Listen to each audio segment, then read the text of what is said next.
cercare che salve. Good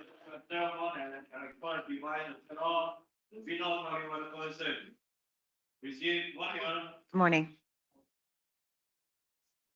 All right, we're here on, in the morning session, if the attorneys would place their appearances on the record. Christina Stifler, Alan Mizrahi, and Steve Siegel on behalf of the state of Florida. Good morning, Your Honor. My name is morning. Jesse Dreiser. I'm here with our client, Mr. Fernandez, Mr. Hill, Ms. Nepsat, and Ms. Day. Good morning. Thank you. Good morning.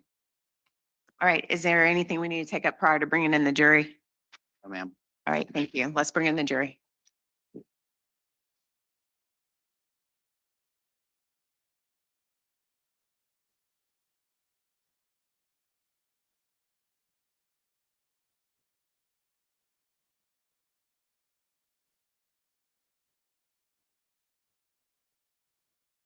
Still here.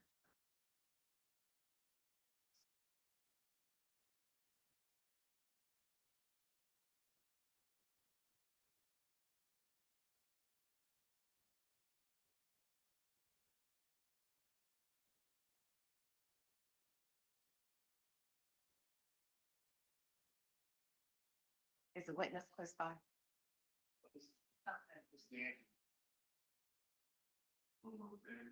No. Thank you.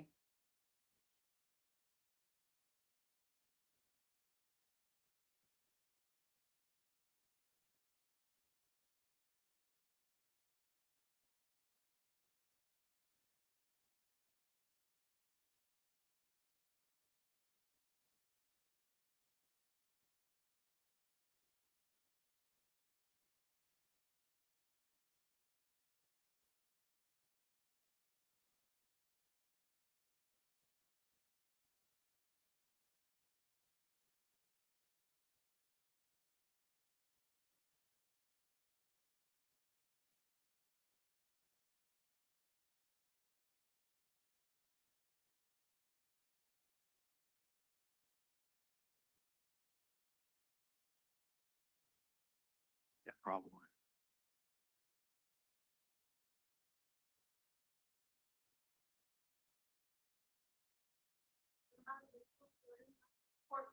Thank you.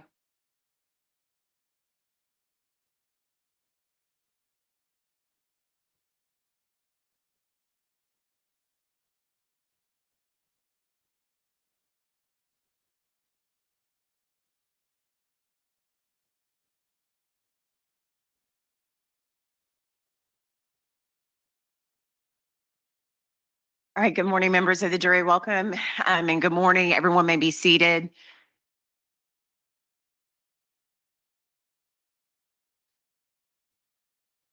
All right, members of the jury, before we get started with today's portion of the trial, could you all please confirm and answer out loud that you follow the communication rules over the night's recess? Yes. Okay. To remind you where we are, Detective, I'm sorry, I keep saying Detective. Agent Blythe was on the witness stand. I'm going to ask that he be called back to the stand. Good morning, Agent. Since the night's recess we're into a new day, if you please raise your right hand to be sworn in. Agent, do you solemnly swear from the testimony you're about to give will be the truth, the whole truth, and nothing but the truth? So help you God. All right, this way.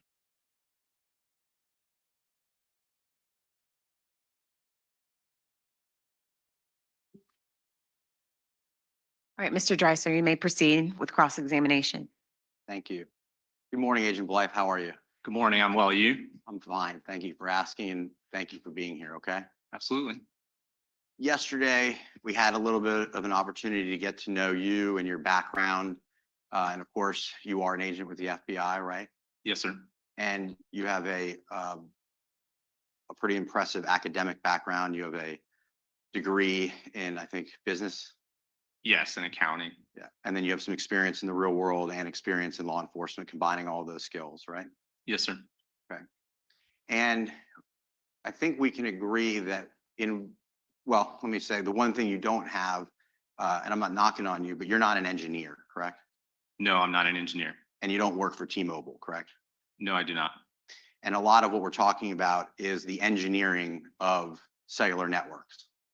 Yes. So can we agree that the work that you do is important in cases like this? Yes, very. And can we agree that accuracy is important? Yes. And I don't know if you told the jury yesterday, but not only do you review these reports before they're submitted, you have a peer review. You have someone else look at the reports, right? Yes, sir. To make sure they're accurate, right? Yes. All right, let me just and I'm going to walk you through everything. I'm not going to cherry pick, but I want to show you slide 56. This is from March 5th between 9:12 and 9:50 p.m., correct? Yes. And yesterday you talked about the TA records associated with that. But if you look in the call box, those TA records seem to be from 2/17 of 2022, correct? Yeah, so there's a typographical mistake in the call out box. So that's a mistake that you made before you submitted this evidence to the government? Yes. And the peer review person, he didn't catch that either? Apparently not. And as you sit here today, is it a typographical error or did you put the TA records from 2/17 inside of the PowerPoint? I'm confident that it's a typo in the call out box for the date. I didn't replace the date with March 5th. I apologize. Okay. And while we're here, this is about a Pennsylvania trip that Mr. Fernandez took. Yes. Anybody ever tell you why it was important whether Mr. Fernandez went to Pennsylvania and came back? I don't recall why that was important. Important enough that you mapped it all and put it in your slides, right? The investigative team thought that time frame was important to show the location of the target device. So I prepared a map as such. Okay. Not your job to know or say why it's important, just map it if they tell you to. So yeah, the investigative team it's their investigation. They're informing me about what times are pertinent that they needed to show movement or a location for the device. And so that's what I'm looking to as far as guidance about what timeframes I look at. Simply put, you mapped that Mr. Fernandez went to Pennsylvania. Well, first he stopped in North Carolina, right? Yes. And are you aware that the jury has heard from a friend of his that he stopped at his house in North Carolina? I am now. You are now, because I told you? Yes. Okay. And on the same dates that you mapped, and then he, if I understand correctly, he went up to Pennsylvania, and I think your testimony, these are my words, but he sort of hauled ass back to Jacksonville. He wasn't there a very long time and came back. Came back pretty quick, right? Sure. Some people move at different paces. Yeah, but I mean, I think what you were saying to the jury yesterday was he was up in Pennsylvania and then he kind of moved back relatively quickly, like he didn't have a lot of stops, right? Yeah, there was a 3-hour stop, was the biggest, most notable stop during the way back that I recall. But just so I'm clear, Jacksonville is where this homicide occurred, right? Yes. And he came back to Yes. Jackson. Correct. Okay. All right, let's start at, well, I want to show you, did you notice yesterday when you were going through your slides, and this is I think you did 5 drafts of these before you made a final? At least. At least 5 drafts, right? And every time you did a draft, you would provide it to the defense team through discovery, right? So I provided to the state and they provided the discovery to you. And then they provided. So through the course of this investigation, every time you did a draft, we would have to do, at least you would think it's fair that we would do an analysis of your draft, right? I would hope you'd review it. And if we had an expert, which I think you know that we do, Yes. he would have to review it, correct? Sure. So I assume at some point in time during this trial, when the state gets up and asks questions to my expert about why we had to pay him so much money, would you agree that every time you did a draft, you would expect it's fair that he would review your draft, right? If you ask him to, sure. Sure. And it would be reasonable for us to ask him to review your drafts, right? It's something that a layperson could easily misunderstand. So it's understandable you'd want to talk to somebody with knowledge of the profession. Sure.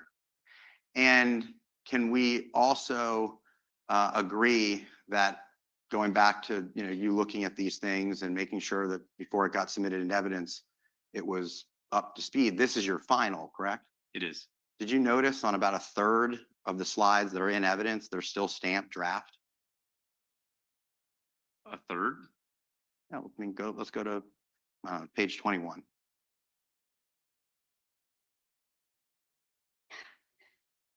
See draft?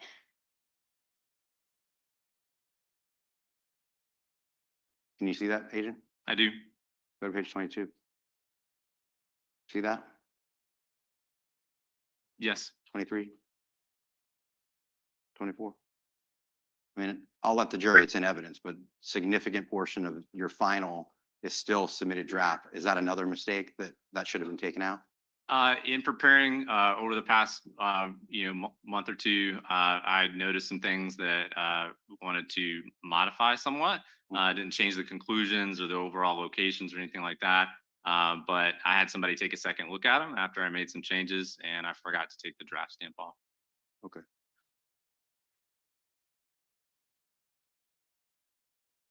You go to January 5th, please.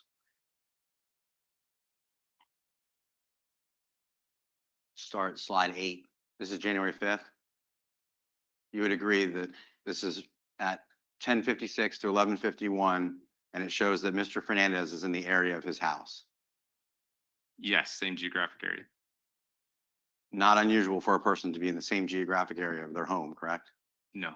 This doesn't tell you anything about Henry Tenon or anything about Mr. Fernandez other than he may be home, right? Correct. Next slide.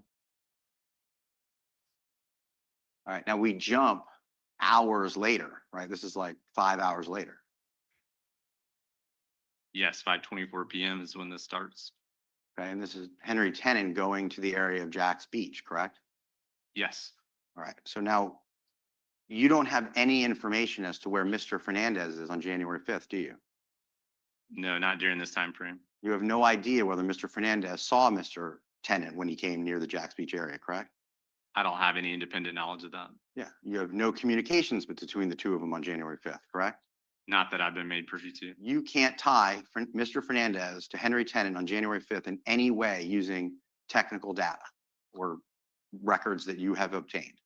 Not with these phone records, with cell site and Gmail records. Okay, and most importantly, on this day, Henry Tenon goes in the area of Jack's Beach near the Pablo Hamlet area, the Fernandez residence, right? Yes, You need to see that, or you agree with me? I recall that. Okay, but do you recall that he doesn't go anywhere near the crime scene? I think that not on this date and time, no. Yeah, that's what I'm asking you. On this date and time, January 5th, he doesn't go anywhere near the crime scene, right? No. And you do know, even though you're not, I guess you're part of the investigative team, but you're more the mapping guy, right? Yes, But you do know that there is a connection between Mr. Fernandez and Henry Tenon because Henry Tenon was his tenant at that time, right? I've heard that at some point he was his tenant. Sure, that's not like a secretive fact. And if I understand your slides, Mr. Tenon goes to the area of Jack's Beach and you think that maybe, can you go to the slide of the Marsh Inlet? He goes down, passes Pablo Hamlet, he passes Marsh Inlet, and he turns around, and he comes back, correct? Yes, And if he is on the street, can you go to the one where it shows that he may be on? Mr. Dreiser, if you would, just for record purposes, refer to what slide you're referring to. I should have done that. I'm sorry. This all is composed of states 190, 182, and specifically, I'm asking Agent Blythe about page 12.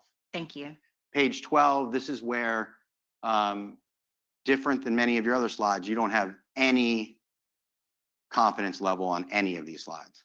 no, not on these four. This entire slide, which is the one that zoomed in the most, has no confidence on any one of Henry Tenon's factors, correct? No, But nonetheless, you decided to map that you think, without any confidence, that Mr. Tenon may have gone on the street of the Fernandez residence, correct? that was the recorded location. And throughout the duration of the analysis, I was able to see that these locations, with or without a known source, e- you know, followed in line, stayed along roadways. They weren't errant off in the middle of nowhere, or a place where there was no roadway, or a place where a person and a phone could be. Looking at them in their totality, they all seem to be very reliable locations. And even if you're right, which you may be, he's on the street for what, 30 seconds at max?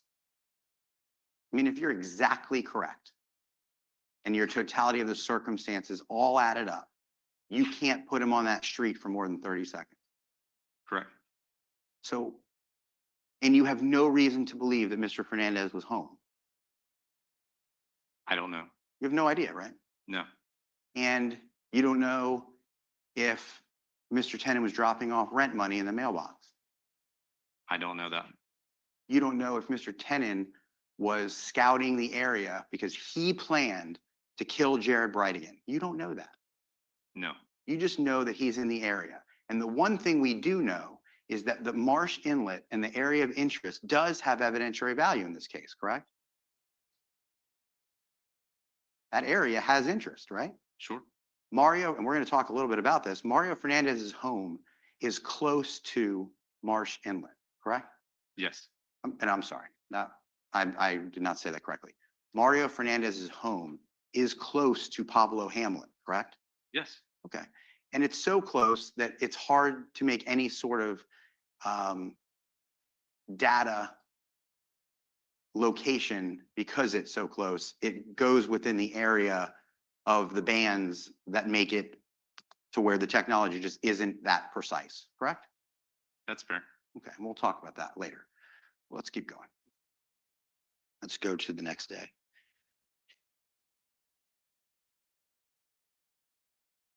And that would be January 25th, correct? Yes. And on January 25th, I mean, this has so much data on it, but let's just break it down so simple so the jury knows what they're looking at. You believe on January 25th that Mario Fernandez went over to John Biggerstaff's house. His phone moved Good. to that area, used the tower closest to his house, and had a calculated distance, roughly the same distance from the tower as the house was, which is consistent with him being at the residence. It's a great point. You don't track people, do you? Well, You track phones don't devices. move themselves, but people have their phones. Research shows that we keep our phones within arm's reach the vast majority of the day. But yes, technically, I'm tracking phones. So Mr. Hill in his opening statement told the jury just that. He said that studies show that people keep their cellular devices within arm's reach. That's what you guys rely on, correct? Yes, that's how we find people all the time. Exactly. I don't want to jump the gun, but on the 29th, you don't have Mr. Fernandez's device anywhere except for the Potomac address, correct? That area, yes. Yeah, I mean, he goes from his house to Potomac, but the phone never leaves Potomac, correct? On the 29th, Right. correct. So by the studies and by what you're aware of and everything you're trained on and how you locate bodies and guns and all the things that you say that you've been so successful doing, it's because people are generally within arm's length of their devices, correct? Usually, but sometimes people intentionally leave their devices behind in cases. They sometimes. do. And that's when you have to use what you said yesterday, which is other investigative efforts when you're doing historical cell site analysis to see if you can confirm whether people have done that, correct? If you can. All right, we'll get there. But on this day, Mr. Fernandez goes to what is known as an old friend of his, correct? You know that he knows. Biggerstaff? Yeah, My understanding is they are associates of some kind. yeah, they've known each other for a long time. Okay. Okay. And on that day, you know that Mr. Fernandez called Mr. Biggerstaff on his way over there. Because in all that data, it actually shows a call from Mr. Fernandez to Mr. Biggerstaff, right? Yes. Before he gets there. Like, hey, I'm on my way, right? You don't know what it said, but that's not far-fetched that someone would call and say, I'm on the way to your home, correct? No. And then right when he gets to the house, there's a message or a call saying, well, you don't know what it says, but it's right when he gets there, not far-fetched to be like, hey, I'm here, man, right? Yeah, I don't know why he called him, but Okay. could be.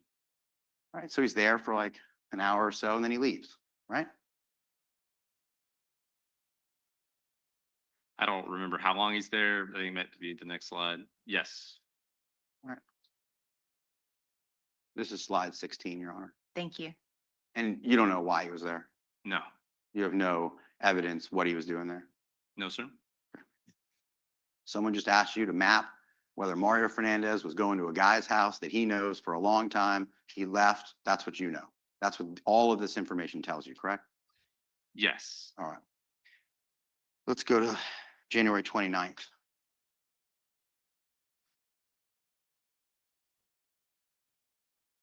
Okay, on this date, we're on slide 19. I want to talk about some ground information that I'm not sure that you said yesterday. Anytime the location of interest or the address of Potomac or anything on these slides, anytime, would you agree that your testimony, a golden rule, is it can never be farther than the bands?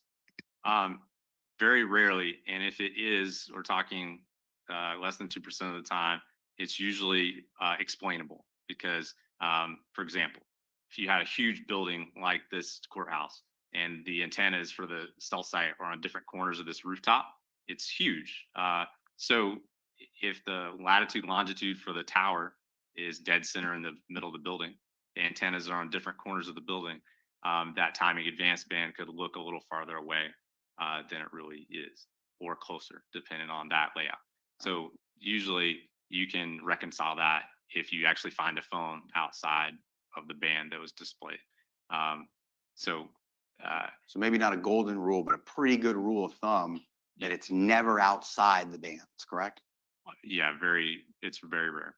But on the inverse, when there's one band, it can be one or two bands inside.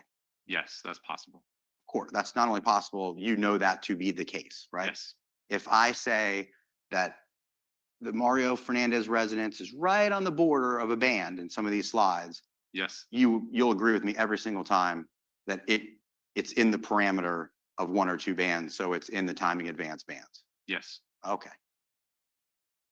The other thing that I'm not so sure was clear yesterday, in these pink bands, and let's use slide 19 as an example, anytime you may have a dot inside the pink band, but you have no idea where in the pink band the device is.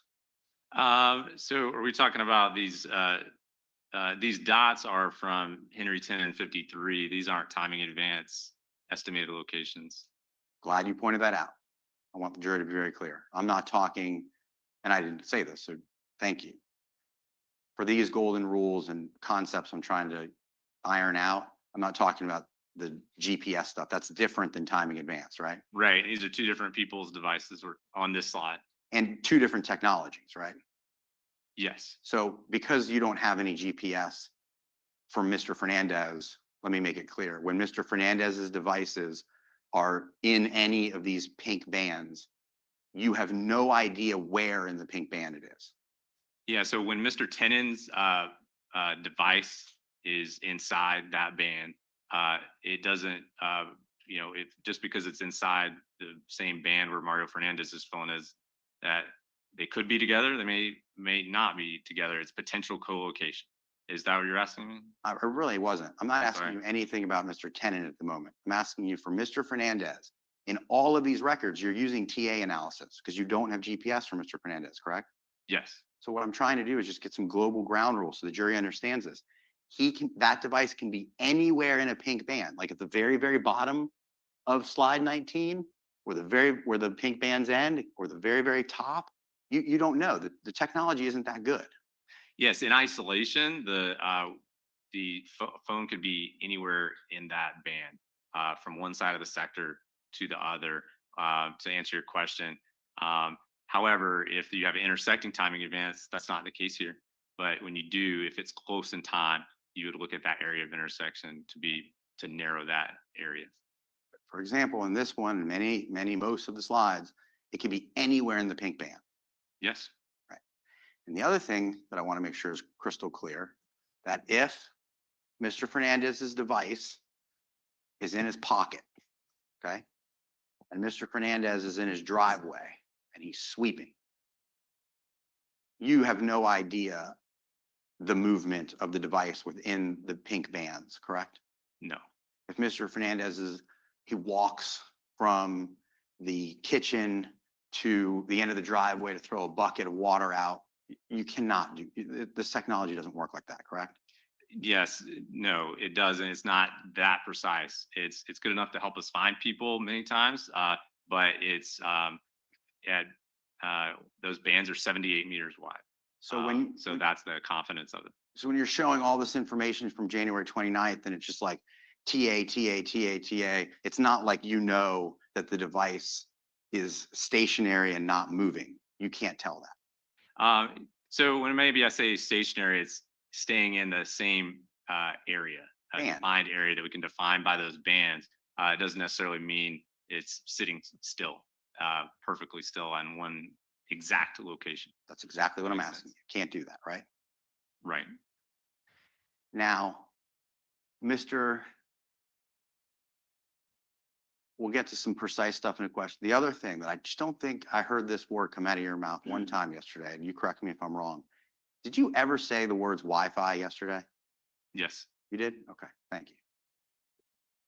There's a caveat when there's Wi-Fi, What do you mean?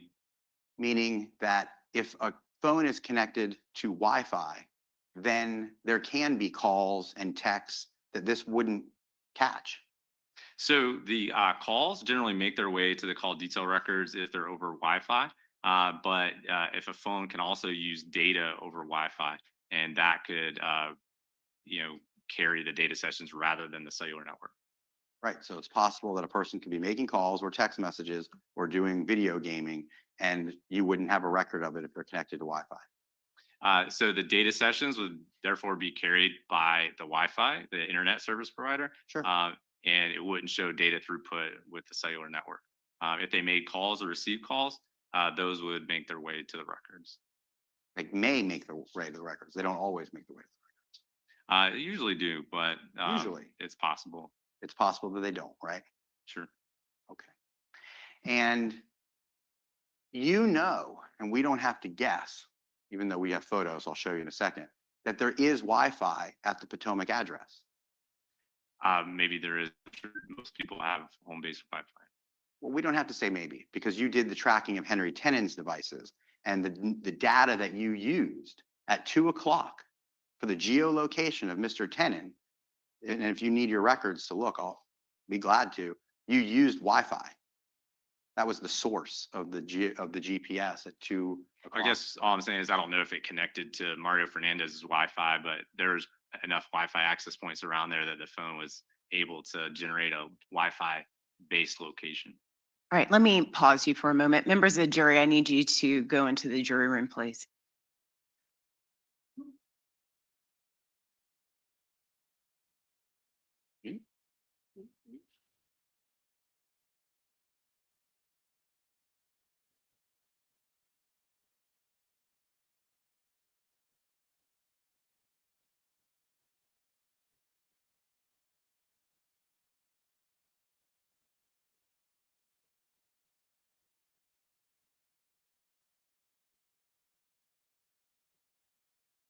Agent Blythe, I'm going to ask you step outside the courtroom. Everyone may be seated.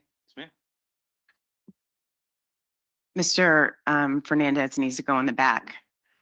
I need Miss Bridegan to step up, Mr. Clifton to step up, and get Kirsten Nelson on the phone. On Zoom, switch over.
at the Potomac address? Meaning, would it help you in your expert opinion to know that Mario Fernandez frequents the Potomac address regularly? I don't, I obviously can see when his phone was in that area from the records I reviewed. I haven't reviewed the poll camera or whatever kind of camera surveillance was in that area. Let's try to do this together. This day, you have Mr. Fernandez's device at the Potomac address for a couple hours, give or take. Yes. In evidence is hours and hours of Mr. Fernandez at the Potomac address. Does that help you say that this data is consistent with Mr. Fernandez going to the Potomac address as seen in the surveillance that's been admitted into evidence? Yes, that would be one more indication. If you see the vehicle or him on camera, that shows that might show that he moved there with his phone. Consistent with the day that you mapped, right? Yeah, if there's camera footage showing him there, it's consistent with this map. That's all I was asking. Now, this is where on slide 19, Mr. Fernandez is moving from the Jacks Beach area to his rental property on January 29th. That's what this slide shows, correct? I don't know if that's his rental property or not. I know that address is associated with Mr. Tenon. No one told you that Mr. Fernandez owned that place? No, This is the first that you're learning of that? I don't remember that. Again, I'm not part of the investigative team. I'm there for phone-based location information to try to show where devices are around these circumstances. Well, let's talk about it. You're the expert in this case, or one of them. Let's make sure you understand, because I think it could be important. Mr. Tenon is alleged to have killed Jared Bridegan. You know that, right? Yes. So when you put, because someone told you to, on your legend, Tenon address, 5239 Potomac Avenue, someone told you to put that? Told me that that's the residence attributed to Mr. Tenon. They did, they're able to somehow verify that that is his address. It's interesting because what's also in evidence is a lease agreement that Mr. Fernandez leased the property to Jeremy Ordway on January 27th of 2022. Did you know that? No. Would you like to see that, or you take my word for it? I'll take your word for it. That's an evidence. Okay. And you would agree with me that this is 2 days after the lease agreement was signed, correct? It is. So you don't know why that law enforcement told you to put the murderer's name on this slide and not two different things. One, that it's Mr. Fernandez's actually owned property. I know you're learning that for the first time today, but would you take my word for it that he owns it? Or would you like to see the records and evidence that he owns? If that's an evidence, I can take your word for it. It is. And secondarily, as the landlord of the property, he had already rented it to a different individual by the 29th of January. And you took my word for that fact already, correct? Again, I don't have any independent knowledge of that. If that's an evidence, so be it. But nonetheless, whoever told you to make this slide decided it was best to put the Tenon residence when you have taken my word for two facts that make this not the Tenon residence, correct?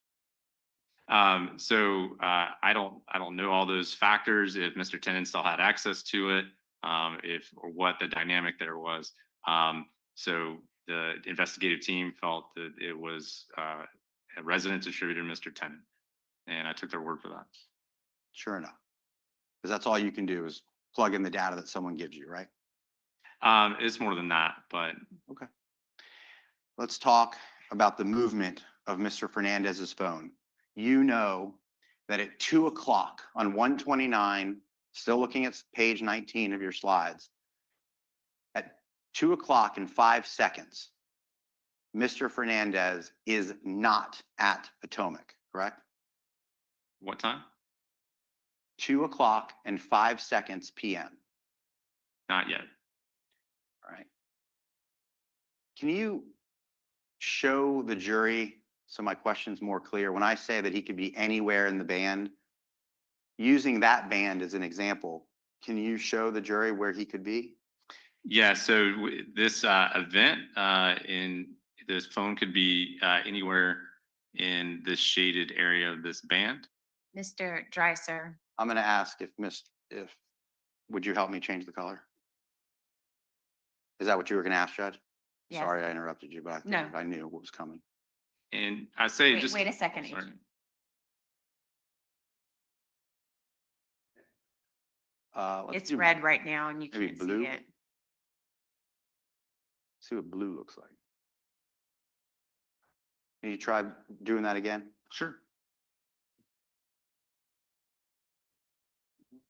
There we go. I like that.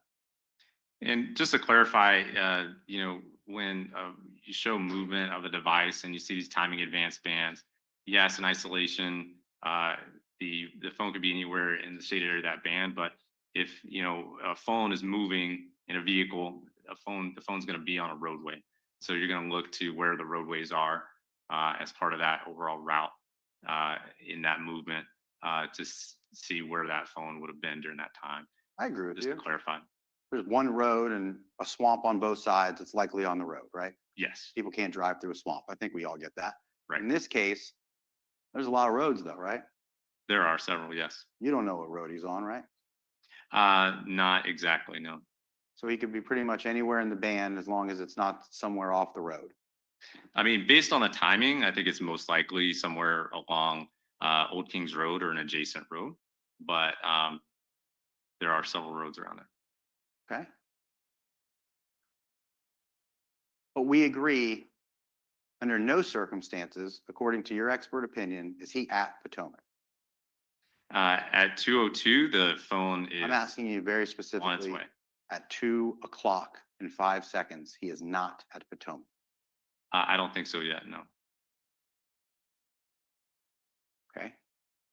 At 2:12, using the geolocation call out number, Henry Tenon appears to be at or very close to the Potomac address. Yes. And that's a confidence meters of 56 meters, correct? Yes. Okay, so if you drew the radius. That is an unknown source though. And I thought we talked that you don't like to use unknown sources. Do you agree that's an unknown source, Agent Blythe? Mr. Tenon's 2:00? I don't recall that being an unknown source, but again, I looked at these locations in their totality. The reason I didn't show the radius for the other unknown sources that was so low because they were less than 3 meters, which is unlikely a device could get a location with less than 3 meters, even with GPS. And so, 56 meters is a lot more conservative and reasonable than 1 or 2 meters. Okay. Nonetheless, 56 meters, approximately 160 feet, somewhere around the Potomac address is what you think, Yes. at 2:12, right? Right. Now, at 2:06, Mr. Tenon is definitely not in the area of the Potomac address, correct? No, he's moved to the area of Old Kings Road and Edgewood. Yep.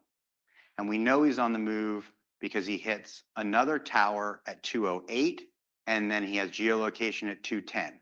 So bear with me. We know that Mr. Tenon is on the move, 2:00, 2:06, 2:08, and 2:10, moving away from the Potomac address. Yes. And we know that Mr. Fernandez at 2:00 is not there, and then he moves closer to the Potomac address somewhere around 2:02, correct? Yes. You said yesterday that they could have been there for a short period of time together, right?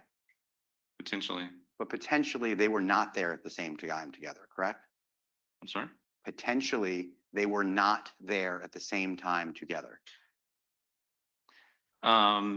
So sometime between 2:00 and 2:06, I don't know when, Mr. Tenon's phone began moving from the residence towards Old Kings Road. So I don't know exactly when during that 6 minutes and some change that his phone left. It looks like it would probably take, you know, a little bit of time to get that distance. I don't know the exact drive time, but they're very close to overlapping. So I don't know for sure that they, based on this data, that they were together, but they could have been. And I mean, I really thought my question was really simple. I know you think they could have been. I'm asking you, they may not have been. And you gave a very long answer, but you agree with me that you can't say that they were together at that time period at Potomac, correct? Correct. And while you track devices and the studies show that people are within arm's length of their devices, can you tell me one time while Mr. Tenon is away from Potomac that you can put Mario Fernandez with Henry Tenon? Based on this data, no. Okay. And let's, based on the data, not a shred of evidence that Mr. Fernandez was with Mr. Tenon during that time period, correct? There's no location in data, you know, during this time when Mr. Tenon's devices leave and then come back, that I can show that on the 29th. And there's not a shred of surveillance that has ever been provided to you that puts Mr. Fernandez with Mr. Tenon, correct? I'm not aware of it, no. You're not aware of any receipts or financial transactions that put Mr. Fernandez outside of the Potomac area during that time period, correct? Not to my knowledge. You're not aware of a single eyewitness that puts Mr. Fernandez outside of the Potomac address or area at the time that Mr. Tenon is gone, correct? Not to my knowledge. And you don't know whether Mr. Fernandez may have connected to the Wi-Fi at the residence in which he owns, correct? Say, could you repeat the last? You don't know if when Mr. Fernandez arrives at Potomac, he connects to the Wi-Fi there. I don't. And of course, if he was there and there were data sessions, it wouldn't be picked up on these TA records, correct? If he's using cellular or using Wi-Fi based data instead of cellular data if and when he connected to that Wi-Fi, I don't know if he did. You can't tell that based on cellular records. Exactly. And people, it's not uncommon for people to connect to Wi-Fi to places that they routinely go, correct? It's not uncommon. Thank you.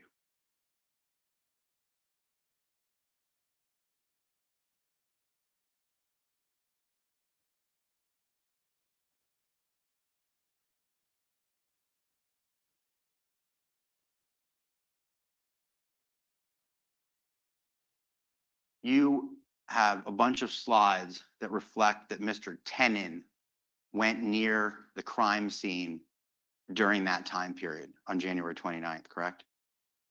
Yes. In fact, you even have a zoomed in slide. Can you find it for me, please? January 29th, where he's near, like right here. That's right there. The long red line. There we go. We're looking at slide 26. This shows that you believe Mr. Tenon's device, and by extension of the studies, Mr. Tenon went to the crime scene on that day, correct? Yes. You have no evidence whatsoever that he went anywhere near Marsh Inlet, Mr. Fernandez's residence on that day, do you? I don't think so, no.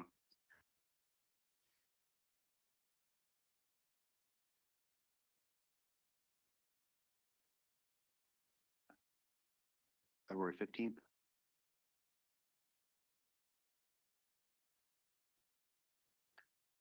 On February 15th, you have reason to believe, using the data, that Mr. Fernandez may have gone to his rental property in the morning? Yes, the Potomac Avenue address, yes. Okay. Mr. Tenon wasn't there? During this time frame, his very- device is over where it's indicated with the 9 events Yeah. here. We're looking at slide 34. Correct. Easy answer is Mr. Tenon's not there, correct? His device is not there. His device isn't there. Thank you. And did you know that the area that it is in is Modison Pallets where Mr. Tenon worked? Did anybody tell you that? No. This would be an example where Mr. Fernandez is at the rental property and Mr. Tenon is not at the rental property, correct? In this instance, no, correct. Just like on the 29th, right? On the 29th, Where when, Mr. you're just talking about Mr. Tenon's device is leaving. Exactly. Mr. Fernandez's device remains in the area of that residence. Similar fact, right? Yes. Now let's go to later in the afternoon. And again, in your layering concept that you told me about, would it be important to know that in the surveillance that this jury has already seen, that Mr. Fernandez oftentimes goes to the Potomac address more than one time in a single day? Would that help in your layering? Not really. I mean, it shows a pattern of life, right? That may be good for an investigator to know. But for me, I'm looking at finite periods of time, showing where the devices are, and where they move as best as I can. But you would agree with me, it gives the jury some perspective that he goes there more than one time on a single day, consistent with what you mapped, right? I don't know that it pertains to my mapping. It's you can make whatever arguments you see fit. Thank you, sir. I'll do that. And then later in the day, he goes back to the address for a short period of time, correct? Mr. Fernandez goes back to the Potomac address, Yes. slide 35, Your Honor. But now, would you tell the jury, this time you believe the data shows that Mr. Fernandez gets to the rental property that he owns and Mr. Tenon is there, correct? So between 4 and 4:29:25, Mr. Tenon's device is there. I know, but let's break that down. Okay. Mr. Tenon leaves the property, doesn't he? He does. And he leaves before Mr. Fernandez leaves the property, correct? Before his device does, yes. Before his device does. Another example of when Mr.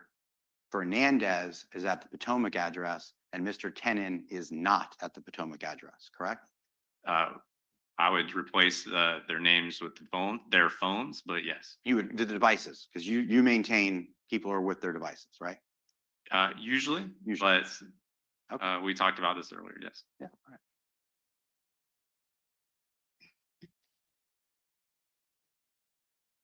On the evening, moving to the 16th, which is the day of the homicide, let's go around slide 39. Okay. There's a lot of data on these slides. Would you agree at some point in time, and this is real talk, simple, I'm not trying to confuse it, it looks and it appears that Mr. Fernandez left his residence in the early afternoon or late, the early evening, around 5 o'clock. He travels west on Beach Boulevard. He turns around, he travels east on Beach Boulevard and drives home. Would you agree that that's pretty consistent with all of the slides from that time period? It's a good way to put it. I'm sorry? That's a good way to put it. Thank you.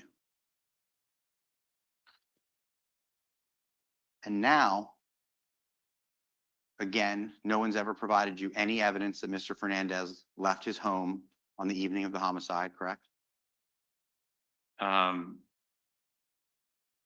Left his home at what time frame? On the 16th? Yeah, during the homicide. After he gets back from the Beach Boulevard, he goes west, then he goes east, he comes home. You have no surveillance that puts him outside of his home. No. You have no eyewitnesses that put him outside of his home. No, not to my knowledge. So you talk about TA records and that there could be a gap in the TA records and that it could be that his phone was off during the time of the homicide. That's what you told the jury yesterday. It's possible. It's possible. You also told the jury that these are all just snapshots in time, correct? They are. You also know, and I'm going to use your words, There can be blocks of time where network engineers just don't record timing advance for a particular market area. That's true.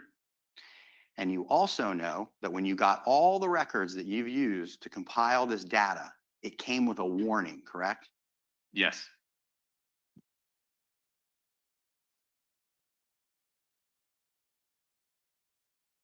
I just may have a moment, Your Honor. I got to switch gears.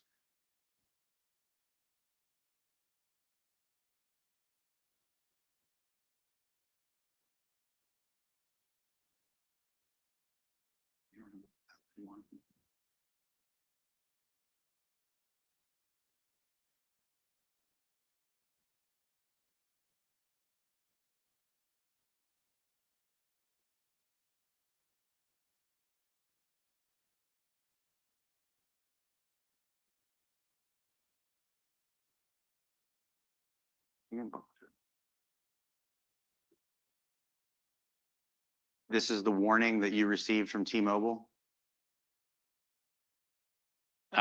It's a note on interpreting timing advance records. Yes, I've seen it or read it. Would you read the first paragraph to the jury, please?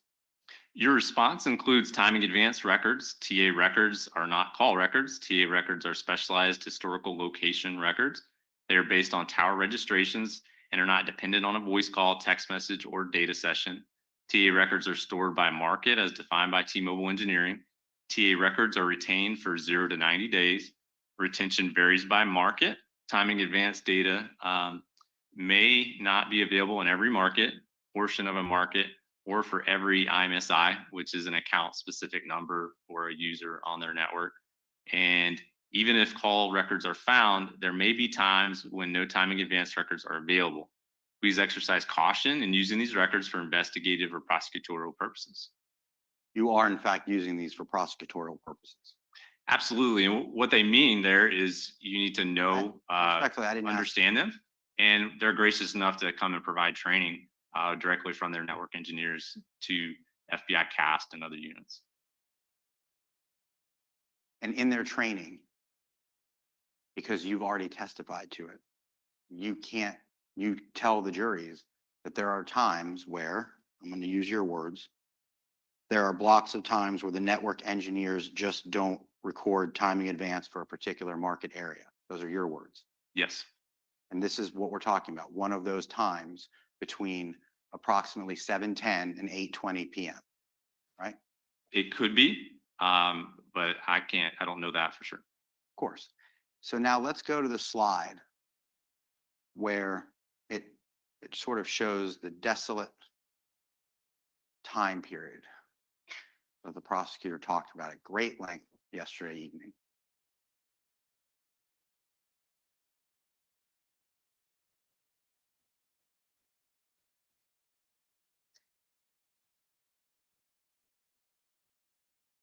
This is showing that there is activity, TA records around 209, 210.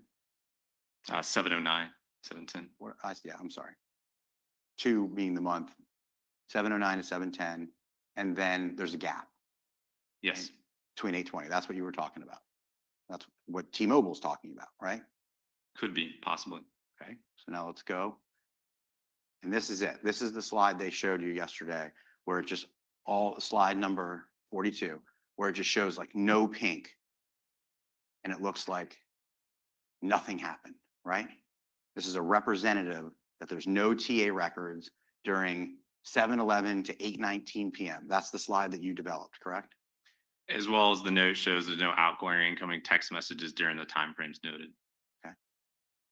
Again, you don't know if he's connected to his home Wi-Fi, correct? I don't know.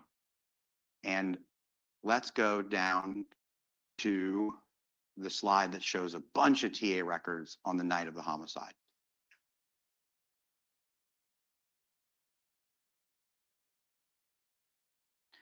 Slide 49.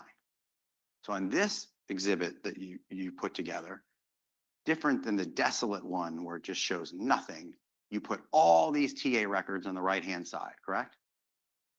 There are a lot of timing advance records, yes. But let's focus on the top. There's a timing advance at 9:11:04, correct? Yes. And there's not another one until 10:02, correct? That's correct. That's approximately a 52-minute section where there are no timing advance records, correct? Yes. And if you made a slide, if you wanted to, but you didn't, but if I asked you to, and I'm just going to ask the jury to visualize it, a slide, if the crime had occurred at 9:30, just for a moment, are you following me? Yes. If the crime occurred at 9:30, you could make an identical slide to the one I just asked you that say between 9:11:04 and 10:02 p.m. and it would look identical. There would be no TA records, correct? Correct. There's no calls or text messages during that time frame either. So when the government asked you yesterday and Ms. Stifler said something to the effect of, and it just happens to be that during the time of the homicide, there's no TA records. It was based on the slide that shows nothing, correct? Is just that is what it is. There's no records during that time. And it is what it is that there's no records between 9:11 and 10:02 p.m., right? Just is what it is. There are no records between that time period. And that's not something Mr. Fernandez can control, is it? So potentially, yes. In some respects, you can not make phone calls. You can not use data. You can turn the phone off and not have connectivity. But there is this other potential reason with the network not recording timing advance, which it would explain lack of timing advance. It wouldn't necessarily explain the other data sets, but that's why I pointed out reasons for both yesterday, and you're pointing out again. And it's those are the possibilities and the reasons behind it. Okay. You just don't know, right? No.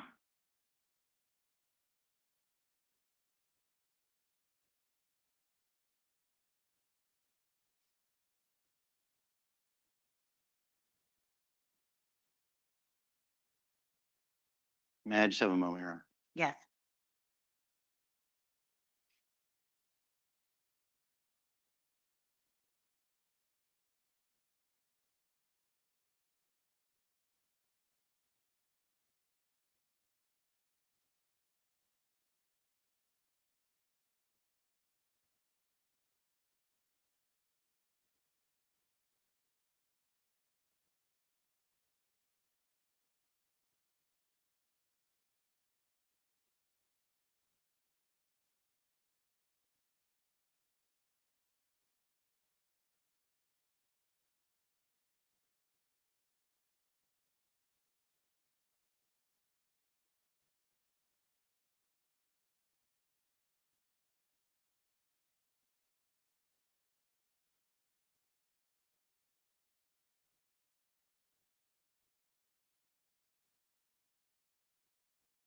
Agent Blythe, do you see that there's a timing advance gap starting at 12:43 a.m. on the 17th? About a 30-minute time frame. Yeah, between 12:43:32 and 1:16 a.m. 14, and I'm referring to the same slide, Your Honor, slide 49. That sort of gap in or lack of timing advance for a short period of time, 30 minutes, let's say, could be the phone being somewhat idle. You know, text messages, voice calls, using data, cellular data can generate those, as well as signaling when the phone's moving. But while the phone's just sitting there idle, there may be a little bit less. Or I guess it could be argued that he turned his phone off and back on again, right? It's possible. Did you know law enforcement was there at approximately 12:36 that night? That's when they arrived? I don't know when they arrived. Okay. The jury heard and they'll make their determination, but I'm going to represent to you it was somewhere around 12:36 that they arrived to give the death notification to Ms. Gardner and Mr. Fernandez, okay? Okay. And they were there past the 12:43 hour. So again, if Detective Burrell has testified that Mr. Fernandez wasn't playing with his phone, he wasn't fumbling with his phone, it would be likely that Mr. Fernandez did not turn his phone off at that time, right? I wasn't there. I don't know if he had access to his phone, had it in his hand, in his pocket, or if it's sitting on the nightstand. I don't know.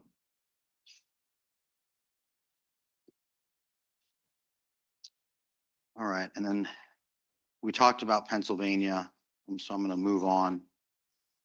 And then you put some graphs together at the end that show a few different ways to visualize what you thought were some important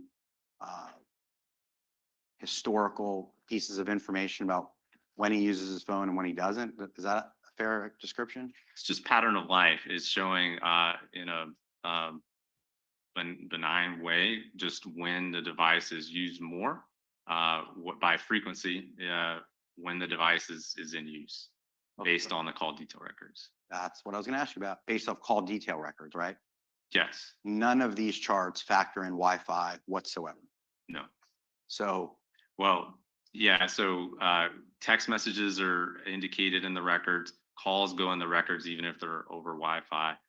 It's not including data sessions. it's not including data sessions. You didn't factor in Wi-Fi into this equation whatsoever. Well, a lot of the records are there, whether the phone's using Wi-Fi or not, in the call detail records. I think my question was, you did not factor what's happening when he's connected to Wi-Fi during these time periods at all. So again, that's why I was clear. It's based on the call detail records, and it doesn't necessarily account for other usages of the phone that aren't incorporating the cellular network, Like gaming, like gaming. like gas sessions.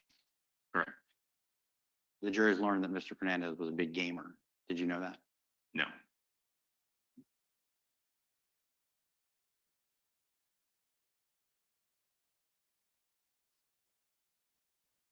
And I'm sorry, Your Honor, may I just have one more moment with my colleagues? Yes.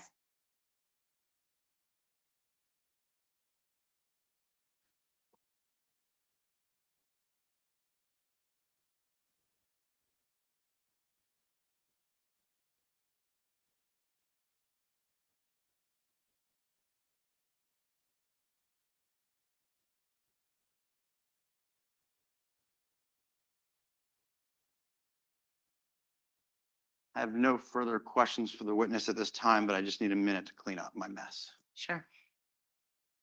Ms. Stifler, do you have redirect? Just 2 questions, Your Honor. Okay. Do you want to do it from council's table? That would be fine. Okay. Did you need the, I might use this, just one of the slides quickly. all right. They don't have to wait. If for you me. could give them a moment.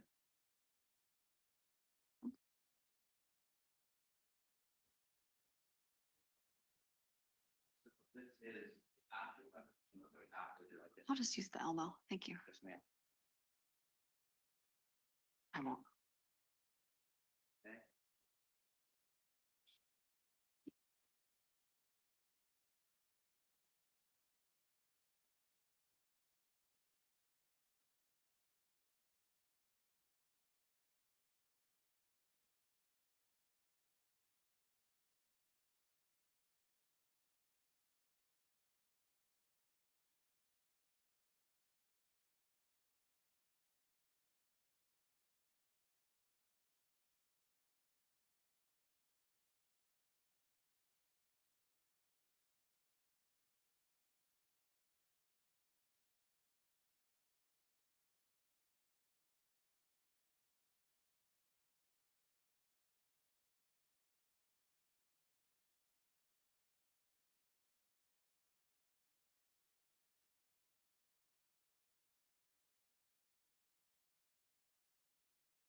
these maps? I'm trying to show a fair and accurate, reasonable representation visually of where the location of the phones were and the movement of those devices with the level of precision warranted by the data set. So you speak for the data Yes, and you don't have a position when it comes to the data. You map it as it's provided to you. yes, One last question. You had a couple different types of data, in this case, timing advanced, cellular location data, and Google location data. In your career, have you ever mapped location data that you obtained from the download of a cellular device? yes. What types of location data are available on a cellular device itself? Not from the provider, but right from the phone, plug it in and download it. Right. So it's the same source that Google's getting the locations from. It's just transmitted to Google, like with the Henry Tenon 53. But the phone has several options to generate a estimated location. It could be the GPS receiver on the phone. It could be what's called Wi-Fi based locations, or the phone can see Wi-Fi access points around it, see the signal strength, and then estimate where its location is based on the location of known Wi-Fi access points around them. Third could be Bluetooth technology or cellular technology. The phone can see what cell phone towers it gets a signal from around it and can estimate a location as well. Is that type of data more precise, similar to the Google location data you had for Henry Tenon 53 at Gmail? Certainly the GPS, Wi-Fi, and Bluetooth sourced locations, yes, those would be typically more precise. Cellular is just going to be similar to cell site in that it's a broader estimated location. So if you had the ability, if data was available on Mr. Fernandez's phone with location data, it's possible you could more precisely map the location of his device during some of these time periods, Yes, if that data existed and was available to you. yes. I have no further questions, Your Honor. Anything further for this witness? Just on those points, correct? Yeah. Okay.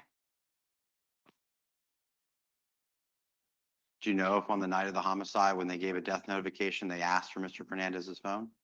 I don't. Do you know when his phone was collected via warrant? I do not.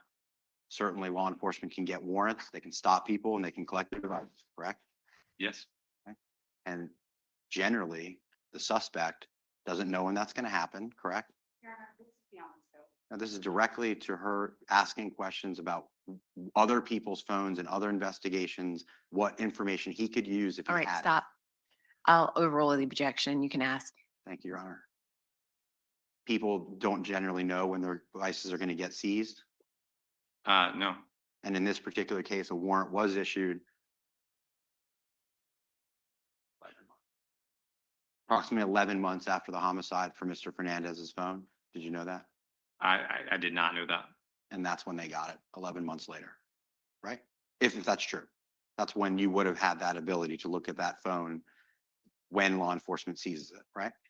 Yes, And in your expertise, nowadays, people are extremely reliant on their cell phones, correct? yes, New cell phones come out regularly, correct? yes. And people get new cell phones fairly often. Every couple of years. Some people more than that, right? Yes. Thank you. No further questions. Anything further, Ms. Stifler? May the witness be excused You or may be excused. subject to recall or no? Sure, we'll do him subject to recall. Right. Agent, you understand what that means? Yes, ma'am. Okay, so you can step down now. Please stay in contact with the attorneys. Yes, ma'am. The next witness, is it a longer or shorter witness? Probably going to be about an hour. Okay, members of the jury, we're going to take our mid-morning break. We'll give, the court will give you 15 minutes, so we'll return back at 10:50. Leave your notepads on your chair, please.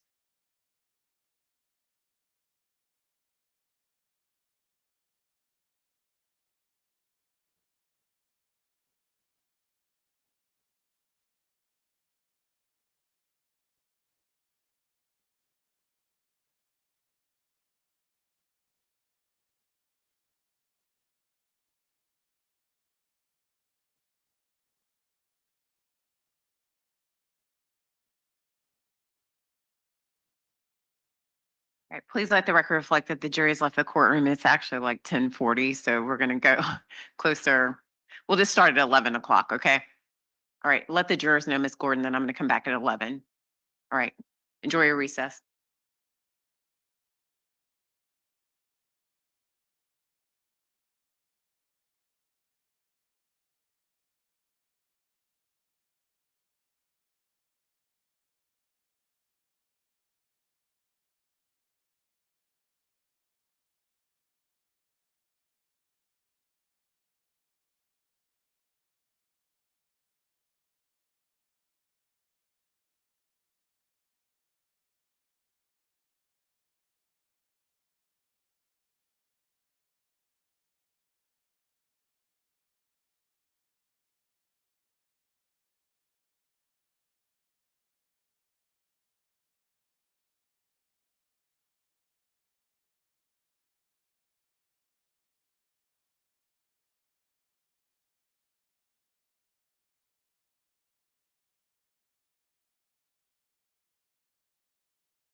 telephone and electronic device is turned off.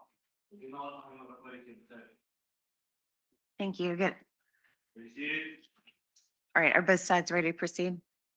Yes, Your Honor, just a brief housekeeping matter for this next witness. The state has reviewed some exhibits with defense this morning, and we're entering these into evidence by stipulation of both parties. Okay, That's correct, Your Honor. thank you, Mr. Hill. And Ms. Stifler, if you could go over them. Yes. All right, States 9G coming in as 213, Google deletion markers, secondary database. 9F coming in as 212, Google deletion markers, primary database.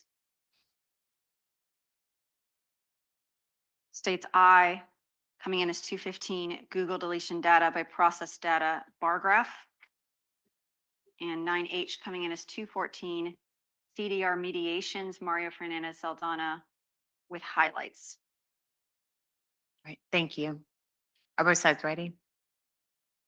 Yes, Your Honor, may the state and I approach briefly just for scheduling? Okay.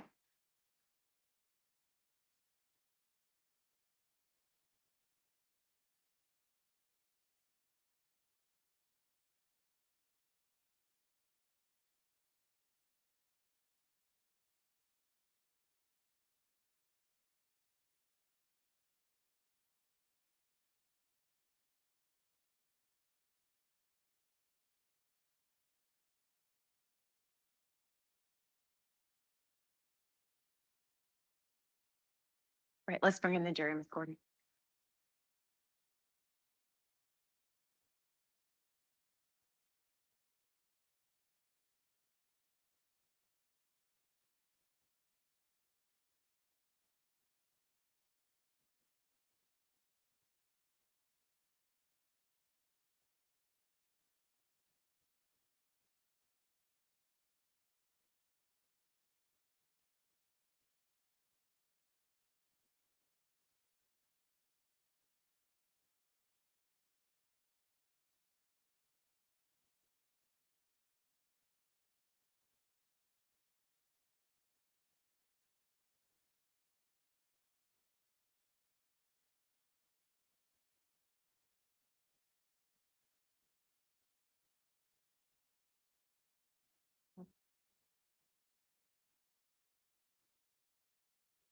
I don't know what that means. I know.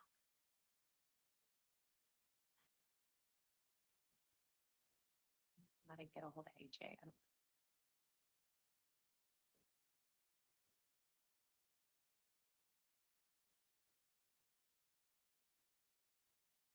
Your Honor, the jurors are entering the courtroom. Thank you.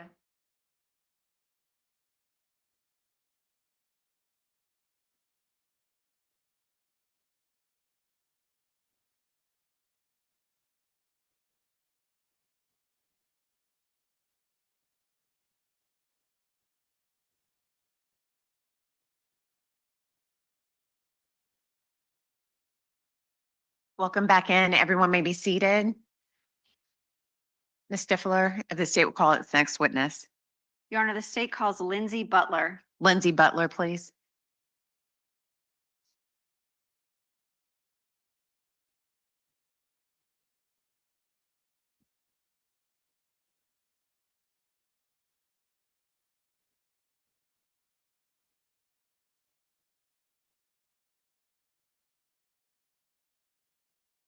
Will you please raise your right hand to be sworn in? Ma'am, do you solemnly swear or affirm the testimony you're about to give will be the truth, the whole truth, and nothing but the truth? So help you God. Watch your step, please. There's an incline.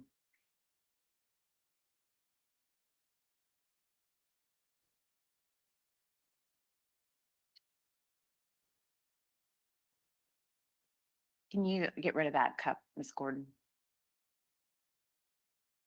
Thank you. You may proceed. Thank you, Your Honor.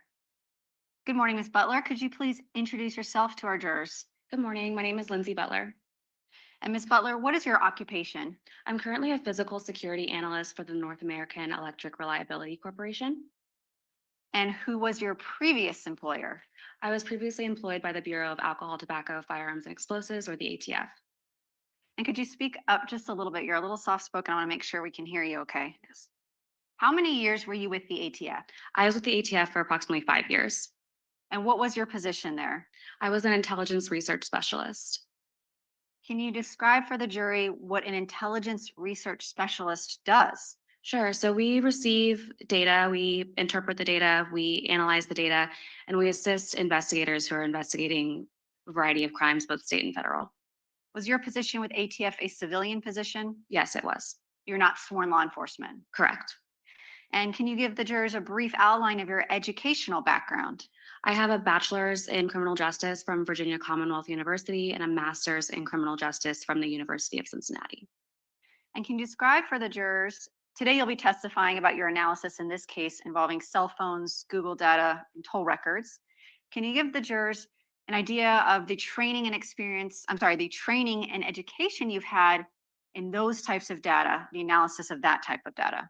Sure. So when I started with ATF, I attended a virtual IRS intelligence research specialist basic training program where we covered toll records in our software called PLX.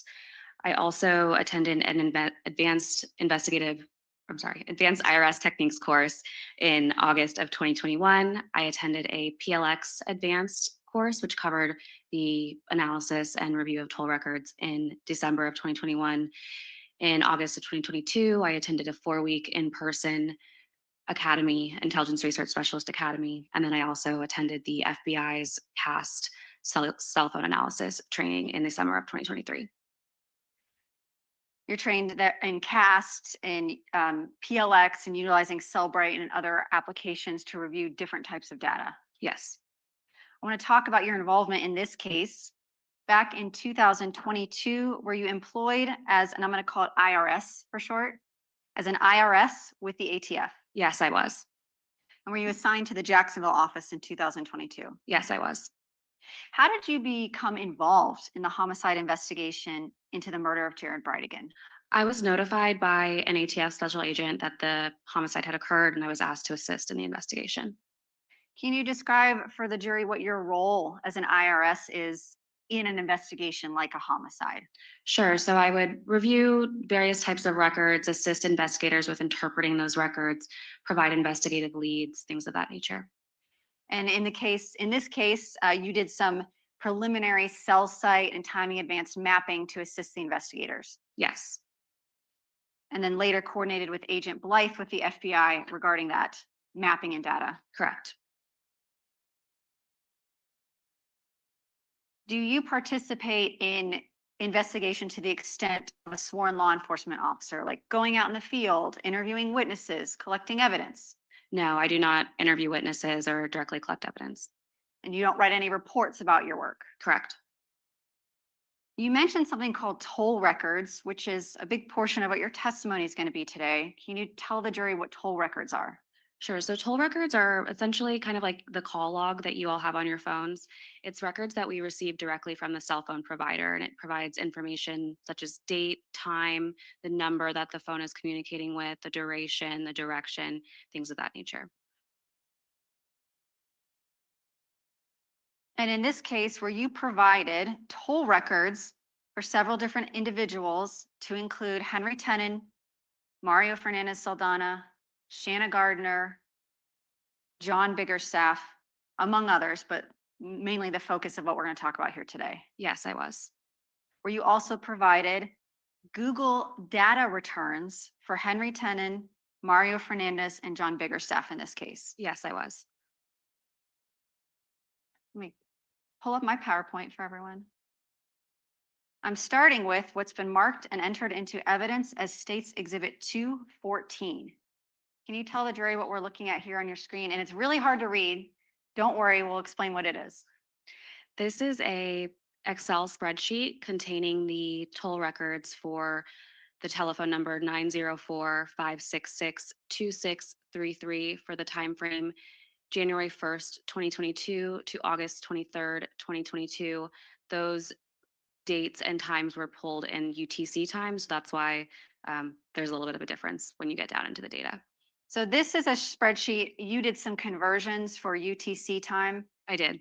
And are these the same records or substantially the same records other than you've included highlighting and a UTC conversion as the toll records for Mario Fernandez received through T-Mobile which is State's Exhibit 179. Yes. The jury's gonna have both, but for ease of interpreting them, they've heard briefly what UTC is, but could you give them a refresher? Sure. So UTC stands for Coordinated Universal Time, and it's the standard used to establish time zones across the world. So UTC is at UTC 0. In order to get to Eastern Standard Time in the winter months or Eastern Daylight Times in the summer months, you have to subtract hours from the UTC time. So when we need to get to Eastern Standard Time, we subtract 5 hours from the UTC time. When we need to get to Eastern Daylight Time, we subtract 4 hours from the UTC time. So looking at State's Exhibit 214, as an example to the jury, the first entry for January 1st, 2022, column A is going to be the date of the transaction, meaning some kind of communication on your cell phone, cellular device with this phone number. And this time here, can you explain the difference between columns B and C and what you've done to make this easier to interpret? Sure. So I took the date and time represented in columns A and B. I combined them together. Then I adjusted the date and time so it would reflect for January 1st, Eastern Standard Time. So it's UTC minus 5 hours. So later, if the jury's looking at these records and they want to know the correct date and time for Jacksonville, Florida, our time zone, would they look in column C? Yes. So for example, on transaction line 2, we see 1/1/2022, 1/30/06, and in column C, we see 12/31/21, 20/30/06. What is the adjusted time for the correct time zone? We subtracted 5 hours.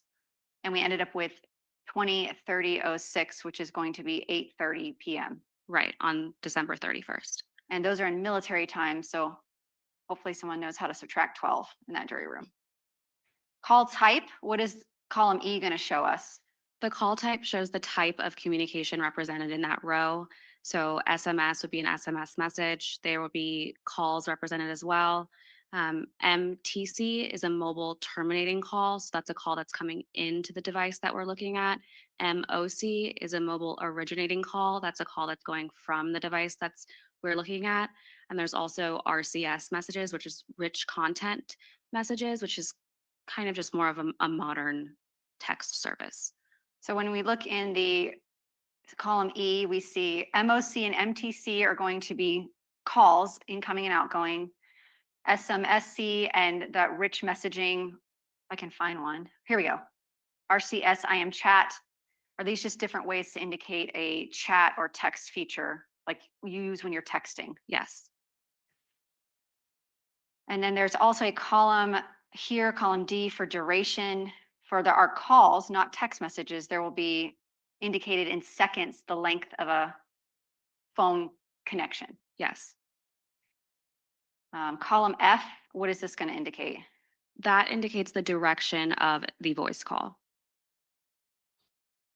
For voice calls, and sometimes we can get that on chats, but not text messages. If you keep scrolling down to the RCS. There we go. Yes, so the RCS IM chats are all going to reflect as outgoing. It's just recording the existence of an RCS chat at that time. And then G, column G is going to indicate what? That's going to be the calling number, so the number who initiated the communication. So for example, in transaction line 4, we see the calling number is 904-566-2633, which is attributed to Mr. Fernandez. So that means he is making the call. The call is originating from his phone number. He is sending the SMS chat. Sorry, SMS message. Yes. And then here a called number is at the receiving phone number for the SMS or the outgoing phone calls or the RCMS. Yes. And for example, in this one, line 4, we see the called number at 708-4571. They will have a chart of phone numbers back there, but is that the phone number for Shanna Gardner? Yes. And you've done some highlighting here also for ease of interpreting these records relevant to this investigation. We have a cell color coding. So all the calls highlighted in green are going to involve an individual phone number attributed to a Shanna Gardner. Yes. The blue calls are going to be attributed to the phone number for John Biggerstaff, Yes. yellow for Henry Tenon, Yes. purple for Janie Deal, which we'll get to later in your testimony. Yes. And then here, we've got 3 phone numbers listed from Mr. Fernandez's toll records, a secondary phone number for Henry Tenon, a phone number for Kirsten Bridegan, and a phone number for Jared Bridegan. And there were no transactions in these records for those numbers. Correct.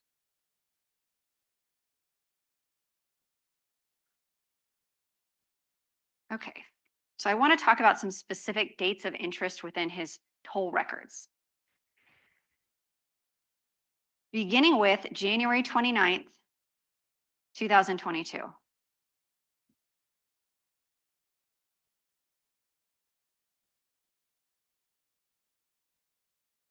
And everyone's got to be a little bit patient with me trying to scroll through all these records. All right, so we have beginning on transaction line 1402 through transaction line 1451, all the tolls attributed. Well, actually, I'm going to do this the other way. We're going to look at the UTC conversion in column C. We've got 1453 as the last transaction on the 29th and 1407 as the first transaction on the 29th. Yes. I'm interested, one, these yellow highlights, what does that indicate about who these transactions are occurring with on January 29th, 2022? Those are communications with the phone number attributed to Henry Tenon. And the adjusted time on these in column C is, these appear to be SMS. Would that be text messages? Yes. The adjusted time appears to be 13-1302, 13-13-13, 13-15-13, and 13-15-26. Yes. And we can see here that these messages are, 3 of the messages originated from Mr. Fernandez's cell phone to Mr. Tenon's phone. 1 of the messages originated from Mr. Tenon's phone to Mr. Fernandez's phone. Correct. And what is the time in converted time from military to, or how we Americans like to say it? What are the times of these communications and transactions?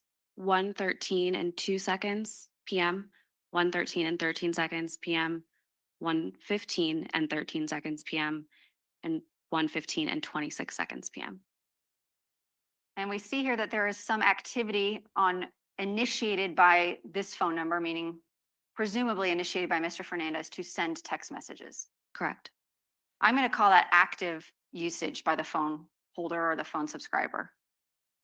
Between this 1:15-26 PM text message outgoing from Mr. Fernandez to Mr. Tenon, is there any other active cell phone usage on the part of Mr. Fernandez or whoever's holding his phone in the time frames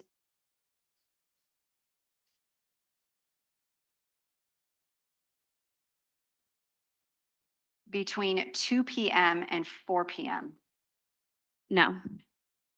So there's no indication that this phone number, Mr. Fernandez's phone number, actively was utilizing cell phone towers to send messages or to make calls during this time frame. Not based on these records, no.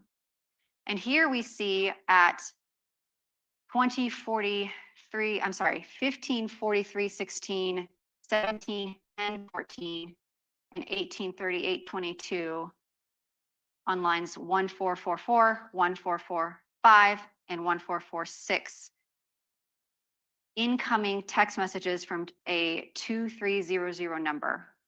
Based on your knowledge of toll records, as best you can, what does this show? Based on my understanding, this could mean a number of things. This could mean some sort of network routing that's being done through the device. It could mean a notification of some sort. It could be a short code received. There's a couple of different things that it could mean.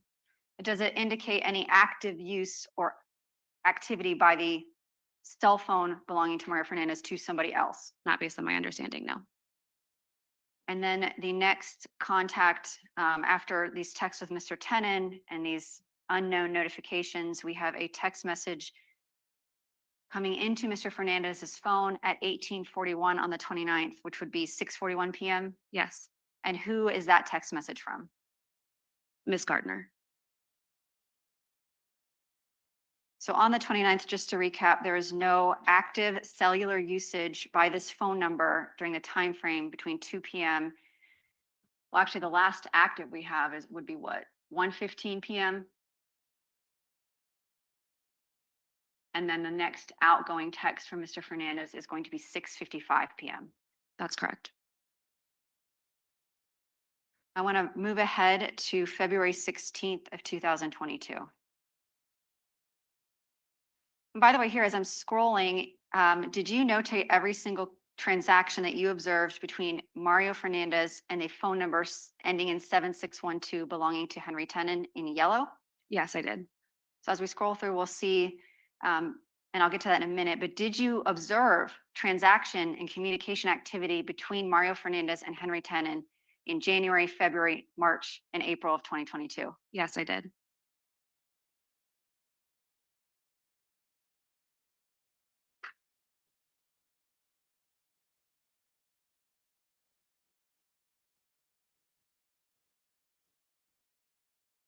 So we're moving ahead. We see some highlighted transactions on February 15th, 2022 between Mr. Fernandez and Mr. Tenon, beginning in lines 2, 3, 6, 4, and continuing on.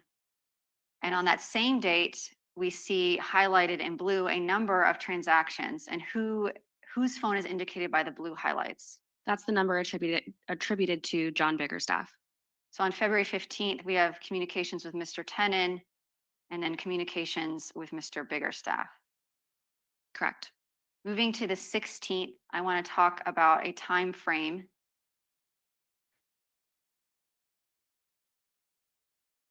So beginning with our corrected from UTC to Eastern Standard Time in column C, the first transaction for 2/16/22 here on 2419. And we'll go through this date. Can you give me the times of the communications here in blue on February 16th with Mr. Biggerstaff? Sure. 3:43 p.m., 3:43 p.m., 3:46 p.m., 4:23 p.m., 4:23 p.m., 4:23 p.m., 4:23 p.m., 4:26 p.m., and 10:46 p.m. Here we see an incoming call to Mr. Fernandez's phone on February 16th. What time did this call come in? 6:08 p.m. And then we have an SMSC originating from that 2300 unknown notification. What time did that notification come in? 6:29 p.m. And lastly, we see an incoming phone call. And what time did that come in? 7:09 p.m.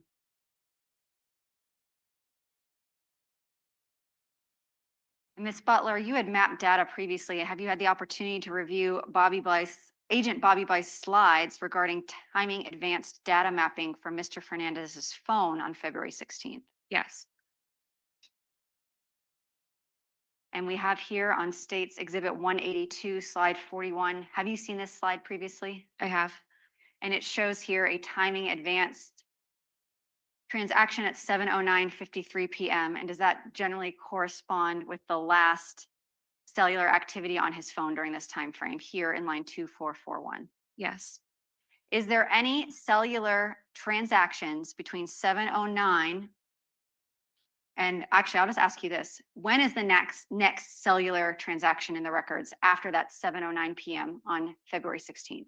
10:46 p.m. Are there any cellular activities between those two timeframes in these records? No. And you've reviewed Agent Blythe's slide that also indicates there are no timing advance records for an overlapping portion of time to the toll records that you reviewed. Correct.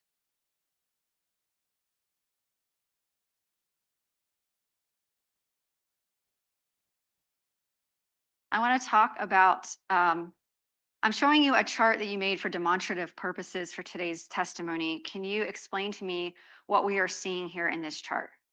This is a chart of the number of communications between the phone number attributed to Mr. Fernandez and the phone number attributed to Mr. Tenon between January 1st, 2022 to August 23rd, 2022. And this reflects the adjusted time zone from UTC. And when you are including communications, what are you including in this tally as to the total amounts? I'm including any record that was present in the toll records that were returned from the cell phone provider. That include incoming calls, outgoing calls, and text messages or chats. Yes, We see here in January of 2022, there were 26 communications between Mr. Tenon and Mr. Fernandez, or at least those phone numbers associated with them. yes, And in February, how many communications were there between the two of them? 37, In March, 32, in April, 21, in May, 9, in June, 5, in July, 2, in August. 0. And I'm showing you, as for demonstrative purposes, Mario Fernandez-Saldana's communications with John Biggerstaff for the same time frame. And similar to the last one, did you include all incoming, outgoing calls, text messages, and chats? Yes, And here, how many communications between Mr. Fernandez's number and Mr. Biggerstaff's number were there in January of 2022? 27, February, 70, March, 0, April, 42, May, 55, June, 84, July, 91, and August. 45. And your toll records for Mr. Fernandez only go through August of 2022? For this exhibit, yes.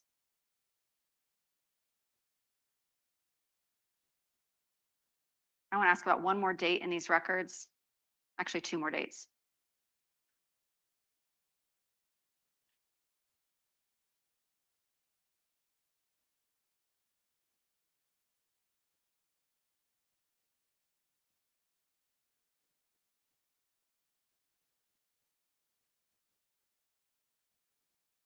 As I'm scrolling, we're seeing there's a lot of transactions in green from Ms. Gardner. I want to ask about these transactions here for March 10th of 2022. Highlighted in yellow, beginning on line 4185 through lines 4192. These are transactions with Mr. Tenon, and can you go through them, just these few highlighted ones, line from line, and say what time they were and what type of communication, and from whom to whom? Sure. The first one was all on March 10th at 3:16 p.m. A text message from Mr. Tenon to Mr. Fernandez. The second was at 3:17 p.m. A text message from Mr. Tenon to Mr. Fernandez. The third was at 3:28 p.m. A text message from Mr. Fernandez to Mr. Tenon. The next one was at 3:36 p.m. A voice call from Mr. Fernandez to Mr. Tenon. At 3:48 p.m., another voice call from Mr. Fernandez to Mr. Tenon. At 4:12 p.m., a text message from Mr. Fernandez to Mr. Tenon. And then finally at 4:36 p.m., an incoming voice call from Mr. Tenon to Mr. Fernandez. And we see some of these calls include duration data. For this call on line 4188, how long was the duration of that call? 4 seconds. And then here at this call on 4192, what was the duration of this call? 1,638 seconds. About how long is that? How many minutes would that be? I believe it's approximately 27 minutes.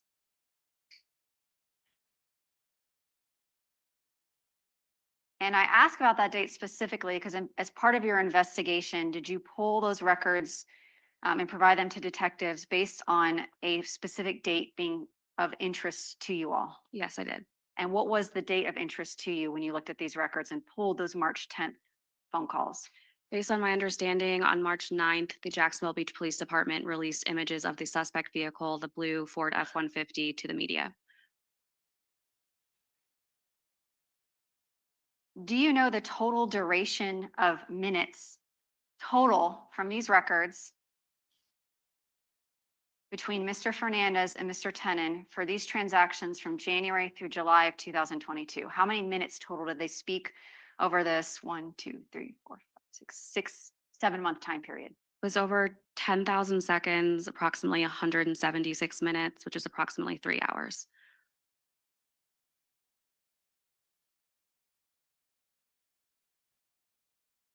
And then here with Mr. Biggerstaff on Mr. Fernandez's phone, the tolls indicate that they were in communication in January, February, and April of 2022. Correct. All right, I'm going to move on to Mr. Fernandez's Google return. And I'm going to, this is going to be State's Exhibit 185. Did you receive a return from Google for Mr. Fernandez's Google account linked to his Gmail address? Yes. Can you describe for the jury what a Google return is? Is it like a cloud? Sure, it's could be considered equivalent to the iCloud for Apple devices, but it contains a ton of records, quite frankly, for the Google account. So it'll have search history, YouTube history, sometimes it has location data, email content, messages, photos, just everything having to do with that account. I want to talk about some exhibits that you thought were of interest that you pulled for investigation purposes in this case. Beginning with, when you receive a Google return, is this how it looks to you when you're viewing it through your Axiom program? Yes. And we see here evidence sources 2, and there is one return here and one return there. Can you explain to the jury what this screen indicates?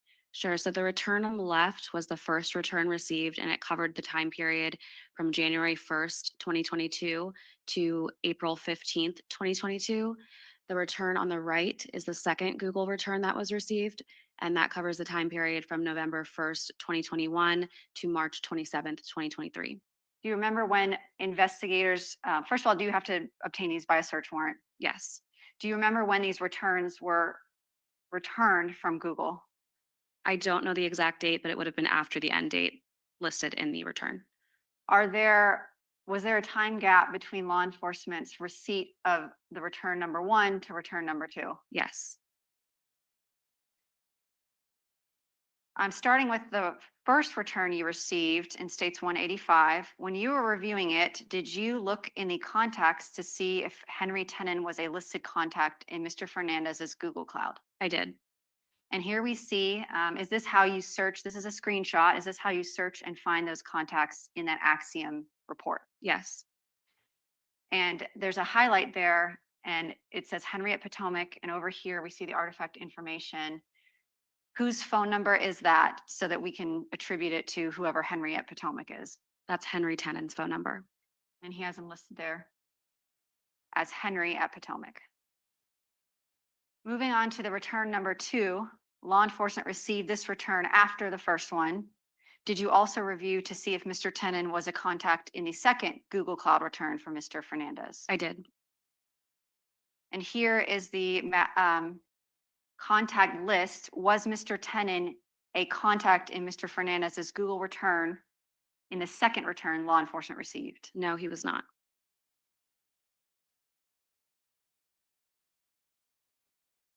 I want to talk to you about some analysis you did of deletion data in Mr. Fernandez's Google account. Are you able to go into someone's Google return and see if they have deleted data from their Google account? Yes. Can you describe to the jury where you look and how you find that? Sure. So within the Google return, there's a folder called My Activity that contains information about activity associated with the account for different Google products. So there'll be Chrome data in there, search data. There's also a folder titled Deletion Markers. And within that folder, there's a file that contains the records of the deletions processed from the account. Did you pull spreadsheet reports of the Google deletion data in Mario Fernandez's Google returns? Yes. I'm going to start by showing you what's been entered into evidence as State's Exhibit 202. And this looks like Greek to me, but can you explain to us what this shows? So this primary file, based on my understanding, contains information about bulk deletions of data or mass deletions of data. So this would be if a user requests the entirety of their search history to be deleted, the entirety of their YouTube history to be deleted. Google refers to them as corpus deletions. And these specific exhibits, did you pull Google deletion for a specific time frame? I reviewed all of the Google deletions that were available. In coming to understand and learn how to interpret these records, have you personally yourself had training or conversations with members of Google in order to understand and interpret these records? I did speak with members of Google's law enforcement team, yes. I'm going to turn your attention to State's Exhibit 213, which is the secondary database of Google deletion records. Can you explain to the jury what is contained in, based on your experience and your conversations with the Google law enforcement team, what's contained in this database? So column A is going to be the date and time in UTC. That's what that Z means, that the deletion was processed from the account. The column B has the original event timestamp, so the date and time of the original record that's being deleted. And column C has the product associated with the deletion in that row.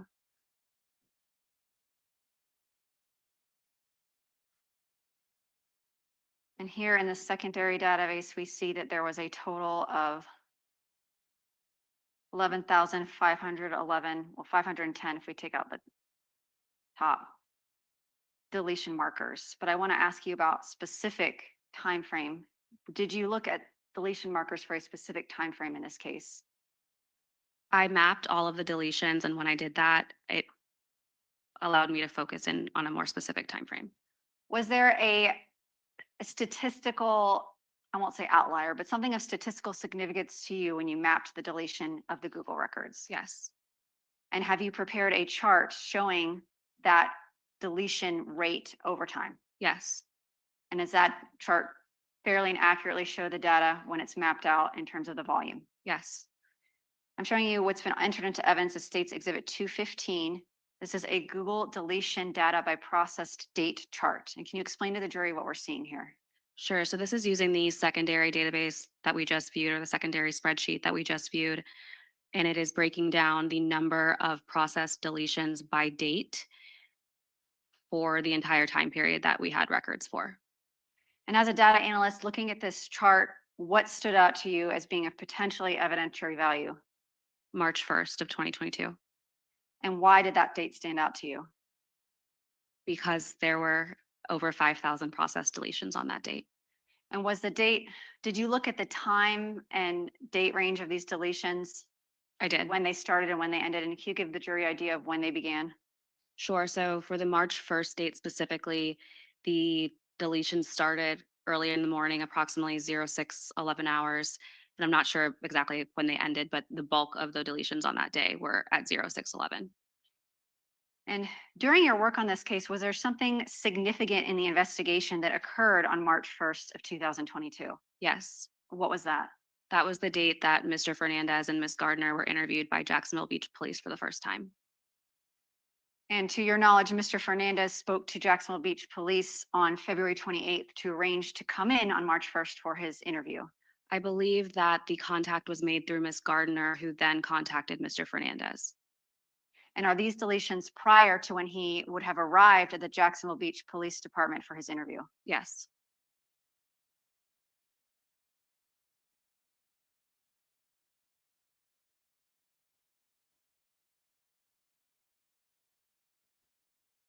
Speaking of February 28th into March 1st, 2022, when you were reviewing Mr. Fernandez's Google return, did you also find internet searches that appeared to be of evidentiary value? Yes. Can you explain what those were? Sure. So in the evening of February 28th, this would be at approximately 6:02 p.m. Around that time, there were multiple records that indicated that there were searches or viewing of maps associated with areas in Pittsburgh, Pennsylvania, as well as North Carolina. And did you also review and obtain evidence related to cell site data from Agent Blythe that Mr. Fernandez had driven to North Carolina and then Pennsylvania after his interview with police at the Jacksonville Beach Police Department beginning March 2nd? Yes. Did you do any investigation into the nature of that trip and look up any toll records or financial records related to his trip to North Carolina and Pittsburgh? Yes, I did. Can you describe for the jury what records you reviewed? I reviewed toll records. I reviewed financial records that came back. I reviewed receipts that were obtained by the detectives, among other things. And what stood out to you from your review of those records as being potentially of evidentiary value? In North Carolina, it appeared that Mr. Fernandez visited a Walmart and purchased what could be described as toiletry items. And then as he continued his trip up north, there were multiple phone calls to hotels in the Pittsburgh area and ultimately a reservation that was made. And how many nights did he make a reservation for at a hotel in Pittsburgh? 2 nights. And how many, according to your review of toll records and the cell site records, how many nights did he actually stay? 1 night. And let's talk about a little bit about the phone activity during this time frame.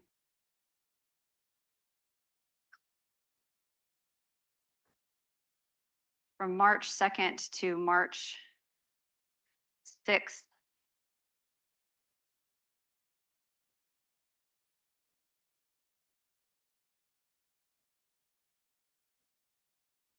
Particularly on that March 6th, that day that he came back, was he communicating with anybody of significance in the investigation? He had multiple communications with Miss Gardner.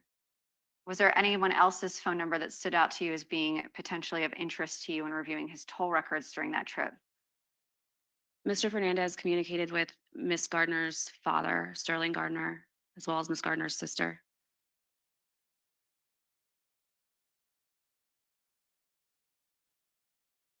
Since the jury hasn't seen it yet, I'm going to show you the documents that you recovered as part of the investigation. Is this a receipt that members of Jacksonville Beach Police Department obtained for Mr. Fernandez at the Walmart you spoke about in North Carolina? Hold on. States Exhibit 195. Yes, And you said that he purchased some, what you would consider to be toiletry items. yes.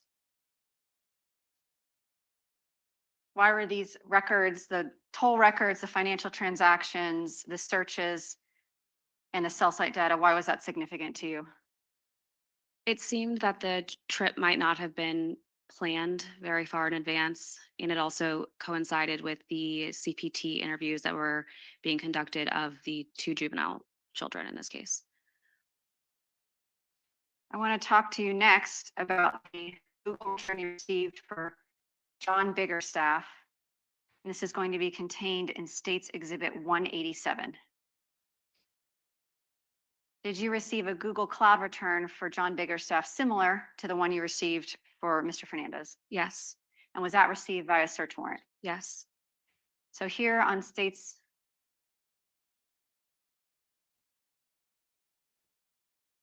I'm going to publish to everyone. Here on States Exhibit 187, we see a extraction report for a Google return, and this shows user accounts. Can you explain to the jury what user accounts are? So these are accounts that are associated with the Google account that the search warrant was obtained for. And we see here we have biggerstaffjohn904@gmail.com and a user ID for a Google account. Were you able to search through Mr. Biggerstaff's Google Cloud, including his web searches and web browser history? Yes, And in doing a web search, did you find some searches involving firearms and ammunition? yes, And before we get to that, was the date of those searches significant to you based on cellular data that you had mapped and that later Agent Blythe had mapped? yes. And what date are we talking about? January 25th of 2022. And what had the cellular data shown about January 25th, 2022? It showed that Mr. Fernandez's device was in the area of Mr. Biggerstaff's residence from approximately 1500 to 1630 hours, so approximately 3 p.m. to 4:30 p.m. And when you were going through Mr. Biggerstaff's search history for that date, January 25th, 2022, what type of searches did you find? I found searches for 10 millimeter, the search says 10 millimeter Glock pistol, and that was at 8:15 p.m. on January 25th. And these are not converted out of UTC the way that Google has them here. So it's when it says UTC, does that mean the jury needs to subtract 4 hours? Subtract 5 hours. 5 hours. So we're still in Eastern Standard Time. Yes, Subtract 5 hours. So explain to the jury, is this how the data appears to you when you look at the Google records? it is. We have on our slide here 3 searches. The first one, Glock 20 Gen 4. Second is 10 millimeter Glock pistol, and third is 10 millimeter Glock pistol. And then the next slide, we see in the same time frame a Chrome search. And what does this indicate? It's indicating that the account visited the website listed here, so guns.com, looking at Glock G20 Gen 4s. And are you able in the return to actually see a screenshot of the page that was visited captured at the time that it was visited? Yes. And so moving through the slides we have here, is this what Mr. Biggerstaff would have visited at guns.com when he clicked on those Chrome searches? I cannot say that this is exactly what he would have seen, but this is what pulls up when you click that link. And we see a couple photographs of Glock Gen 20, G20 Gen 4 10mm pistols.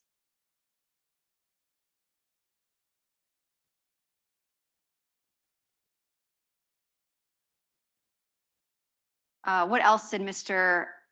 Biggerstaff search for? And can you give us a date and time of these searches? Sure. So this one has the bottom two are the searches that we talked about on the last slide. The top one is a search on January 25th, 2022 at 8:17 p.m., excuse me, for a 9mm Smith & Wesson pistol. And then for the following slide, These are searches for 10mm pistols. and then on this slide, can you give us a date and time and what he was searching? Sure. So this would be January 24th at the 9:03 p.m. for pin on hidden gun case. The middle one says that he visited, or the account visited Willa Hyde, introduces all no hidden storage furniture line, and then additional searches at the top for pin on hidden gun case.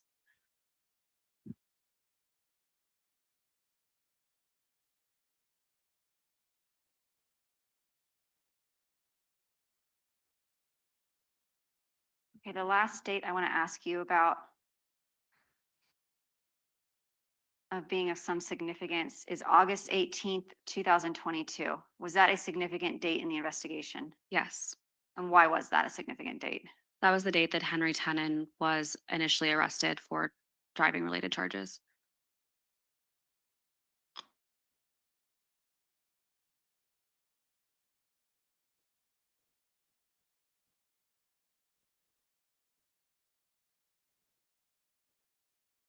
And starting August 18th on line 19722, this is at 7:57 a.m.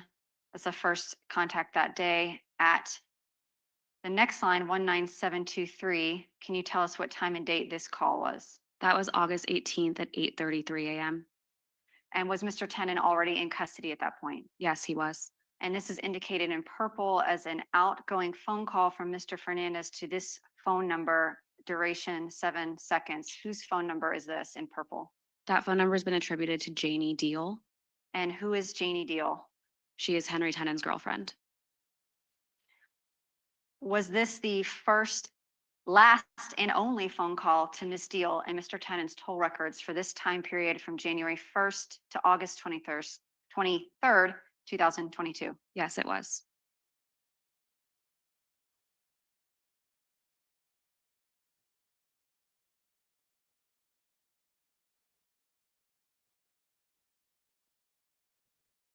Last thing I'm going to show you is State's Exhibit 207. As part of your IRS duties, do you also do research on individuals, obtaining photographs, background information, associated addresses, that type of Yes. information? And did you find a photograph of Mr. Fernandez and Miss Gardner that was taken after the death of Jared Bridegan? Yes. Is this the photograph here in States 207? Yes. Where did you obtain that photograph? I obtained this photograph from a blog, soshelly.com. And who is Shelley? Shelly Gardner is Shanna Gardner's mother. And do you remember approximately what date this photograph was posted? Let me check my notes.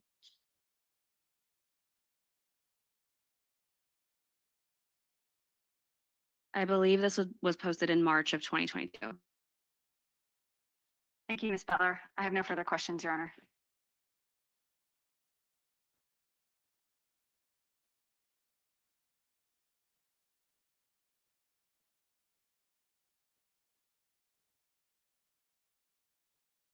All right, members of the jury, you all wanted to take the break, correct?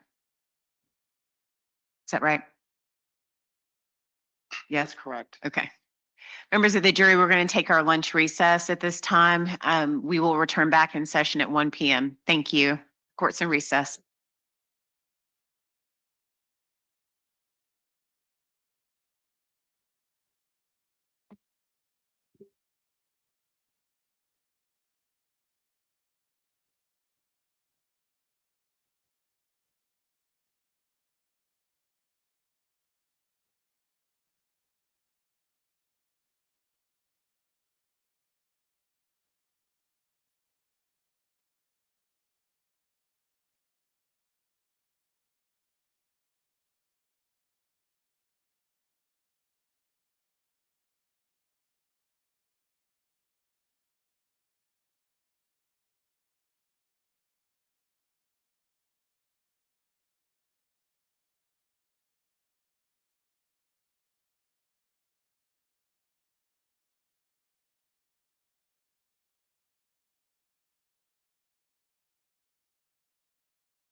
there anything we need to take up prior to bringing in the jury? All right, let's bring in the jury. What? We're gonna bring him up. Okay, That's what we it's have. 1 o'clock. Sorry.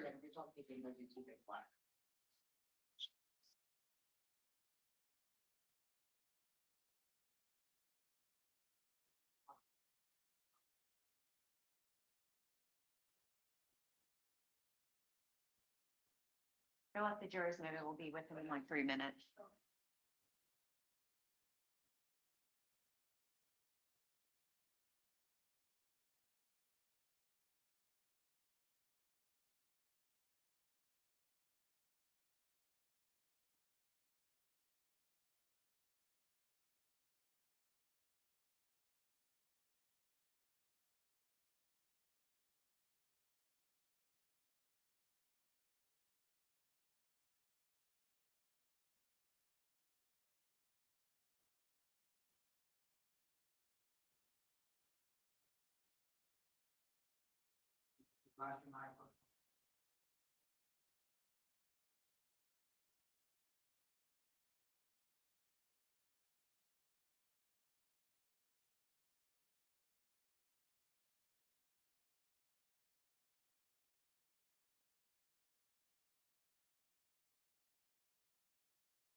Thank you.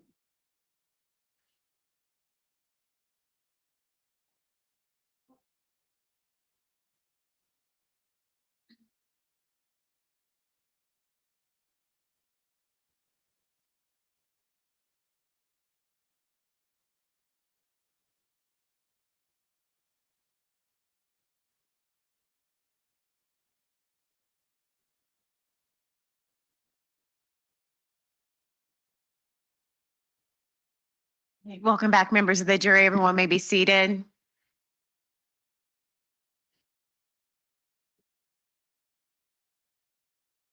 All right, before we get started, I want to confirm with the jurors that even though you had your devices over the lunch recess, did you follow the communication rules? If you could answer out loud. Yes. All right, thank you. Mr. Hill, you may proceed with your cross-examination.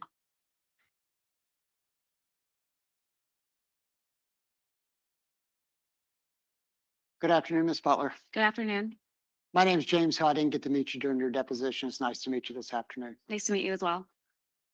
My understanding, you're now in the private sector, is that correct? Yes, I am.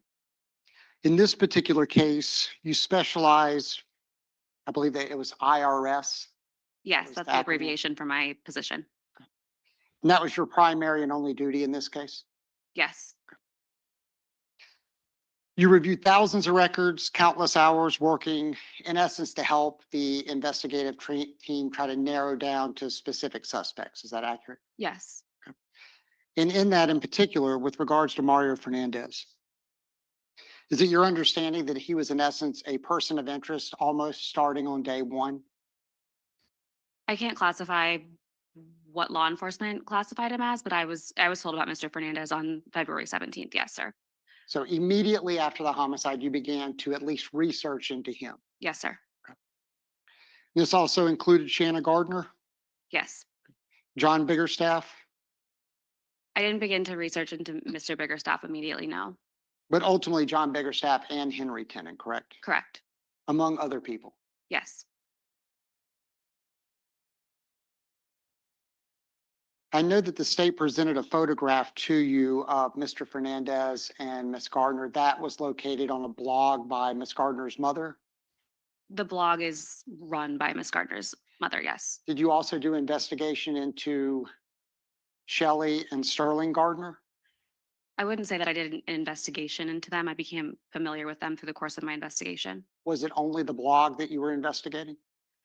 I believe I might have done some social media searches, but as far as documentation, the blog. And I'm kind of going out of order, but you would agree nothing in the blog where you pulled that photograph provided any further relevant information regarding Mario Fernandez and the homicide of Jared Bridegan. You would agree with that? I would agree with that. That was just a photograph of husband and wife together that was posted on Mr. Fernandez's mother-in-law's blog. Right. The purpose was to understand the activities before and after the homicide. And you were able to learn through that research somewhat about the Gardner family and their finances. Is that correct? Yes.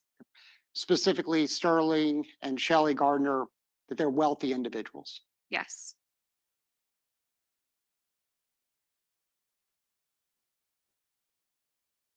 Would you agree that primarily through your research, the finances that Mr. Fernandez had were primarily tied to his marriage to Shanna Gardner? I didn't do enough financial research into Mr. Fernandez to be able to answer that definitively. Were you able to determine he earned an income from his rental properties? I don't recall looking into that specifically, no. Now, I want to draw your attention back to the actual night of the homicide, February 16th. You provided some testimony that you made a determination that his phone was not communicating with the network during certain times. Correct. There were no cellular transactions during certain times. And that was information that ultimately was utilized by Agent Blythe. It wasn't utilized by Agent Blythe. I discussed it with Agent Blythe. But you're not an expert in that particular area, correct? I am not, no. So you're not able to draw any type of opinion from an expert standpoint as to what the lack of records or the presence of records actually means. Correct. I conducted preliminary analysis to provide investigative leads. And there's no dispute that there was also network data gaps at other points in that same evening. That's correct. My understanding is that that could be for several different reasons. A person could have their cell phone powered off would be one reason. Yes, sir. Their phone could be placed in airplane mode. Yes, And for other reasons. that's correct. And that could be pretty broad. You would agree with that? I would agree with that. Some of that entirely out of the control of the person that actually possesses the device. I would say that's fair.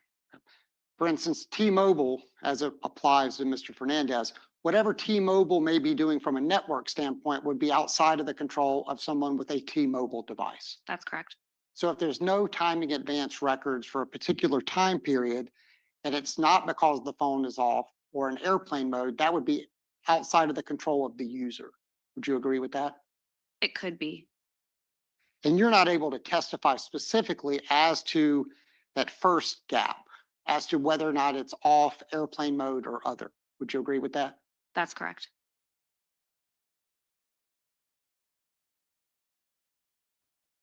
And I believe you were also asked about some other gaps that were later that evening. Would you be surprised to know that law enforcement has testified in this trial that they made contact with Mr. Fernandez and Ms. Gardner during one of those timing advance gaps? I would not be surprised. I know that law enforcement did make contact with them.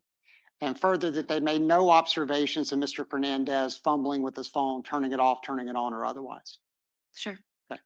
And would you agree that that could be evidence that in fact there is a networking issue, at least during the time period where law enforcement is watching and seeing him during one of those timing advance gaps? I would say based on my understanding, it's possible, but I can't say one way or another. So with any of the gaps the state has elicited and that I brought up, you're not able to actually offer any testimony as to what the actual reason for that timing gap is. No, I'm not. And certainly you can't say that any of those timing gaps specifically implicate Mr. Fernandez in the homicide of Jared Bridegan. I can only say that there are gaps. Only say that they're gaps. Yeah. As to why there's gaps, you cannot say. Correct.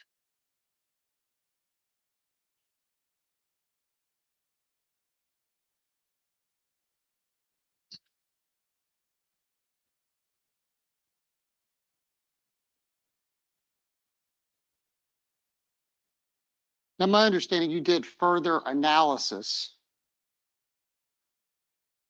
30 days prior to the homicide, the day of, and 30 days post-homicide. For a total of 61 days, you looked to compare to see if there were other gaps in network connectivity. Is that correct? Yes. And the specific gap that was referenced was 1910 to 2019, which is what people refer to as military time, but that would be 7:10 p.m. to 8:19 p.m. Is that accurate? That's correct. And that's the time gap that the state had referenced that they believe is that Mr. Fernandez had his phone off during the homicide. Whether that's true, you're not able to testify that, but that is the time period in which you researched. Is that correct? That's the gap around the time of the homicide. Yes, ma'am. And as you just mentioned, you did somewhat of a historical analysis for pre-homicide and post-homicide for that exact same time period, correct? Yes, I did. And because that particular time period is significant, you wanted to see if that ever occurred at any other time before the homicide or after. Is that accurate? That's correct. And it's accurate that you did find other occasions that that took place. I did. You found approximately 4 of those, correct? I did. And just so the jury understands, I would imagine every single one of them has a cell phone. In order for someone to power their phone down, depending if it's an Apple or Android, they press or hold down a button, the phone shuts down. Fair enough? More or less, yes. Okay. Same way with starting it back up, correct? Yes. You would agree, though, for someone to have 4 identical gaps, they would have to be able to shut their phone down at precisely the exact time. You would agree with that? Based on my recollection of the analysis, the gaps weren't identical. My analysis was just about were there transactions during that time frame on other days. And you found 4 exact duplicate transaction periods. And that 30 days before and 30 days after for the time period you were researching. It did not reflect that the cell phone stopped communicating with the network or the gap started at the same time on all 4 of those days. No, it did not. It was a lack of transactions. Correct. Okay. Which again, you relate back to saying that if there's a lack of transactions, it means that it is not communicating with the network. Is that my understanding? That is one possible reason, yes. Okay. But there's multiple possible reasons as you testify. Yes, The cell phone could be off is one, yes, which is what the state has tried to elicit from you, that they believe the cell phone was off, correct? I was not asked that by the state. But that's what's being presented to this jury. But your testimony is very clear. You cannot make that determination at all. No, I cannot. And you found 4 other occasions with 0 transactions during the same time period you researched for that 61-day time period. That's correct. When I did my preliminary analysis, that's what I found. But you did not research any other time periods in that 61-day time period to see if there were other network gaps, did you? No, I did not. I focused on the time period surrounding the homicide. And that cell phone information has been provided in evidence, so the jury will be able to review it. But would you be surprised to know that there were other network gaps throughout that same evening? I do know that there were additional gaps, as we're calling it, throughout that evening.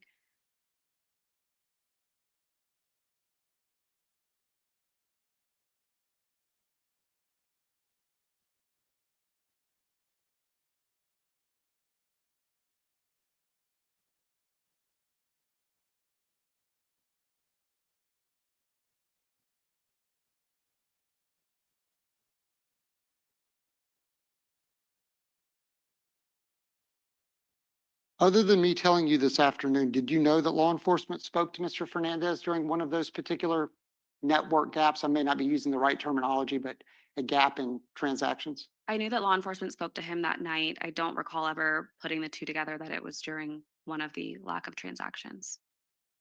And is that because you were more of a, and I don't want to diminish your role, but you were more of a data analyst as opposed to a law enforcement investigator? That's correct. I was an analyst and I did preliminary analysis.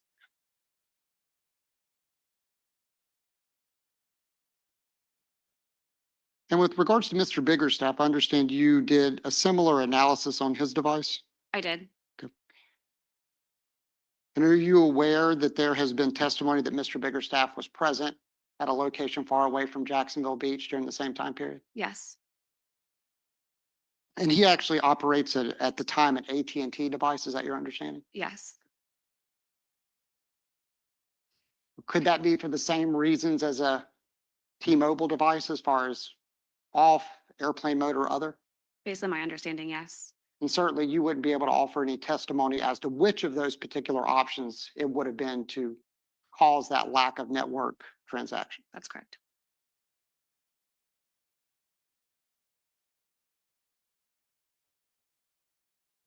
Is your understanding Mr. Biggerstaff's gap actually encompassed from 4:25 p.m. till 10 p.m. that evening?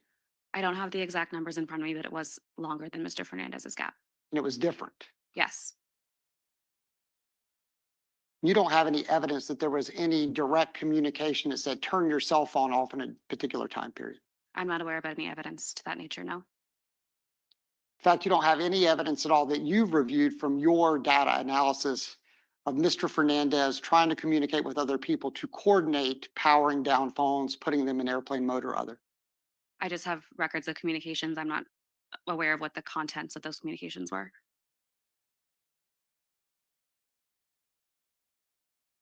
And specifically with Mr. Biggerstaff, you did a similar analysis 30 days before and 30 days after. Is that correct? Yes. And in his particular device, you found approximately 10 occasions with a similar type of activity or lack of activity. That's correct.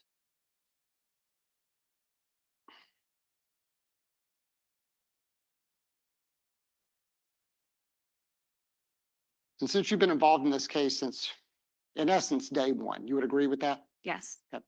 And when there's major breaks in the case, you're made aware of those, correct? Yes. You're aware that the truck was found. Yes. You're aware that Henry Tenon was arrested. Yes. You were made aware that Mario Fernandez was arrested, Yes. as well as Shanna Gardner. Yes. Okay. You've not been told that John Biggerstaff has ever been arrested, correct? Correct. Juan Biggerstaff never been arrested. Correct. No, the state also asked you with regards to some of your financial analysis. The date of the homicide occurred on February 16th. No dispute about that, correct? Correct. You found no evidence that Mr. Fernandez paid Henry Tenon any money related to this homicide or otherwise prior to February 16th, correct? That's correct. And you looked for that. I did review Mr. Fernandez's financials. I can't speak to exactly the start date and the end date. But certainly if you had found something to evidence a payment prior to the homicide, we would expect to hear that today. Yes. we would expect there'd likely be a picture of a check or cash or otherwise that you would be testifying to on direct examination. Not sure what the evidence would have been, but I likely would have been testifying to it if I found it. We can agree, none of that testimony was elicited to you earlier this morning. That's correct. Now, you did testify that there were 3 checks that you did find. I did not testify about checks. Have you identified those in your financial analysis? I have seen the scans of the checks. I was not the one that identified them initially, no. When you reviewed the financials, did you come across them at all? I remember seeing the checks in the financials, but I was not the one that initially located them. Okay. No dispute that those were after the homicide. That's correct. And that was approximately March and then April of 2022. Is that correct? Late March, early April, yes. No evidence that there were any payments after that April date. Not that I'm aware of now. And certainly you would be the one to likely assist or be the one to find those payments based upon what your role in this investigation was. I might have. I would say that I would be aware if there were. Now, this question is going to sound almost common sense, but you would agree a check, which not many people use anymore these days, has the name of the person or the company that's issuing the check. Correct. Okay. And someone in a position such as the ATF, the FBI, JSO, or Jack's Beach, they can certainly track down by way of the name of a person or a business to find out who wrote that check. Yes. Okay. And what else would be on there is the person's signature that actually signed the check. Correct. Okay. Wouldn't be hard to find because you have the person's name and their business or their address listed on the check. That's correct. Okay. Now, the state has somewhat alleged that this is hiding in plain sight, but it certainly could be the opposite. It could be for legitimate purposes. Would you agree with that? It could be. None of those checks, and you've seen copies of those checks, correct? I have. They certainly don't say murder of Jared Bridegan on there, do they? That's correct. They do not. Okay. They say landscaping for one, Yes. tree work for another, or excuse me, landscaping and tree work and then roofing for another. I'm not sure about the exact wording of the first one. The second one does say roofing. Okay. And then one said Kickstarter. Kickstarter, good luck. Okay. And were you made aware that once the truck was recovered in the search of the Potomac property, they actually found a business plan for Mr. Tenon? I remember hearing about that. I'm not sure. I don't know that I knew that it was found in the Potomac house. If I represent to you that law enforcement recovered that, would you take my word for it? Yes. No dispute that a handwritten check with a signature and the writing in the memo line with the name of your business is a pretty identifiable instrument. It's identifiable. Yes. Much easier to trace than cash. That's correct. Certainly better than crypto. That's correct. All ways that people committing crimes and issuing payments may utilize to avoid having it traced back to them. Yes, there are a number of ways to accomplish that. But in this case, the only payments that you found or were found by law enforcement with your knowledge was by way of these 3 checks. To my knowledge, yes.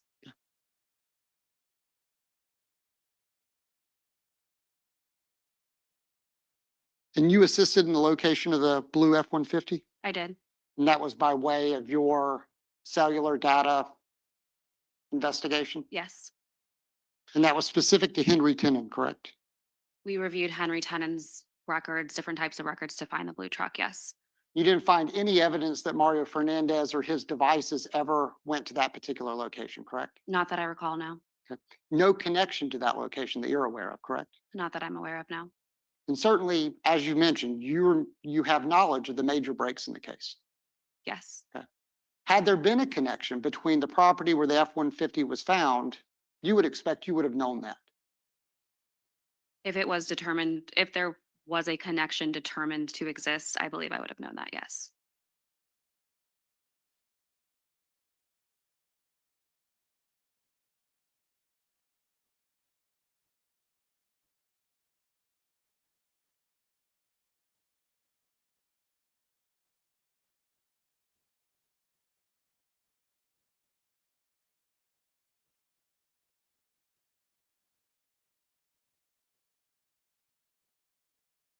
Going back to that particular property where the F-150 was found, Yes. were you able to identify anyone other than Henry Tenon that had a connection to that property? The individual who was spoken to by law enforcement, Do you know that person's name? Jimmy Jones. Did you ever find any connection between Mario Fernandez and Jimmy Jones? I did not know.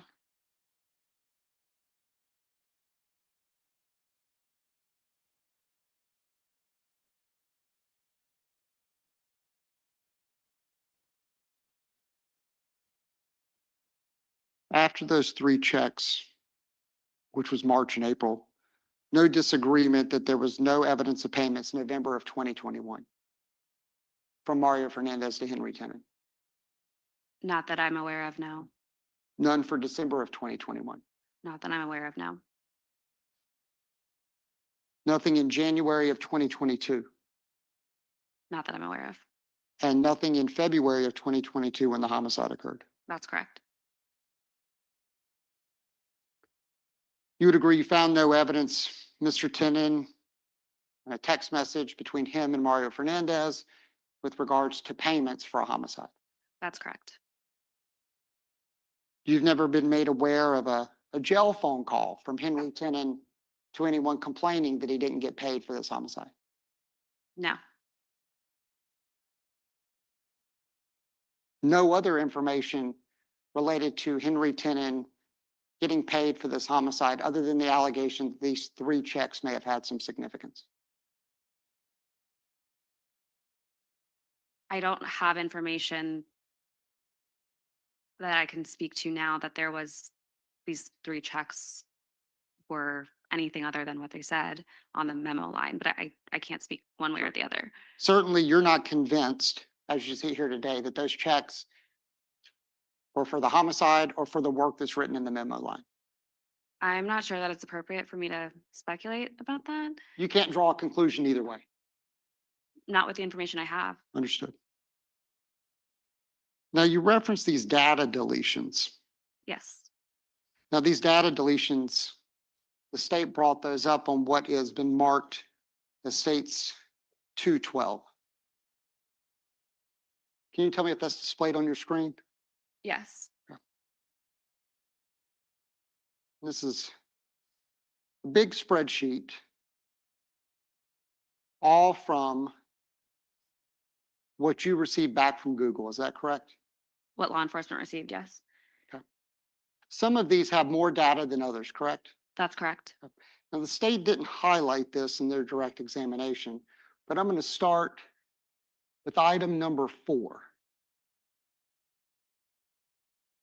You would agree if you go to the far right, starting at P, number 4, it indicates Facebook.com. You see that? Yes, Okay. Sounds pretty elementary, but you would agree that that appears to be something deleted related to Facebook. I believe so based on my understanding of what the records show. No information that there's ever been anything posted on Facebook by Mario Fernandez as it relates to the homicide of Jared Bridegan. Not that I'm aware of, but if it was deleted, I wouldn't have been able to review it. But certainly, law enforcement can get a subpoena to send to Meta to collect data of Facebook posts and stories. That's correct. Okay? Something that the ATF can do. That's correct. Okay? JSO could do that. That's correct. Jacksonville Beach Police Department. Yes, And certainly we have the FBI involved as well. They could do that too. yes.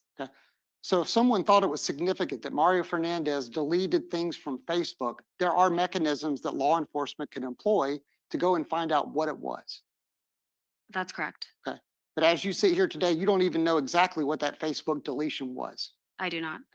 The state just wanted to elicit that there were a lot of deletions on the date that Mr. Fernandez went in for a voluntary interview. You That's would agree with that?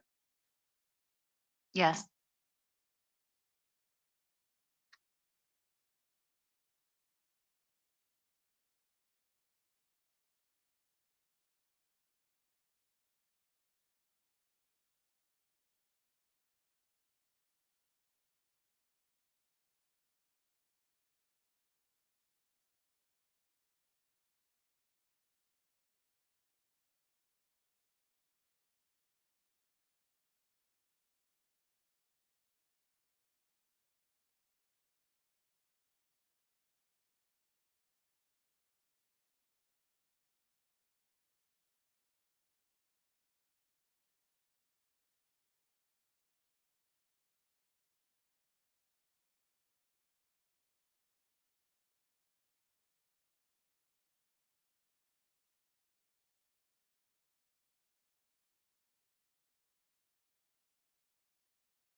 Mr. Hill.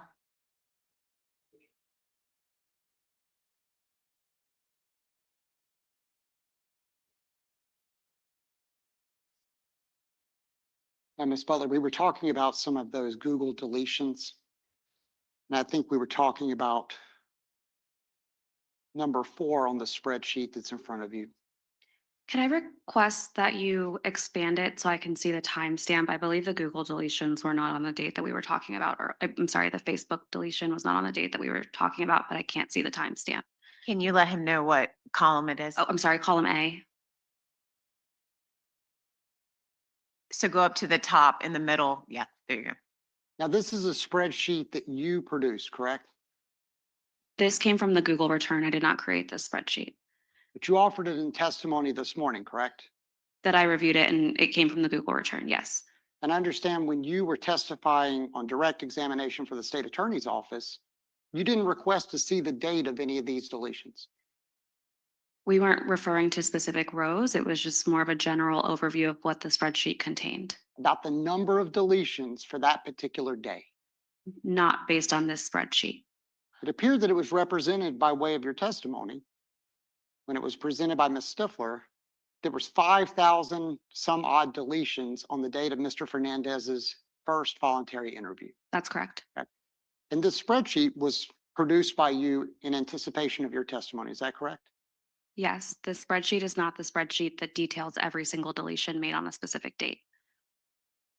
Are you testifying to this court that you would include deletions that have nothing to do with the deletions that were referenced for the date of Mr. Fernandez's voluntary interview? In order for me to do a sound analysis, I need to look at all of the data.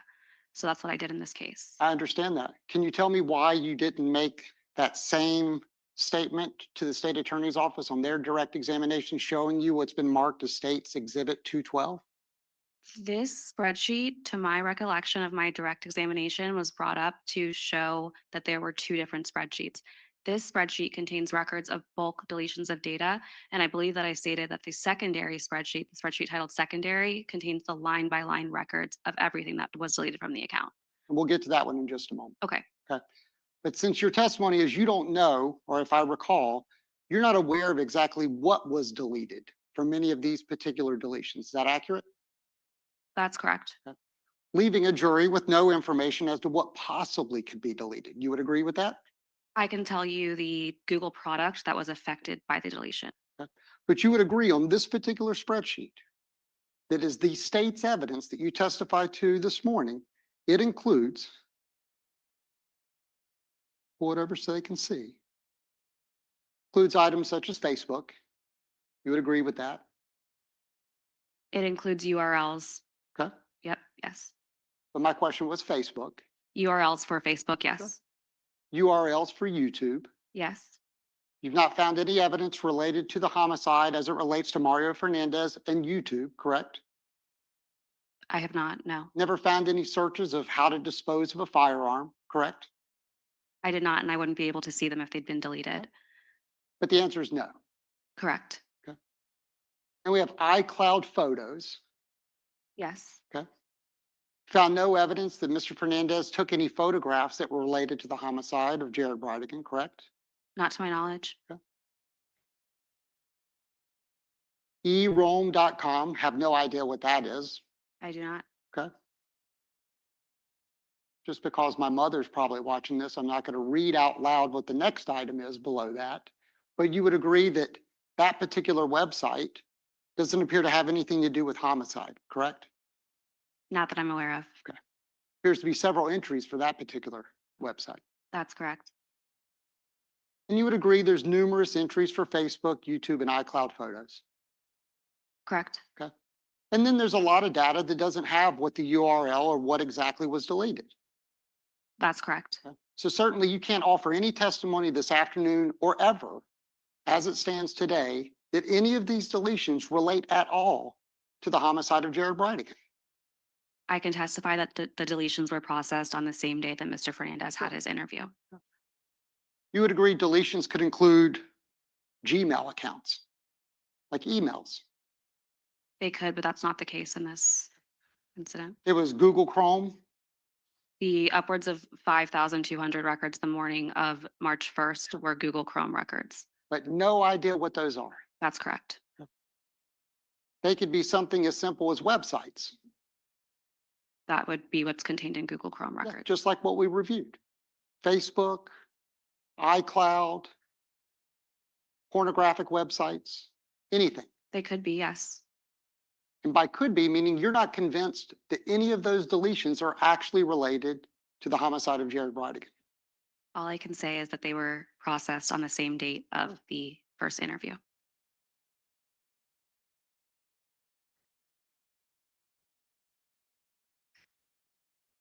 Let's go to the secondary.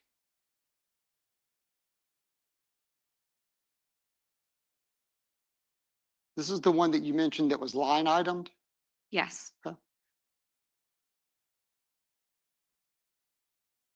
Similar to my previous question, nothing to indicate exactly what was deleted. just the Google product affected. Google Chrome. For what's on the screen right now, yes. As to what that is, you could never testify it has anything to do with the homicide of Jared Bridegan I can just say that it's Google Chrome. and that it happened on a particular date. Correct.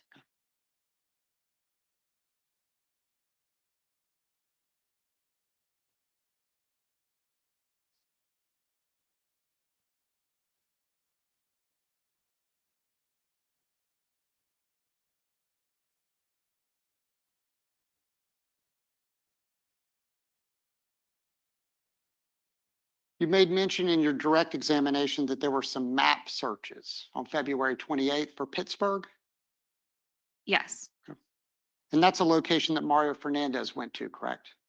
to the area Okay. of Pittsburgh. You would agree February 28th is several days prior to that trip. Correct. The searches were made on the evening that he was notified about the interview. But you have no information as to whether he was going to Pittsburgh. I can just speak to what the records reflect, that there were searches that evening. Sure. The way you presented that testimony was to make a connection that his trip to Pittsburgh had something to do with his interview, but you have no evidence of that, correct? I can only speak to the dates that the searches were conducted Sure. compared to the date that Mr. Fernandez was notified, compared to the date that the interview happened on the following day. But he did the search prior to going on the trip, That's correct. okay? And he didn't go to Pittsburgh and avoid going in for his interview, did he? No, the He interview went in. happened before. Yes, Voluntarily and sat down with law enforcement and gave a lengthy interview. correct. He could have, if he had chosen to, declined that interview,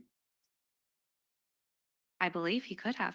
right? He wasn't under arrest. Correct. It was voluntary. Correct.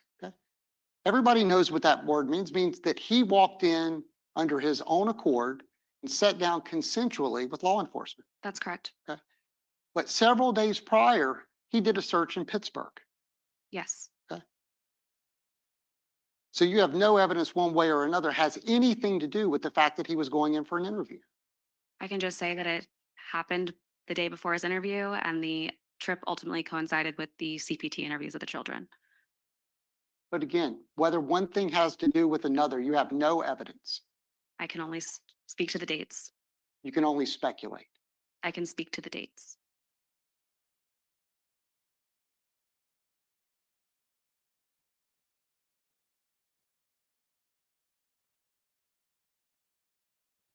You testified that he went on his trip north. You guys were able to track him by way of his cell phone data, correct?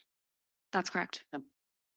Didn't appear that he purchased a burner phone or anything to try to not be tracked. You would agree with that? Not that I'm aware of, no. He used his debit card or credit card? I don't recall which card he used, but there were records of his financial transactions, yes. You mentioned, I believe it states 195. Your Honor, may I approach the evidence? Yes.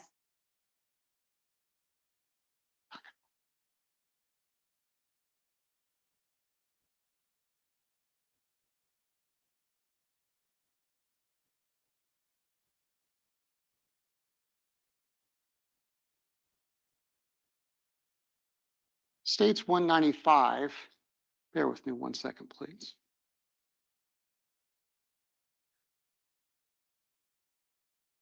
Can you see that on your screen? Not yet. Ah, I can see it now. This was a receipt gathered by Walmart? From Walmart? I believe so, yes. Can you scroll up so I can see the Sure. top of it, please? Thank you. No dispute, this is what Ms. Stifler showed you on your direct examination. That's correct. Floss swords, Yes. any idea what that is? I believe it's floss picks to floss your teeth. Like oral hygiene. Yes. That doesn't relate to the homicide of Mario Fernandez, or excuse me, Jared Bridegan, does it? It's a purchase of toiletries. Sure. A Vino dial, what is that? I believe it's a Vino Dale, like daily, possibly a moisturizer or a soap of some sort. As you said, toiletries. Correct. The next two don't really relate to me, but hair care products, Yes. okay? Nothing to do with the homicide. You would agree with that? It just says hair care. Exactly. Body wash and some other men's product. Then just normal toiletries. Correct. Nothing out of the ordinary for somebody that may be going on a trip. Right? People need supplies. Yes. Exactly. There's entire aisles at places like Walmart that sell travel containers of various hygiene products. That's correct. That's not unusual. There are those sections in stores. Yes. Okay. Now, Walmart sells a lot of things. No disputing that, right? Correct. You don't see anything on this receipt or any other receipt that Mr. Fernandez bought a tent, like to hide out in the woods. There's no tent on here. Okay. He didn't buy any type of makeup products or fake mustaches or anything to try to disguise himself. I can only speak to what's on here. Right, exactly. But certainly if you had found evidence that Mr. Fernandez was gathering any type of items to go on the run and to hide from law enforcement, we would expect you would testify to that, correct? Somebody would have testified to it. Certainly. Yes. But all you're able to testify to is this receipt from Walmart that Mr. Fernandez bought hygiene products. That's correct. You would agree that that's not going to help this jury in any way decide whether or not Mr. Fernandez is involved in a homicide. I can't speak to what might help the jury or not help the jury. I'm just speaking to what the receipt says. Okay.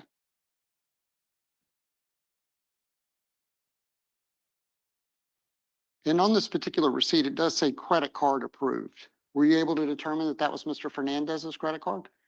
I believe it did ultimately match the financials we had available for Mr. Fernandez. Yes.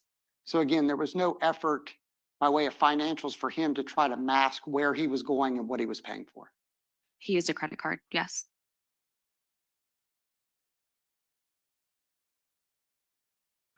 You also found evidence of him having dinner at a Ruby Tuesdays.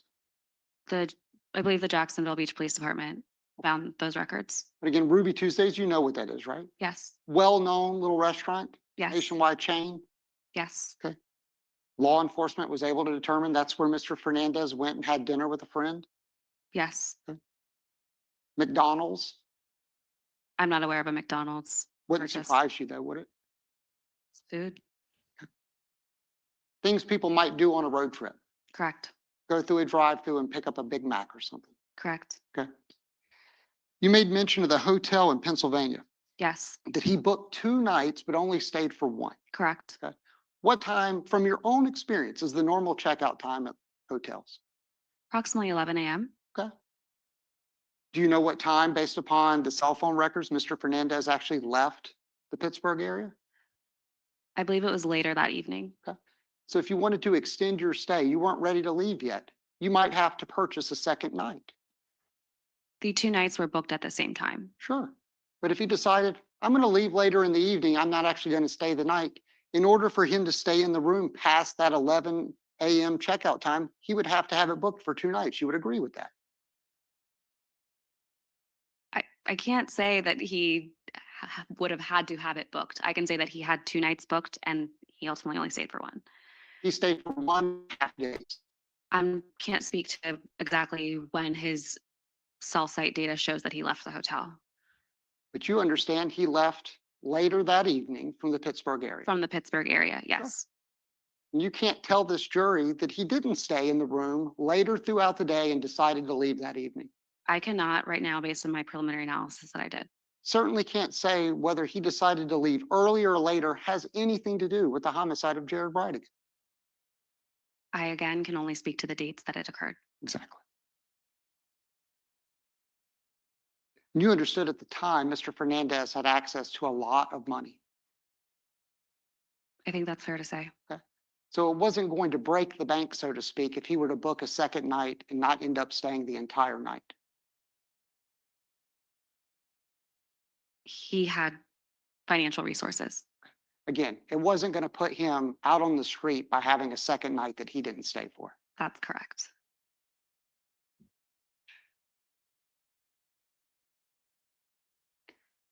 Now, state mentioned Mr. Biggerstaff Yes, and that Mr. Fernandez had gone to Mr. Biggerstaff's on February 15th as well as January 25th.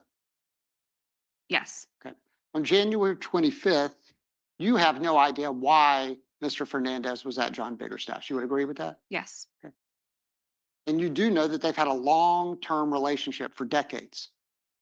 I can't speak to the length, but I do know that they've been familiar with each other for an extended period of time. Did you know that Mr. Fernandez went to high school with John Biggerstaff's daughter? Yes, Did you know that John Biggerstaff and Mario Fernandez would sometimes work out together? I did not know about workouts. Did you know that Mr. Biggerstaff would do some handyman work with Mr. Fernandez at his property? Yes, So no disputing that they had plenty of legitimate reasons to be together. that's correct. So as far as why Mr. Fernandez was there on January 25th, you're not able to say that personally to Mario Fernandez it had any relation to the murder of Jared Bridegan. I can say that Mr. Fernandez was in the area of Mr. Biggerstaff's house, and then approximately 3 hours and 45 minutes, Mr. Biggerstaff searched for the 10mm Glock pistol. I'm sorry, who searched for it? Mr. Biggerstaff's account. Okay. Mario Fernandez was not there at that time, correct? That's correct. Okay. His device, which we heard from Agent Blythe, generally is within an arm's reach of the person that owns that device. Any dispute of that? I can't speak to where individual people have their devices, but Sure. But no disputing, based upon your analysis, Mario Fernandez was not present with John Biggerstaff whenever whomever was searching for a 10mm. that's correct. And you understood that John Biggerstaff was a convicted felon. Yes, And I know some of the searches you pulled up included places you could purchase a firearm. Correct? a website, yes. Yeah. Any evidence that a firearm was purchased from any of those websites? Not that I'm aware of, no. And you would agree, if you go on Google, you type in any type of item, sometimes in the search results, it brings up places where you can purchase those items that you searched. Yes, So for instance, if I were to Google right now on my cell phone, Glock 40 Gen 4, 10mm, some of those return results might be places I can purchase that firearm. that's correct. In the case of Mr. Biggerstaff's account, there was indication that he visited the website. Sure. But there's no indication that he purchased anything, Correct. correct? Whether he wanted to go in and look at a firearm he used to own because he had an affinity for firearms, you're not able to testify one way or another.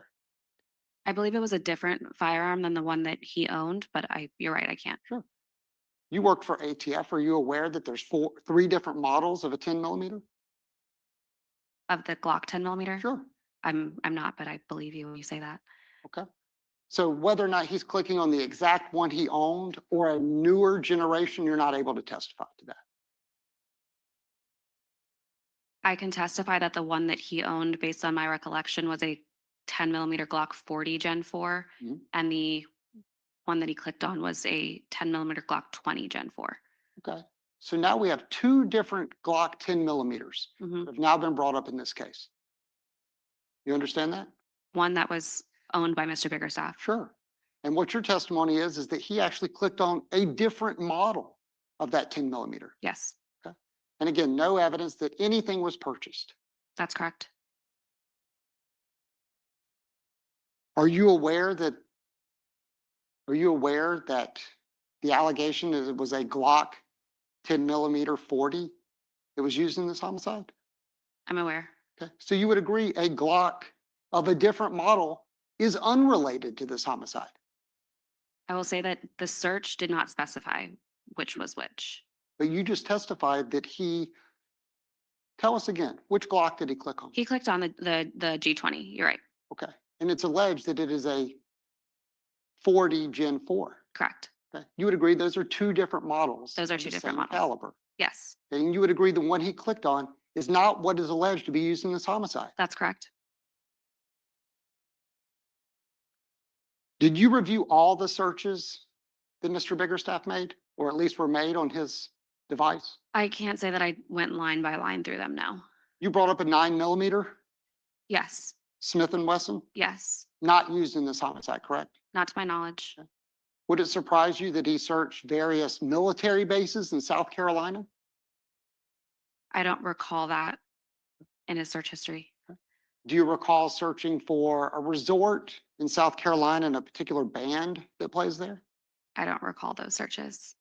Do you recall handmade flour tortillas being a search that Mr. Biggerstaff made? I do not recall that, no. Would you agree in your own experience, people Google all sorts of things? Yes, I would agree.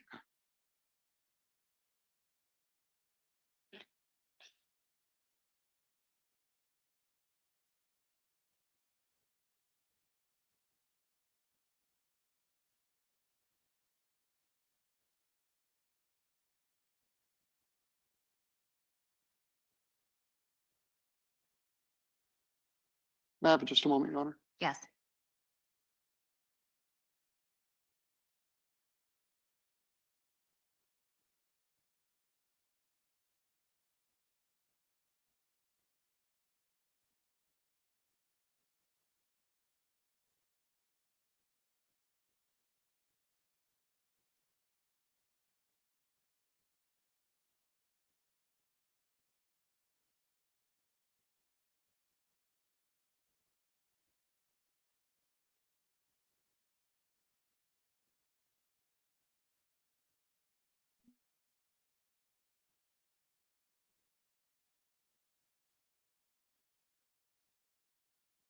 Ms. Butler, I'm going to come back to some of those searches in just a moment. Okay, I'm bringing up the trial exhibit in the state. I believe it's Exhibit 214, which is the CDR call logs of Mr. Fernandez. There's one in particular that the state highlighted in purple. You see that on your screen? yes. And who did you determine that that was a call to, or at least to the device that was possessed by a certain person? Or That was the phone number that was used by Janie Deal. okay. And that was Mr. Tenon's girlfriend.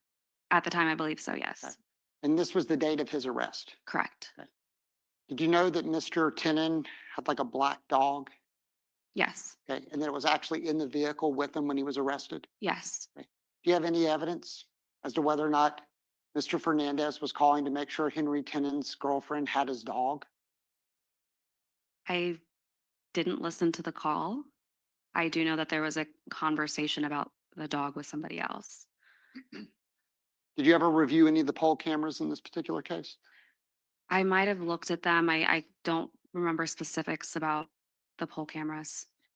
You don't know whether or not there's poll camera video of this Mr. Tenon's dog running around the Potomac property?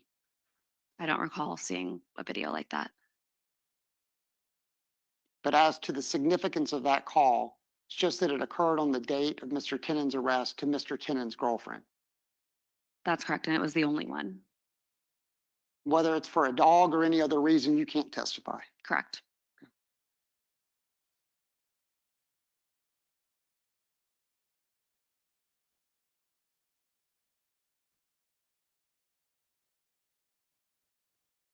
Now, Ms. Butler, I was asking you questions about some of the other searches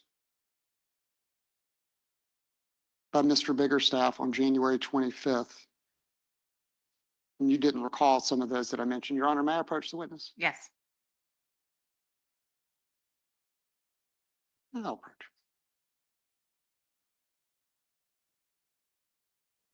Ms. Butler, what I'm showing you is a composite exhibit, Defendant's Exhibit 53. I'm going to give you an opportunity to look at these and see if you can identify them for the jury. Sure. So the one I'm holding right now appears to be a record of a search for Charleston, South Carolina military base that in UTC time was January 26th of 2022 at 1:51 a.m. And doing that math, can you tell us what time that would have been in Eastern Standard Time, either with daylight savings or otherwise, whatever would be appropriate? Sure. It would be January 25th, 2022 at 8:51 PM. This would be around the same time period of the other searches you testified to, correct? Around the same time, I believe the other searches started at 8:15 PM. Okay, but within the same hour. Correct. And there's another one I'm going to show you. And if you could do that same somewhat UTC analysis. Sure. This one is a search for Randy Reap, and the converted time would be January 5th, excuse me, January 25th, 2022 at 3:05 PM. And these appear to be similar to the same searches that you recovered as far as the way they look Yes, from the same device that you were referencing. the same Google account. Yes, And that was related to Mr. Biggerstaff. correct. You would agree that a search for a Charleston, South Carolina military base doesn't appear to have any relevance to the homicide of Jared Bridegan. Not that I'm aware of, no. And Randy Reap, a local attorney, no information that that has any relation to the homicide of Jared Bridegan. Not that I'm aware of, no. Gunnar, may I publish to the jury? Yes.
Now, Ms. Butler, after reviewing those, you would agree there are plenty of other searches from Mr. Biggerstaff's device that didn't have anything to do with firearms Yes, and didn't appear to have any relevance to the homicide of Jared Bridegan. not that I am aware of, no. You had an opportunity to review the Google searches of Henry Tenon. I likely did. I can't recall the details of them. If you had an opportunity to review some of those searches, would it refresh your recollection? It might, yes. Your Honor, may I approach the witness? Yes. You may throw out.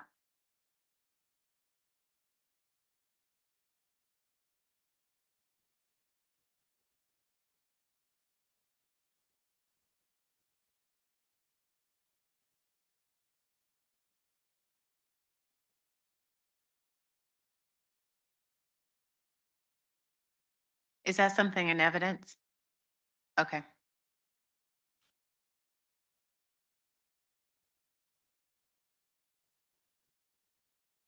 Is there an objection?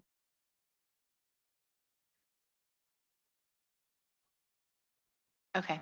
Members of the jury, we're going to take our mid-afternoon break, okay? We'll come back in 15 minutes.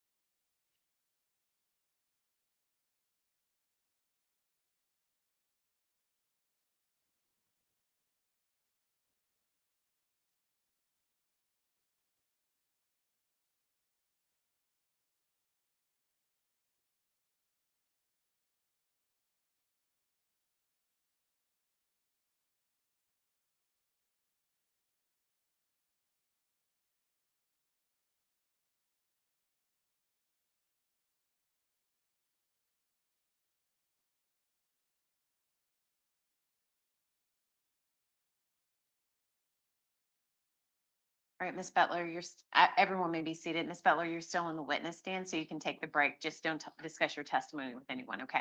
All right, thank you. Court's in recess.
There'll be no talking on the voice inside.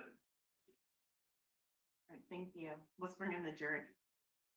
Your Honor, if you would like, James Hill on behalf of Mr. Fernandez, the state and defense had an opportunity to review some additional pieces of evidence, and by stipulation and agreement, we have pre-marked and entered defendants 58, which are Chrome records for Henry Tenon as a composite, 2 pages, and defendants 59, which are Chrome records regarding John Bickerstaff. Okay. Let's get the jury. No objection from the state. Thank you.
Your Honor, the Jews are here in the courtroom. Thank you.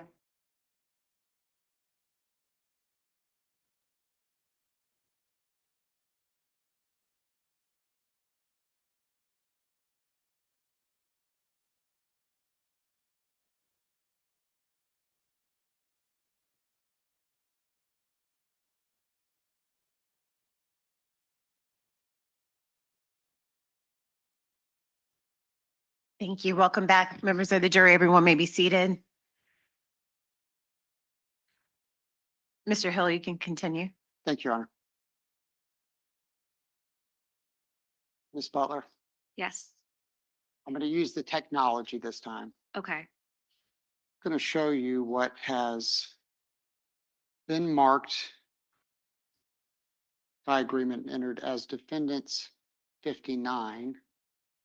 Can you see this on the page? A little blurry. I will do my best.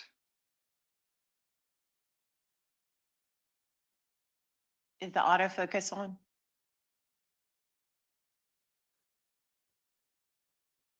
I'll zoom in a little more, otherwise I'm going to do it the old way. Is that better for you? Yes. If you could, read to the jury these additional searches starting at the top from Mr. Biggerstaff. Starting at the top, it is a visit to a website or a URL that says how to measure your bra size at home, 4 simple steps. The next search Bra size chart dash third love.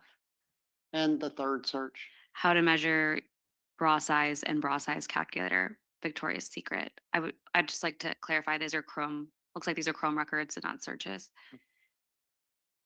Can you tell the difference? Can you explain to the jury what that means? Sure. So because it said Chrome at the top, based on my understanding, that indicates, excuse me, that was a website that was viewed with that URL, whereas the records that we viewed previously had search at the top. But you would agree, Mr. Biggerstaff has gone to all sorts of different types of websites that certainly seem to be unrelated to the homicide of Jared Bridegan. Yes. I'm going to show you another document. This is Defendants 58, which is a composite of Chrome records from Henry Tenon. Can you see this clearly on the screen? Yes, I can see that. Okay. And can you start with the first one up top, including the date? Sure. The first one I'm sorry, says visited Form Swift, create your business plan V2. And the converted date would be March 20th of 2022 at 3:41 p.m. Okay, and could you read the following 3? for the jury? Sure. Choose free business plan forms templates, March 20th, 2022 at 3:40 PM. Choose free business plan forms templates, March 20th, 2022 at 3:40 PM. And free business plan forms templates, March 20th at 3:39 PM. Thank you, Ms. Butler. It's your understanding, based upon being involved in this investigation, that Mr. Fernandez provided a check in the memo line that said Kickstarter, good Yeah. luck. Yes, And that at some point in time, law enforcement recovered a notebook belonging to Henry Tenon that also included a page for business plan. yes, And you would agree that the dates of search or for the sites visited are around the same time period of the checks that Mr. Tenon received from Mr. Fernandez. roughly late March. I believe it was March 28th for 2 checks and then April 4th for the Kickstarter. That sounds correct. You would agree that's within a 2-week period. Correct. Ms. Butler, there was discussion of January 29th on your direct examination about Mr. Fernandez being at the Potomac residence, Yes, okay, as well as Mr. Tenon being somewhere in the vicinity of the Potomac residence. yes, And Agent Blythe previously testified, so we won't go into the timing events and his analysis, but you would agree you personally have no evidence that puts Mr. Tenon and Mr. Fernandez actually together on that date. not that I'm aware of now. And no evidence that Mr. Fernandez was ever in the blue F-150 as it made its travel south on that particular date with Mr. Tenon. I apologize. Can I back up? Sure. For the previous question, if they were together on that date, I can just say that there are periods of time where their devices were roughly in the same area. Same area. Correct. And you would agree that Agent Blythe, being an expert in CAS data, that he would be more appropriate as to helping the jury determine the proximity of those devices? Yes. And with regards to the blue truck release by the media, you saw photographs of that truck of what was released to the media? Yes, I did. And at the time, there was an inability to even make out what the tag on that vehicle was, correct? Correct. These were not perfect still shots of a vehicle. Would you agree with that? I can't say that they were perfect or imperfect, but you're correct. There was no tag visible. And these were snapshots taken from surveillance videos as that vehicle was driving through various areas of Jacksonville Beach. Yes. In essence, the public needed to help to try to identify this truck because it wasn't able to be identified just by the photograph by law enforcement. Correct. And your review of the data established that Mario Fernandez and Henry Tenon spoke on average about 30 times per month. Have to do some math. But let's see. I can speak to the number of times per month. I apologize. I'm not sure about the average. But no disagreement that they had fairly regular communication. Yeah. Okay. And no dispute that for a time period, Mr. Tenon was a tenant of Mario Fernandez. Correct. And your understanding from being involved in this investigation that Mr. Tenon also did some landscaping and other work for Mr. Fernandez. Based on the checks, yes. So certainly if someone is doing work for a person, it wouldn't be unusual for them to have phone calls or text messages between the two. I would likely expect to see communication between. I imagine for your testimony today, you were in communication with the state attorney's office. Yes. Okay, the phone calls or text messages or emails. Yes. Okay, so it wouldn't be uncommon for people that work together in some capacity to have communication. Correct. And when the truck was released to the media, there wasn't what we would consider like a flutter of calls between Mr. Tenon and Mr. Fernandez. I'm not sure what a flutter, but there were the calls that I mentioned in my direct examination. And they were actually the day after it was released to the media. Correct. So it wasn't the same evening that that was released to the media. Correct.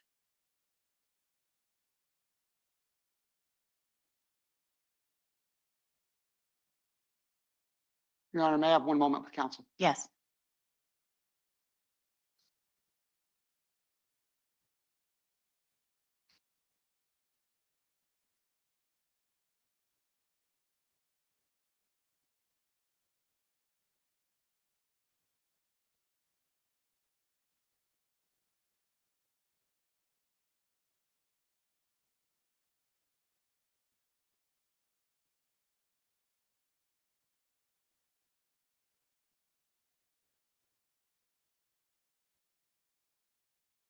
No further questions for this witness. Thank you, Right. Ms. Butler. Thank you. Thank you. Redirect. Just briefly, Your Honor. Ms. Butler, Mr. Hill mentioned that you did a historical review of periods of time. That was for periods of time in which there were both no timing advance and no cellular activity. No timing advance and no outgoing cellular activity. Were there any of those time periods include incoming cellular activity? Yes. Okay, so that's different than the time period we're talking about on February 16th, because the time period from 7:10 PM to 8:20 PM was no cellular activity whatsoever, correct? Correct. Meaning no incoming and no outgoing, Correct. and no timing advanced. Correct. And those other 4 periods you talked about were just no outgoing, but included incoming. I can't speak to every single date, but I did look at that in my analysis. So the presence of that time frame with no timing advance, no incoming, and no outgoing is less than 5 out of 60 times in that historical period. Less than 5 out of 61. Sustain. Do you know what percentage that would equate to? 4 out of 60, let's be generous and say one of those times had incoming. Man, I'm getting put on the spot here. I know that 5 out of 61 days would be 92%, so a little bit less than 92% for 4 out of 60. So 92% of the time, his phone was either recording timing advance or using cellular data in that 60-day time period. During the time frame that I looked at in the 61-day time period, yes. Mr. Hill asked you a bunch of questions about financial analysis. Based on his background, did Detective Johns kind of take charge of the financial analysis in this case? Yes, he did. The Google Chrome deletions that Mr. Hill was asking you about, you testified earlier that the primary database was bulk deletions. And the chart you made with that spike of 5,000, which database was that from, the primary or the secondary? The secondary. And can you explain to the jury what the secondary database deletions indicates to you, or what it means based on your conversations with Google and your experience? So the secondary file is the one that contains the line by line. So it's an accounting of every record that was deleted from the Google account within a certain time frame. And that's the one that has the process date and time, as well as the original event date and time and the Google product affected by the deletion. What types of Google products did you observe as affected by the deletions in the secondary database? In the secondary database, there were a number of Google products to include Add, Google Discover, Image Search, YouTube, Gmail, Chrome, Search. There was a number of different products. And Mr. Hill asked you about connections between a man named Jimmy Jones and Mario Fernandez-Saldana. Did you observe any connections between the two of them in any of the records you reviewed in connection with this case? Nothing in the records that I reviewed. Did you see any connection between Jimmy Jones and Jared Bridegan in any of the records or phone downloads you looked at in this case? Nothing that I reviewed. And you had Mr. Bridegan's toll records and phone downloads as well to review? Yes. Did you see any connection between Jared Bridegan and any of the toll records or phone downloads or financial records or other records you reviewed in this case between Jared Bridegan and Henry Tenon? No, I did not. There were none. There were none. Did you see any records or connections between Jared Bridegan and John Biggerstaff in any of the records you reviewed? No, I did not. The only connections between all these individuals were Mr. Fernandez, obviously, based on your prior testimony, had communication with Mr. Biggerstaff and with Mr. Tenon. Correct. That phone call to Janie Deal on August 18th, 2022, to your knowledge, was Miss Deal, when that call was placed, detained by Jacksonville Beach police detectives at the CJIC office for questioning Yes. when Mr. Fernandez called her? Yes. Thank you. I have no further questions, Your Honor. Anything further for the witness? Just briefly. Ms. Butler, any evidence that Mario Fernandez knew where Janie Dill was at the time he made that phone call? I don't have any evidence about that. I have no further questions. Ms. Stifler, anything further? Okay, thank you, Ms. Butler. Thank you. Call your next witness. Calls Detective David Ostertag, JSO. Officer Ostertag.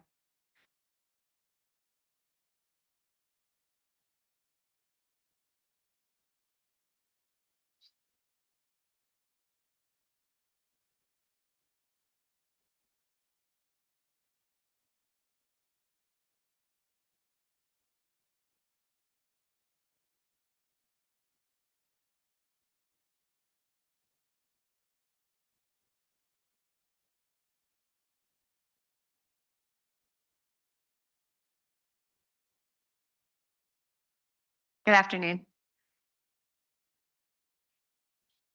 If you could just pause here in the front, raise your right hand to be sworn in. Detective, do you solemnly swear or affirm the testimony you're about to give will be the truth, the whole truth, and nothing but the truth? So help you God. All right, sir, if you head over this way, watch your step. There's a slight incline. Make yourself comfortable.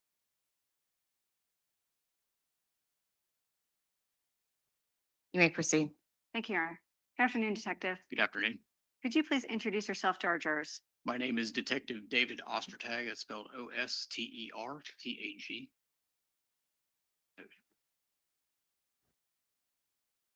And Detective, what agency are you employed with? I'm employed by the Jacksonville Sheriff's Office. How many years have you been with JSO? I've been with JSO for 20 years. And what's your current position at JSO? I'm a detective in the Digital Forensic Investigations Unit. And what other positions have you held in your many years with JSO? I was a patrol officer in what is now District 5, as well as a field training officer. Can you give the jury a little bit of background into yourself? Tell us about your educational background. Yes, I have a bachelor's degree from Auburn University in Management Information Systems. I also have a master's degree in criminology from Florida State University. I have approximately a little over 1,500 hours of training in digital forensics, encompassing various aspects, including cell phone forensics, data forensics network, as well as computer forensics. And as part of your work with the Digital Forensics Unit at JSO, do you perform device extractions? Yes, I do. How many would you say you've performed in your career with CFIU or forensics unit? I would estimate approximately 1,500 or so. And can you tell the jury the tools and software that you're trained in order to perform these extractions?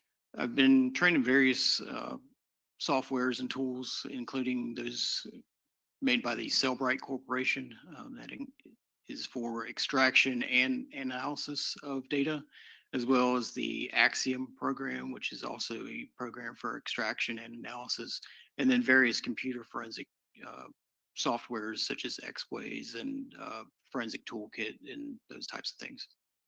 And are you trained not only in extracting information from various devices, but in interpreting data that you receive from Apple iCloud or Google Cloud or other digital forms of data? Yes, I have been. Can you explain to the jury how data is extracted from a device, So- whether a phone or a computer or otherwise? So the data is isolated from the network to start with, and that means either putting the phone in airplane mode or examining it in a secure environment in our digital forensics lab. So what happens in the most basic form is the device, whether it's a computer or a cell phone, it's connected to a forensic extraction device of some sort.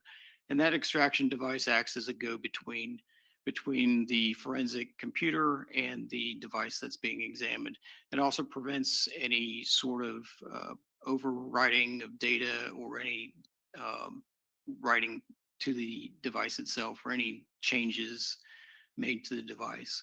So the forensic extraction device acts as a go-between. It communicates with the cell phone or computer and then transfers the data over to the forensic machine where it's then analyzed. The data that you extract from a device, do you have to take steps to make it readable to the average person? Yes. And can you describe that for the jury? So the forensic extraction device reads the raw data and it writes the raw data to the forensic computer. On the forensic computer, there's analysis software, and what that does is creates reports. It goes through the raw data, it parses out the data into readable categories such as text messages, cell phone logs, pictures, videos, event logs, and then the data is then readable in a report format. Can you search for different types of data once you've extracted and parsed that data into a readable format? Yes, you can. And if we're talking about specifically a phone extraction, like the ones we have in this case, what types of data are contained in a phone? There's various types of data. There's user data, which would be cell phone logs, or I'm sorry, call logs. And then you have text messages, application messages like Facebook Messenger and Instagram. And then you have pictures and videos and other things that the user can see. But then it also extracts some backend data, which only the phone itself can see. And that would be device events, communication logs, like it counts the types of data that's being transferred, the amounts of data transferred between the network and the cell phone. And then there's operating system data, and that data is typically not parsed out by the Cellbrite software. If something's not parsed out by Cellbrite software, as a computer forensics detective, are you able to look into the raw data to look for more information? Yes, I can. I want to turn your attention to work in this case where you asked to review cell phone extractions in Google returns related to 3 individuals, 2 cellular devices for Henry Tenon, Correct. 1 cell phone extraction for John Biggerstaff, Correct. and for the defendant in this case, Mario Fernandez-Saldana, 1 device extraction and 2 Google returns. That's correct. I have a PowerPoint for ease of use while we talk. We're going to start with Mr. Tenon. And we're going to start with the data from his phone, the CoolPad 0513. And I'm showing here photographs. This is State's Exhibit 186. When CFIU receives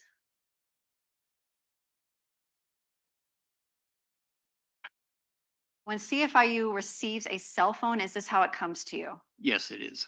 What steps are taken to ensure that the data on a cell phone is preserved for forensic extraction and analysis when it is seized from an individual? We take various steps, and that could include putting the phone in airplane mode. We also have a secure environment at the digital forensics unit in order to examine phones off the network. And is that to ensure that data can't be remotely wiped by somebody or interfered with in any other way? That's correct. So in this case, we have States 186. It's a view of that CoolPad phone. Did you review the extraction completed and parsed through Cellbrite of this CoolPad cell phone purportedly belonging to Henry Tenon? Yes, I did. I'm going to ask you a few things about the reports you reviewed.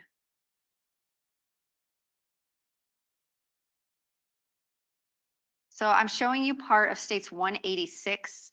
This is an extraction report from that cell phone, and it is labeled contacts. Are you able to parse reports showing what contacts exist in a cell phone? Yes, that's correct. And in this case, were you asked to pull a report to see whether Mr. Tenon had a contact for a phone number 904-566-2633? Yes. And we see here this extraction report, and what does this indicate? This extraction report indicates there is a contact on the phone stored as the name Mario with the phone numbers 904-566-2633. And for this particular phone, were you also asked to see if there were any cell phone communications stored on the phone, communications through texting or instant messaging or social media between this phone number and the CoolPad itself? Yes, it was. Were there any contacts, calls, texts, or interactions between Mario 904-566-2633 and this phone? There were none.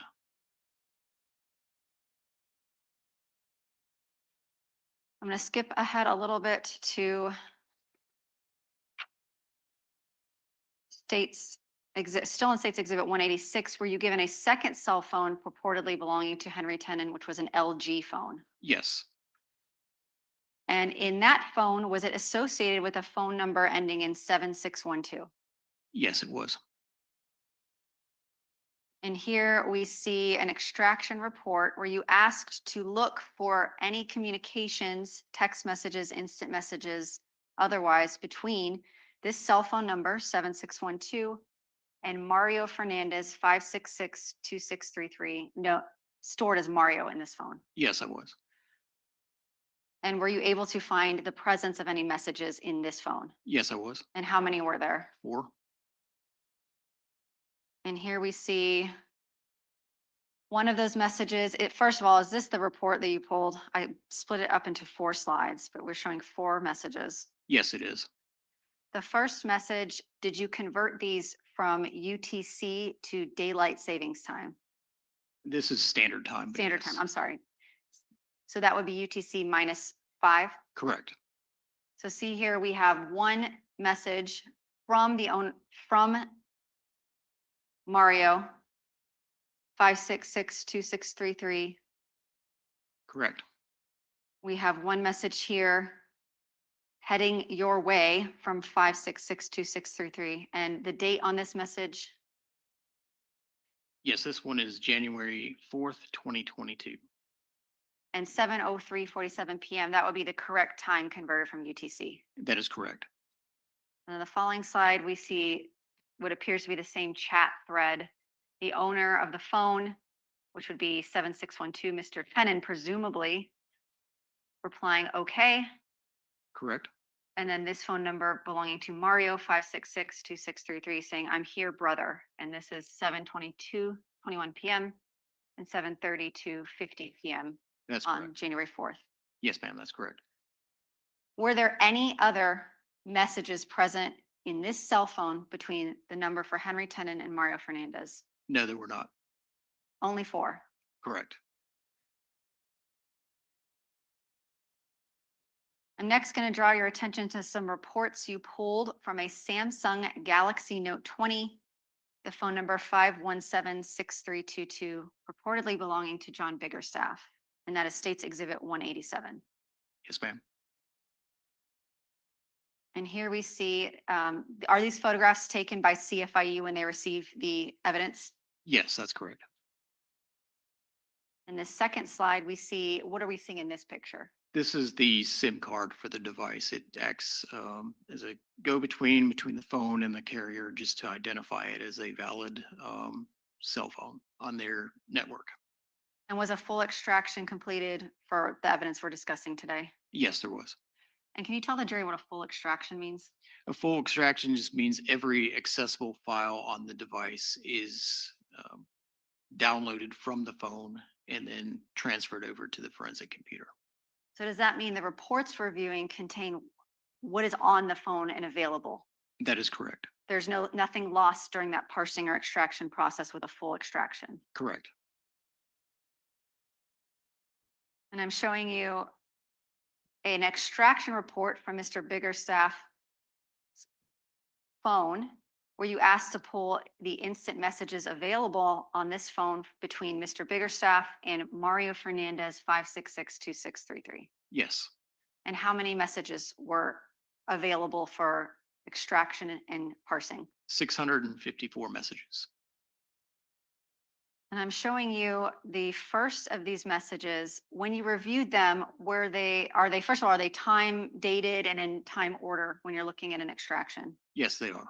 And in this case, when was the first available message for review between Mr. Biggerstaff and Mr. Fernandez? The first one available was May 12th, 2022. There were no text messages still on the phone prior to May 12th of 2022 between Mr. Biggerstaff and Mr. Fernandez. No, there were not. And there are some texts between the two of them. The jury will have some of these reports for review later. And the last, we don't need spell check. The last text available, what was the date on the last text available for extraction and review? August 22nd, 2022. So when Mr. Biggerstaff's phone was placed into that extracted, parsed the data, we have a date range of May 12th, 2022 through August 22nd, 2022. That's correct. No text predating that time period. None between these two parties. Okay. I'm going to move along to Mr. Fernandez's Google return, where you ask to parse some data through Axiom and pull reports through Axiom related to a Google return from Mario Fernandez. Yes, I was. And that states Exhibit 185. We'll start with this, where you asked to pull a report in relation to records under the keyword search 5239 Potomac Avenue in Mr. Fernandez's Google return. Yes, I was.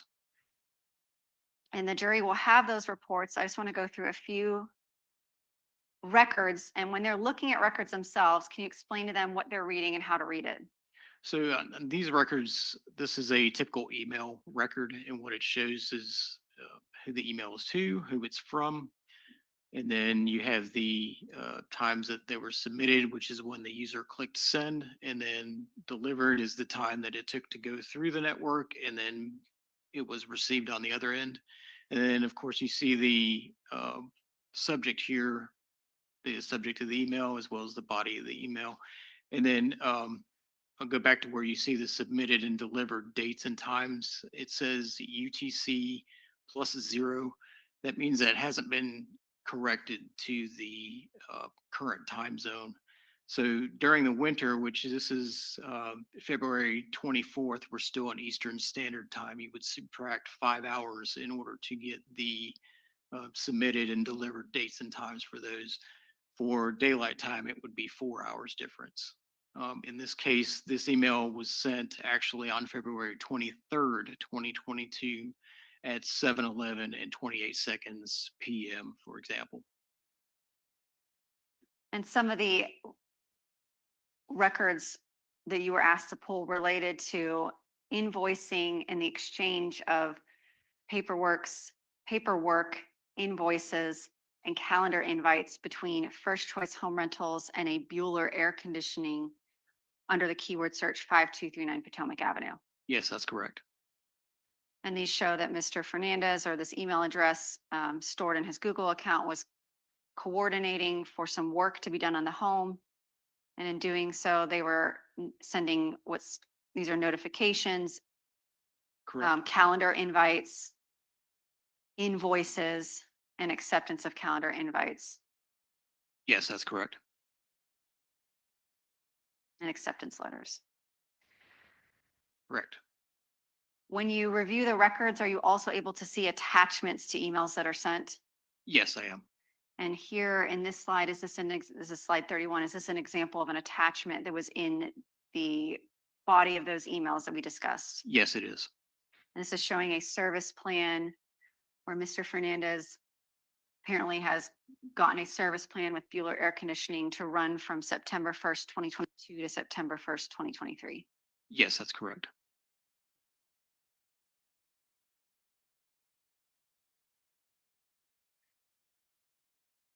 I want to ask about some emails you were asked to pull from September of 2022. Can you explain to the jury what this is indicating here? Is this an invitation for like a calendar invite via email? Correct. That's an invitation sent from Brandon Hood to First Choice Home Rentals, Mario Fernandez, in reference to a meeting on September 7th at 3:30. And what is the corrected date and time of this invite or calendar invite? This was sent at, let's see, September 4th, 2022, subtract 4 hours. I'm sorry, September 5th, 2022, subtract 4 hours, and that would be 6:53 and 18 seconds PM.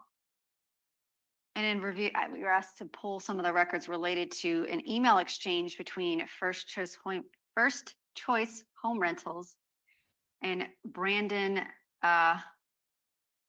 Hood at atlasHomebuyers.com. Are these those emails that you pulled? Yes, they are.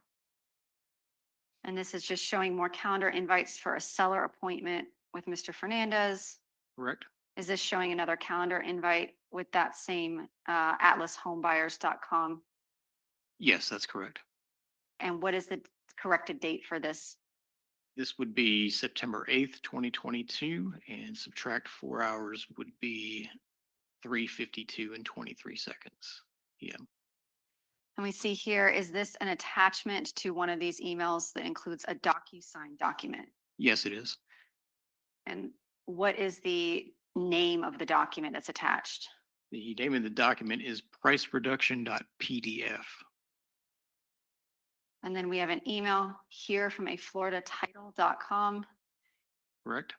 What is the corrected date and time of this email? September 21st, 2022 at 12:07 PM.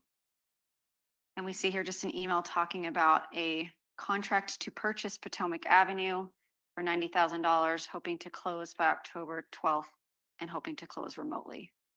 That's correct. And then here is an email discussing some payoff information regarding that sale. Yes, that's correct. Lastly, I'm going to ask you about an extraction report that you reviewed for Mario Fernandez's Samsung Galaxy A13. And these reports are in evidence as States Exhibit 185. And we're looking at an extraction report device events. Can you describe to the jury what this report shows? So as I sort of mentioned earlier, the device stores certain events, power logs, screen on, screen off, that sort of thing. One of the events that was stored on this phone was a factory reset for this phone. Can you tell the jury what a factory reset does? So if factory reset, what happens is all of the files on the phone are locked. Each individual file has their own lock. It's encryption. It has a key in which the lock is open and the data is decrypted. So during a factory reset, the keys that unlock these files are destroyed by the phone. So it's no longer able to unlock any of these files. And where those files used to reside, it's now marked that those files can now be overwritten by new data. It would be similar to one of these large self-storage warehouses where each locker is each individual file. And then these files have locks. Well, I take all the keys to those locks on a key ring and I throw them in the trash. I throw them in the river, incinerate them, do whatever. Basically, you can't get to any of that data anymore. And while that was happening, the manager of the store went and put new locks on everything and decided that other customers could come in and put their new belongings inside these lockers. So where I can't get any of the old stuff back anymore, but all you see is what is currently on the phone and currently in those lockers. And this device event report indicates that this phone was factory reset and wiped on August 26, 2022. That's correct. And everything up until this date, August 26, 2022, following the wipe factory reset, would that be no longer present on the phone? That's correct. That includes every photograph on the camera. I'm sorry, every photograph on that phone, Correct. every text message on that phone, Correct. every Google search on that phone, Correct. all social media, Correct. any phone logs or phone records, Correct. location information that predates this time frame. That's correct. If you wanted to keep your phone and use it further, would you have to log back into all of your accounts to get back into using that data? Yes, you would. So in this case, did you review Mr. Fernandez's on the Samsung Galaxy A13, the user accounts that were present on this phone when you reviewed it? Yes, I did. And here we see in states 185 user accounts, there are 35. That's correct. And what type of user accounts does a phone store in this report? Or what kind of data does it reflect in this report? I should say that's a better way to say it. This shows login information for applications, certain websites, as well as Samsung Cloud, Google, basically any account that resides on the device is stored here. Facebook Messenger, Correct. social media, your Google, Yes.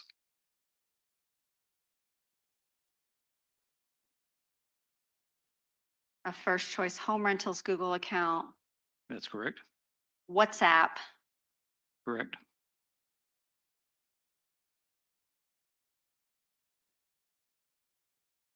photos, Venmo, Gmail, basically any application you have on your phone is going to create a user account in this section of your phone That's correct. or in this database. Yes. So for Mr. Fernandez to have 35 user accounts present on his phone following that factory reset wipe, what does that mean he had to do? That means he had to download these applications again from the Google Play Store and then log into those applications. I'm sorry, install those applications and then log into them again on this phone. I want to ask you about the chats that were available on this phone when you reviewed the extraction report. Yes. Were there any chats between the phone number associated with the phone, Mr. Fernandez, and John Biggerstaff? Yes. And how many chats were present on the phone? There were 71. And do you recall the date range that was available for your review following that factory reset and wipe? Yes, it was August 27th through August 31st. Did you search and see if there were any chats available with the phone number associated to Henry Tenon ending in 7612? Yes, I did. Were there any present on this phone? There were none. And then Mr. Fernandez's phone extraction, did he have a database still available for review of his contacts? Yes. And I'm showing you that report where you asked to pull a report of his contacts. Yes, it was. How many contacts were in his phone? 1,097. And does that include the way we store contacts in our phone as well as social media contacts? That's correct. Did you search to see if there was a Henry Tenon, a Henry at Potomac, or a phone number associated to Henry Tenon ending in 7612 within the contacts database in Mr. Fernandez's phone? Yes, I did do that search. And was any of those present in his phone? No, there were not. You mentioned the device events report can give somebody viewing an extraction report a lot of information about the activity on the phone. Does that, and you mentioned power on, power off. Can you tell the jury what data you would be able to see if you looked in device events report relating to powering up, powering off, airplane mode? Correct. So you can see any sort of settings change, including airplane mode, turning location services on and off in some cases, as well as plugging your phone in, taking it off a charger, turning the screen on and off, and other various functions that you wouldn't normally care about. But Samsung uses it for analytics, so it stores it on the phone. Can you even tell if somebody used their password or Face ID to unlock their phone? Yes, in some cases. So you could, with some certainty, actually with precise certainty, you could tell if somebody had put their phone in airplane mode or turned their phone off at a specific time and date, if Yes. if you had that device log. Correct. Yes. You could tell if somebody was connected to Wi-Fi by looking through data on their phone. Yes. You could tell if they turned off location services by Yeah. looking at their phone. Yes. Were you able to get any of that information from Mr. Fernandez's phone? No, I was not, And why not? because the phone was factory reset on that August date. May I have a moment with counsel, Your Honor? Yes. No further questions. Great, thank you. Cross-examination. Sure.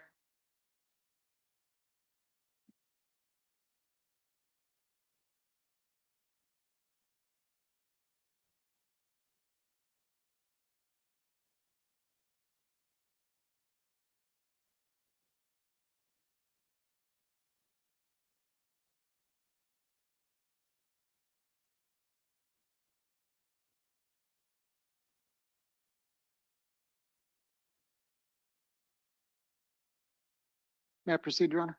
Yes, thank you. Good afternoon, Detective. Good afternoon, sir. Nice to meet you. You too.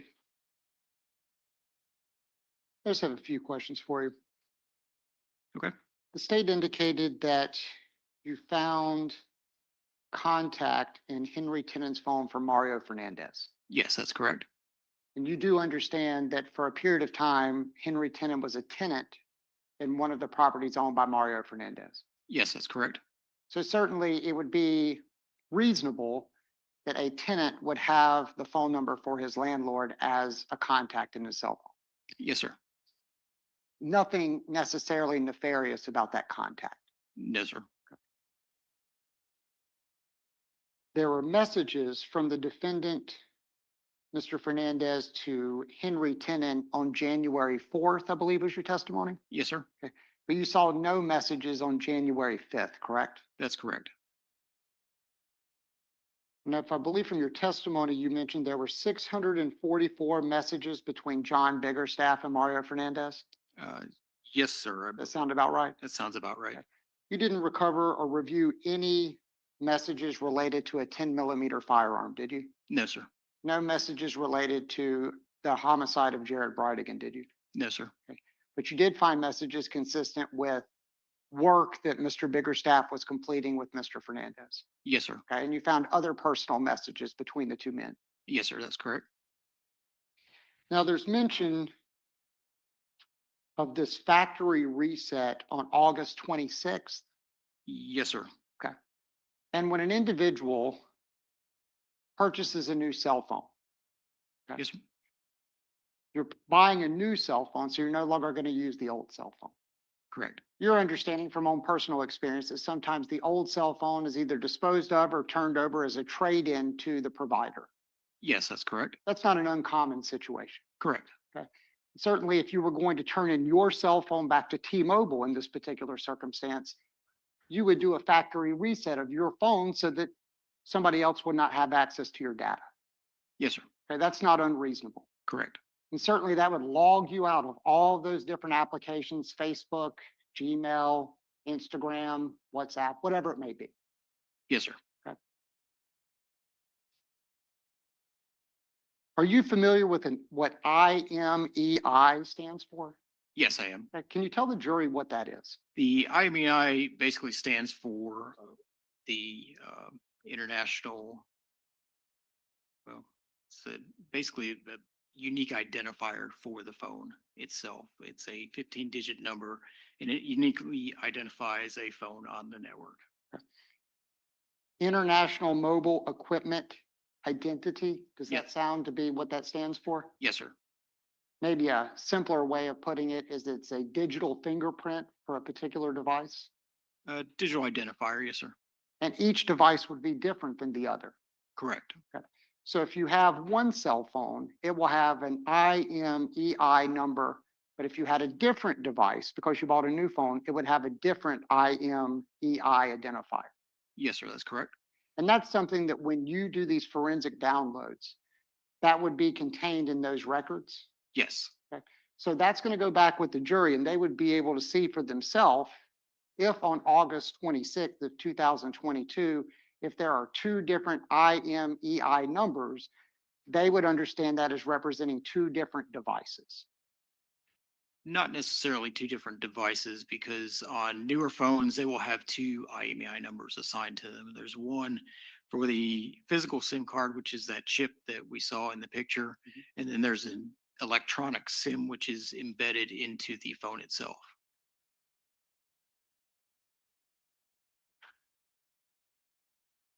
But not uncommon for two devices to have two different IMEI numbers.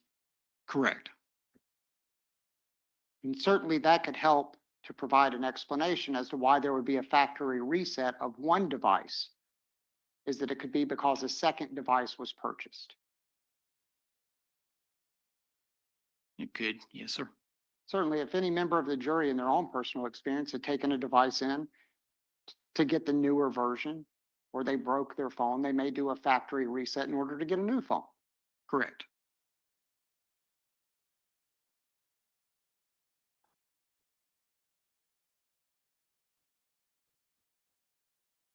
Just a moment here. Yes.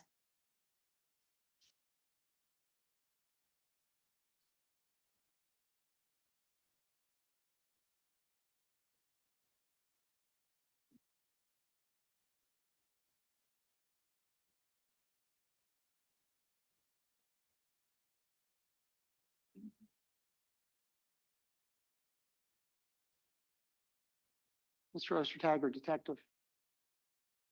I'm showing you a document that's contained in States 170, which are the financial records of Mr. Fernandez. Can you see that on your screen, sir? Yes, sir. I want to draw your attention to August 26th. Okay. Do you see, can you read to the jury what you see under those USAA records for August of 2022 on August 26th? Yes, sir. There's a purchase made at T-Mobile Store 136E in Jacksonville, Florida, in the amount of $70.46. And that's the same date as the factory reset that you testified to on direct examination. Is that correct? Yes, sir.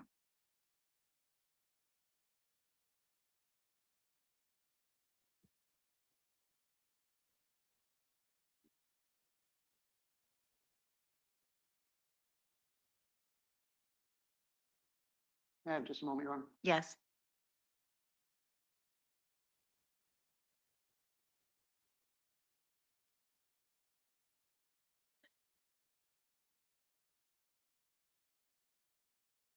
No further questions, Your Honor.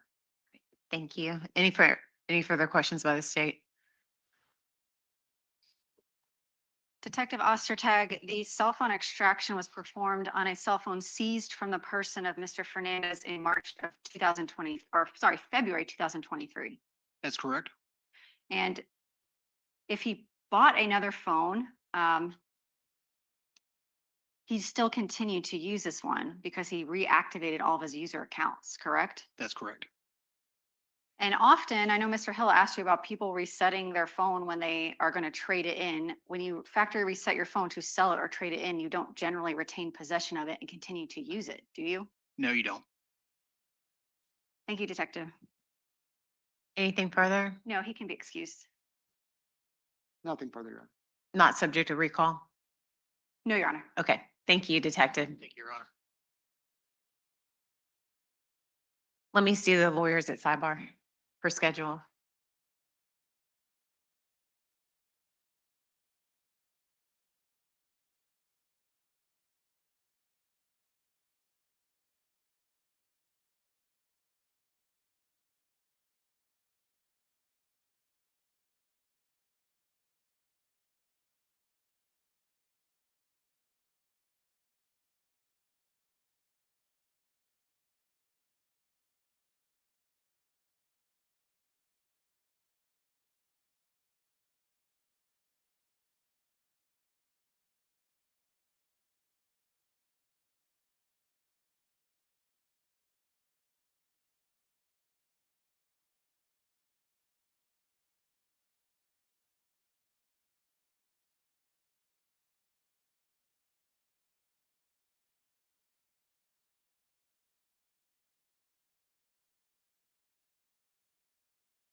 I'm going to ask that you all push through this will be the last witness for today, and that should get you out early if we just push through and not have a mid-afternoon break, okay?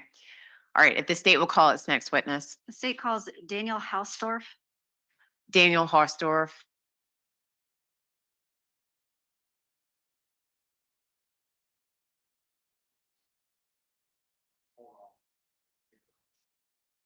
With the court reporter? No. Okay.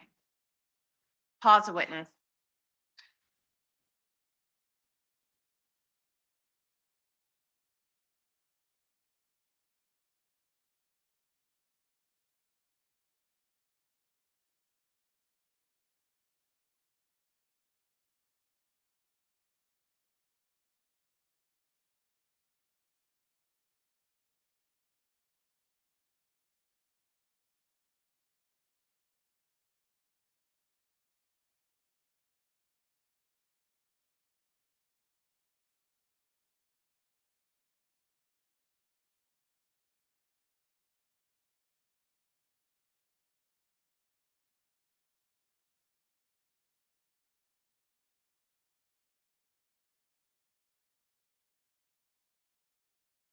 Change of plans.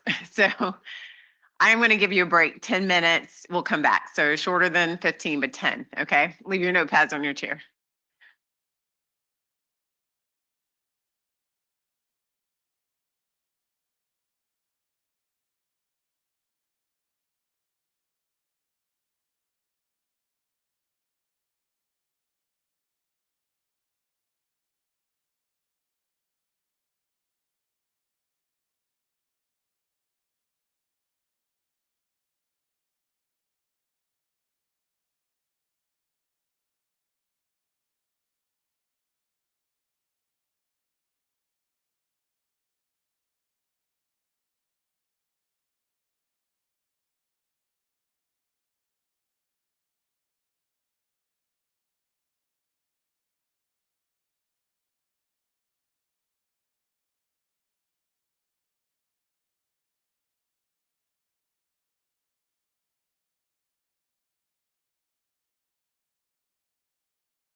State's ready.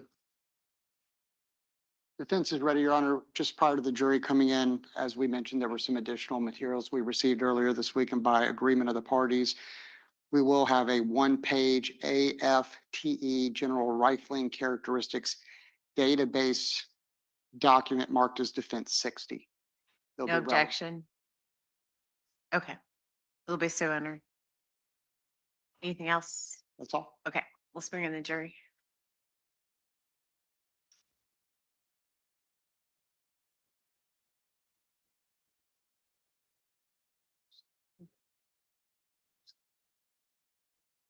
He's freezing in here. You're going to. I'm finally Before- freezing.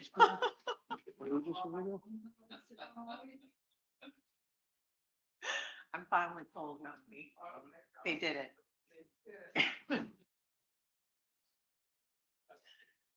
I'm like shaking. You can warm it up a little bit. Mike, you Yes. get a hold of Eve, like bump it up. It's freezing in here. Oh, yeah. I'm like, they finally did it. I'm cold. Mhm. Maybe.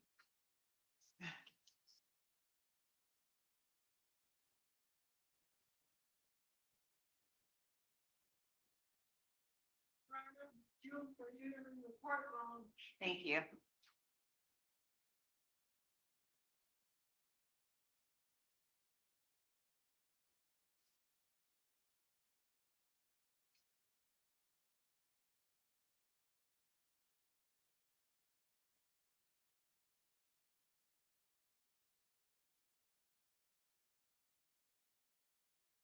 Welcome back in, members of the jury. Everyone may be seated. Mr. Mizrahi, call the next witness, please. Call Daniel Hosdorf. Daniel Hofstorf.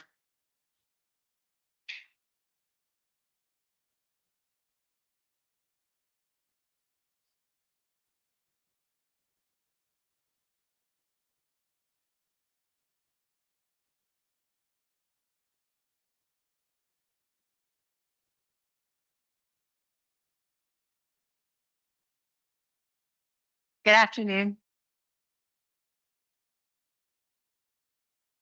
If you please raise your right hand to be sworn in.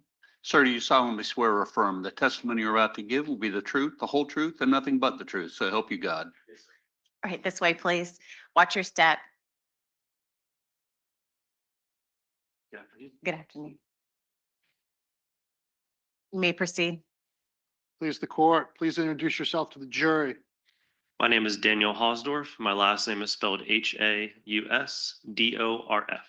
What do you do for a living, sir? I am a crime laboratory analyst in the firearms section at the Florida Department of Law Enforcement. How long have you been so employed? About 13 years. Explain to the jury briefly about your educational background and training experience that allows you to perform those duties. Yes, sir. I have a bachelor's degree in biomedical science from the University of South Florida. I was hired at FDLE as a forensic technologist in the firearms section, and I completed the 6-month training program for that position, and then was an FT for about 3.5 years. I was then promoted to analyst and completed the training program in August of 2018, and I've been an analyst since. And has that educational background and training experience allowed you to come into courts and give your opinion as to your expertise in your field? Yes, sir. This time I would turn to the witness for voir dire as an expert in firearms identification. Any questions? No, Your Honor. Okay, thank you. You may proceed. So let's give the jury a little bit of an education of what you kind of do every single day about firearms and how you're able to compare components of a cartridge to each other and then to potentially guns. Sure. So a basic day of what I do is I compare cartridge cases and bullets microscopically to determine if they were or were not fired from a particular firearm. I also perform firearm function testing, serial number restoration, and imaging cartridge cases into our database. The way that I would compare bullets or cartridge cases to each other is I would use my comparison microscope. It's 2 microscopes joined by an optical bridge that allows me to view 2 objects at the same time under the same magnification. So what I'm doing is I'm putting one cartridge case on one side, another cartridge case on the other side. I'm comparing those 2 overlaying those images on top of each other, and I'm looking for a repeating pattern that's coming from the firearm during the firing process. I use the exact same procedure for looking at bullets. If they have the same pattern, I would determine they were fired from the same firearm. If they don't, that's when I can eliminate from the same gun. Explain to the jury how a firearm manufactured by the same firearms manufacturer at the same period of time, can those individual firearms be distinguished from each other? So when a firearm is being manufactured, the way that those unique characteristics are imparted to the firearm are during the manufacturing process. If you think about the barrel itself, it's going to have to be drilled, it's going to have to be reamed, it's going to have to be rifled. All of those tools are creating an immense amount of pressure within the barrel, and they're forming what's called chip formations as it's removing or displacing the metal. Those chip formations are creating unique microscopic imperfections within the barrel and various other parts of the firearm itself. And those unique surface imperfections are being imparted to the bullet or the cartridge case during the firing process. The barrel or other various parts of the firearm are harder than the metals used for cartridge cases and bullets. So those unique imperfections or scratches are going to be transferred over to those components. And I'm looking at those on the scope to determine if they have the same pattern as test fires that I would create or multiple pieces of evidence that I would compare to each other. So is this scientifically accepted in the community? Yes, You it can is. compare, make these kind of comparisons? Yes, sir. And for how long has various laboratories been doing this kind of work? Over 100 years. Is it replicatable or replicable? In other words, other labs could do the same work and go behind you and compare what you've done. Yes, sir. So let's turn directly to your work, and you have your file up there with you. Yes, sir. FDLE number 2026-1946. You've reviewed that. Yeah, 2026-040-1946. Yes. 040 is just to go to the, okay. You did not get a firearm in this case. No, sir. All right, let's go through what you did. And you briefly mentioned this. Explain to the jury how cartridge cases, how they come to be in a particular scene, and then how they're different from projectiles. So a cartridge case and a bullet are two parts of a cartridge. A cartridge is a single unit of ammunition. The cartridge case is the body of the cartridge. There's the projectile, which is propelled down and out the barrel of the firearm by the explosion caused by the firing pin hitting the primer, which is the third component, creating a spark to ignite the gunpowder, which is the fourth component in the cartridge. When a gun is fired, that cartridge case is typically in a semi-automatic firearm, automatically extracted and ejected out of the firearm. The bullet is propelled down the barrel and out the barrel of the firearm. When a cartridge case is expelled from the firearm, do they typically go in a pattern that is similar? Not typically, no. So they go out of the firearm and they can kind of bounce around and go anywhere. And depends on how you're holding the firearm and where you're shooting from, a lot of different variables, yes. And I know the jury's probably seen this from movies and things, but when the cases get expelled from the firearms, are they going hundreds of yards on their own? No, So they're going to be in the general vicinity, but you just don't know exactly where. correct. So then once you can compare those cartridge cases to each other to see if they're fired from the same firearm, how about the projectiles? Can you compare those projectiles to the actual casings? No, sir. Explain why not. So when the cartridge case expels the bullet from the firearm, any markings that would be left behind from the bullet being removed from the cartridge case are going to be overwritten by the markings that are left behind from the barrel. So there's nothing for me to compare it to. Okay. So there's kind of two different components when you have a case where you have projectiles and casings. Is that Yes. fair? Or basically a separate entity when I don't have a firearm to compare it to. Okay. In this case, you did. Correct. So let's go first with the casings. Were you able to perform any analysis on the 4 10mm casings that were provided to you? Yes. How do you know they're 10 millimeters? They have 10mm written right on the head stamp. Is that a clue? It's a very good clue. Did you also notice other things that made it indicate it was a 10mm shell case? The size, the diameter, and everything that goes along with the 10mm cartridge case. Yes. We're able to microscopically compare each one of those 4 casings to determine whether or not they were fired from the same firearm. That's correct. Yes. And were they? Yes. They approached the witness. Yes. I'm showing you it's been entered into evidence is States Exhibit 88A, B, C, and D. And I just want you to look at those and make sure that those are, of course, I mixed it up. There was 88D, 88C, 88A, and 88B. Okay.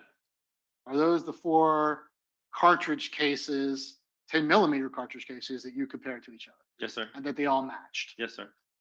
And may I publish those in actual display format? Yes.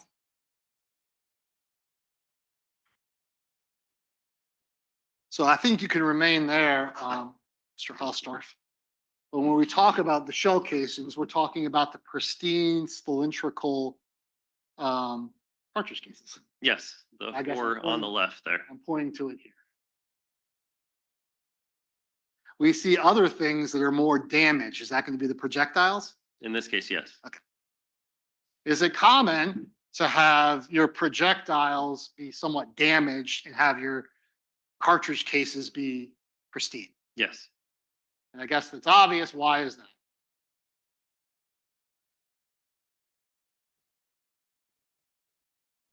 Do you want to use that table over there? No, I think the jury can see it from here, if that's okay. I'll move it before Mr. Dresser gets up. They can all see it from there. If that's okay with Your Honor. Yes. Do these two.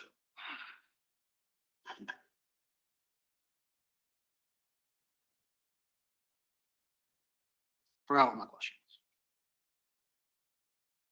Why? Why do they get damaged? Typically on what they hit, obviously it's going to be something harder than what the projectile is. If it hits a person, car, wall, it's going to create damage to that projectile.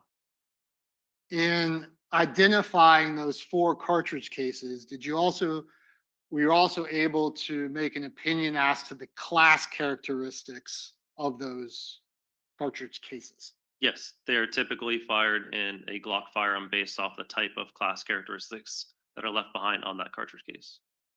So can you say 100% it's a Glock? No, sir. But it's just Consistently. consistent.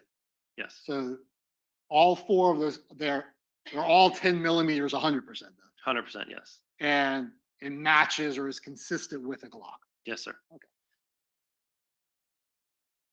Now, did some of the projectiles that you were given, were they too damaged for any type of evaluation? Yes, they were. And describe, is that common?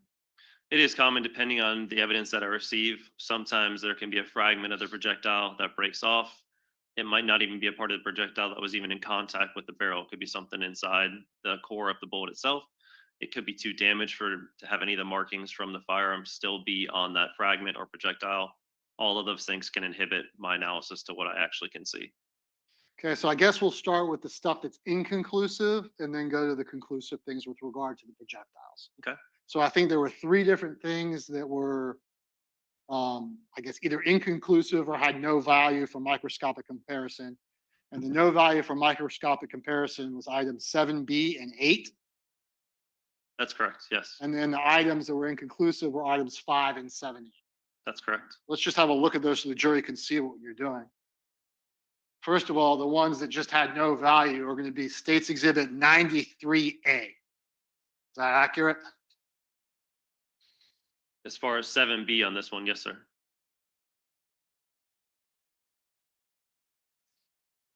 '93A.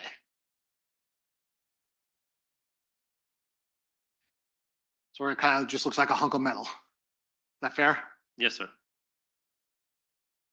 And then States 93B and 89A were those ones that were not, they were inconclusive. Number 5 was inconclusive and number 8 was no value. Sure. Thank you.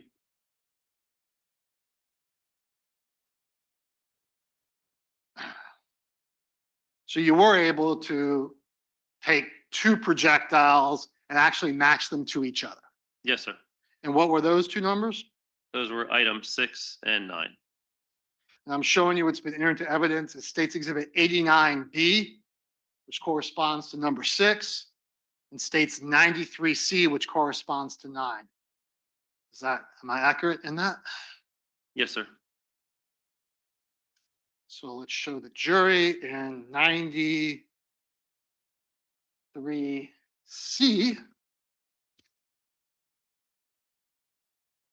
It actually looks a little beat up. Is that fair? Depends on what you're talking about, but yes. So, but microscopically, it had information. Yes, sir.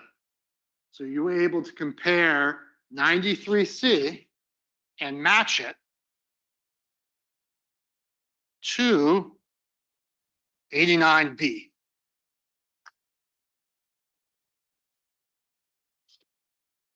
Which is going to be at the bottom.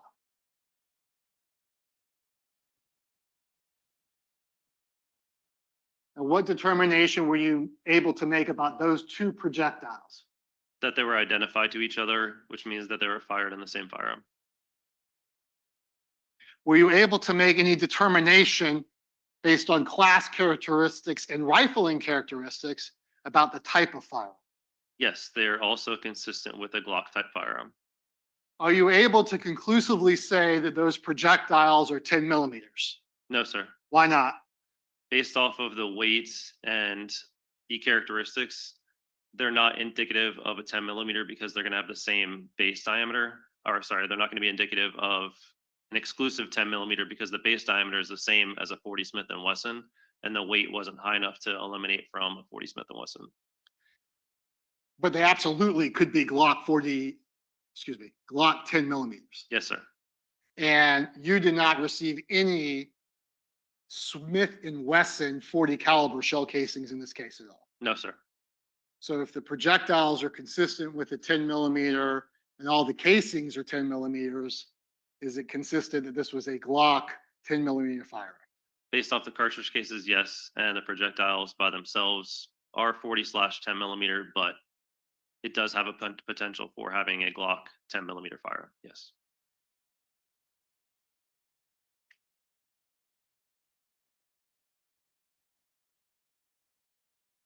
Well, you don't know. Anything else? That's all the question, John. Thank you. Cross-examination. Briefly. Good afternoon. Good afternoon.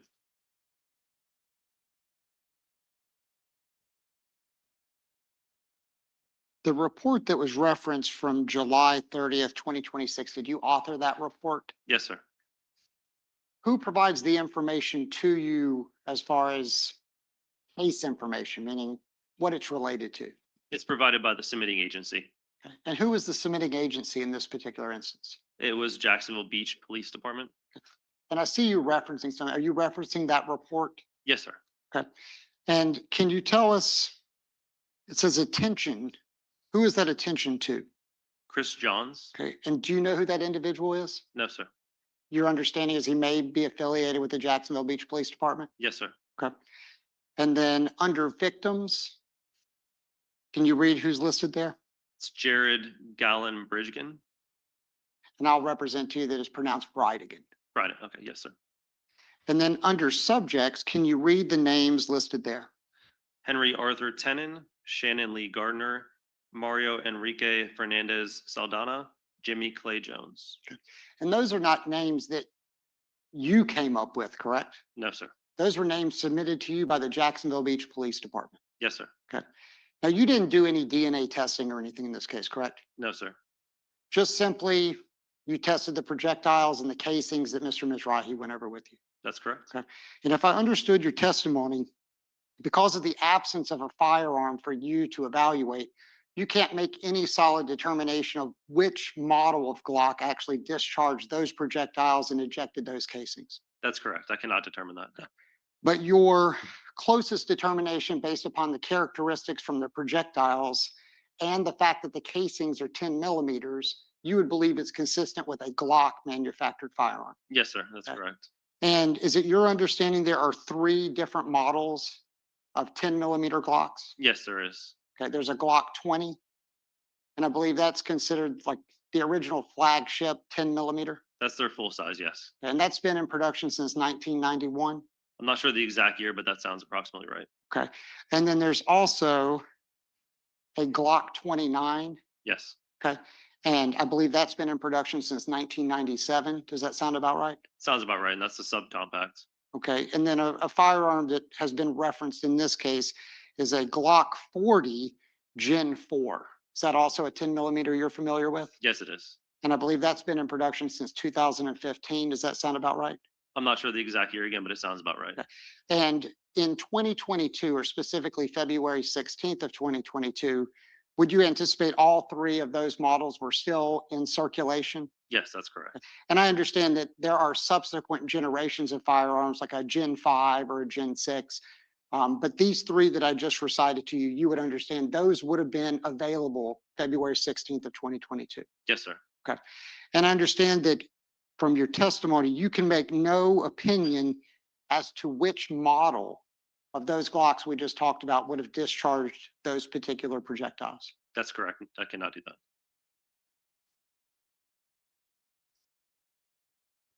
And you weren't asked to provide any type of determination of who would have discharged those projectiles. No, sir. And you certainly weren't asked to draw any conclusion of who would have been responsible for this particular offense. No, sir.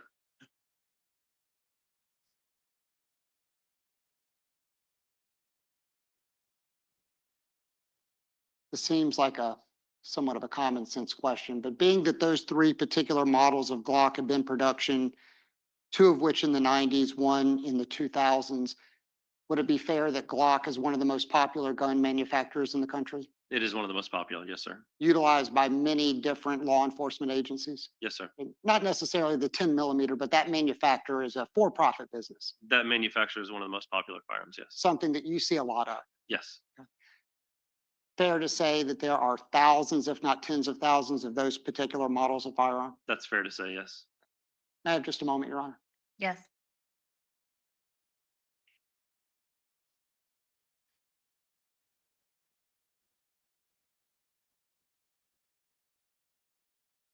No further questions, Your Honor. Any follow-up? Yes, Your Honor. I know defense counsel was clear about the fact that Glock makes lots of other firearms in addition to a 10 millimeter. That's correct. Where are their most popular calibers? Most popular, in my opinion, would be 9mm Luger or 40 Smith & Wesson. The 10 millimeter is less popular than that. Correct. I want to talk a little bit about the timing of everything, and we've kind of glossed over that. When you do your work, does it take time? Yes, it does take time. Do you have a lot of work to do? Yes, sir. When the jurors may be familiar with TV programs where you get ballistics reports in about 10 minutes during a commercial break. Is that real life? It's not like real life. No, sir. And in this particular case, you got the submission to you to analyze this in April of 2026? I believe so. Let me double check. Yeah, check that. Yes, sir. And your report's dated July 30th of 2026. That's correct. Is that kind of a typical turnaround, or was that a little quick? That's about the same time. Depending if it's a rush case or not, we might prioritize the case sooner. In this case, it was given to me just before July, actually. I think right around about that time.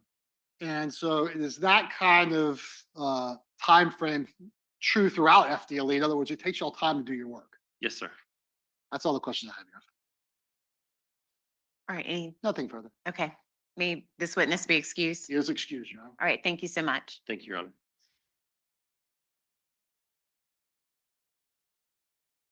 We're good for the 8:30. Okay. Members of the jury, we're going to conclude the evidence for today. I want to again thank you for your time and your attention in this trial. This is our first kind of longer break since the evidence has been started in the case, and I feel that it's important that I remind you. I know that you've been very vigilant about following the rules. It's important that you follow the rules over the weekend's recess. We're going to return back again on Monday to keep taking evidence. So if you leave your notepads on your chair, we are going to get you out of here early so you don't get caught up in Jaguar traffic, hopefully. Thank you again for your time, and I'll see you on Monday.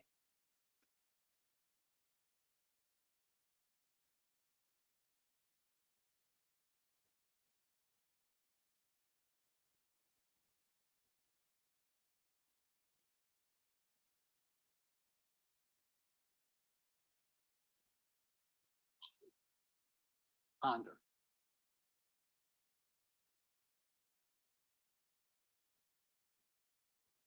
Right. Please let the record reflect the jury's left the courtroom. Everyone may be seated. Officer Lim. Juror number 4 has her pad turned up and with the notes open. Can you turn it over? Any others like that? Okay, thank you. All right. My understanding is that we were going to do a proffer. Is that correct? Do you That's need a correct. second to get We need, situated? I'm ready. We're just waiting on the witness. All right, so we'll just be in holding pattern. I was supposed to let Woody know with enough time. Okay, I got busy doing a witness. all right. No problem.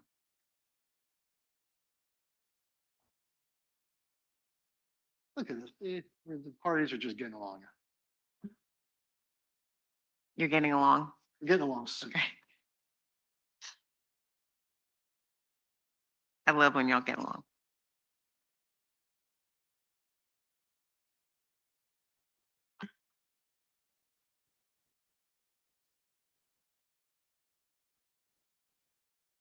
What?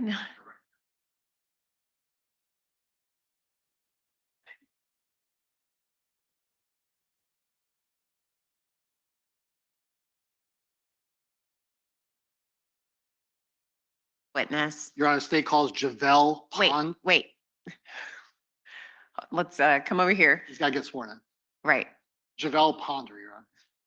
Mr. Ponder, if you'll raise your right hand best you can and take the oath. Sir, do you solemnly swear or affirm the testimony you're about to give will be the truth, the whole truth, and nothing but the truth? So help you God. All right. Sir, come over here and make yourself comfortable, okay?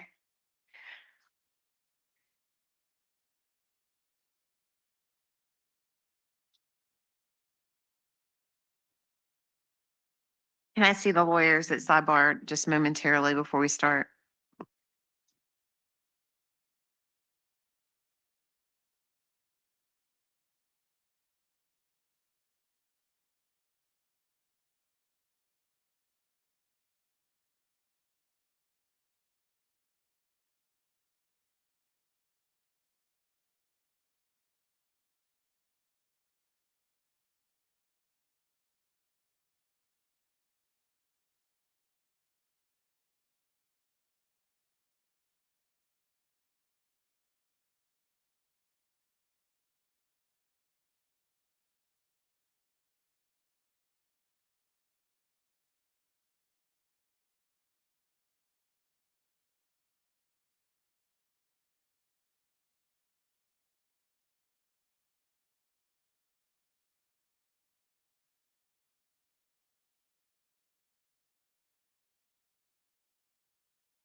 May it please the court.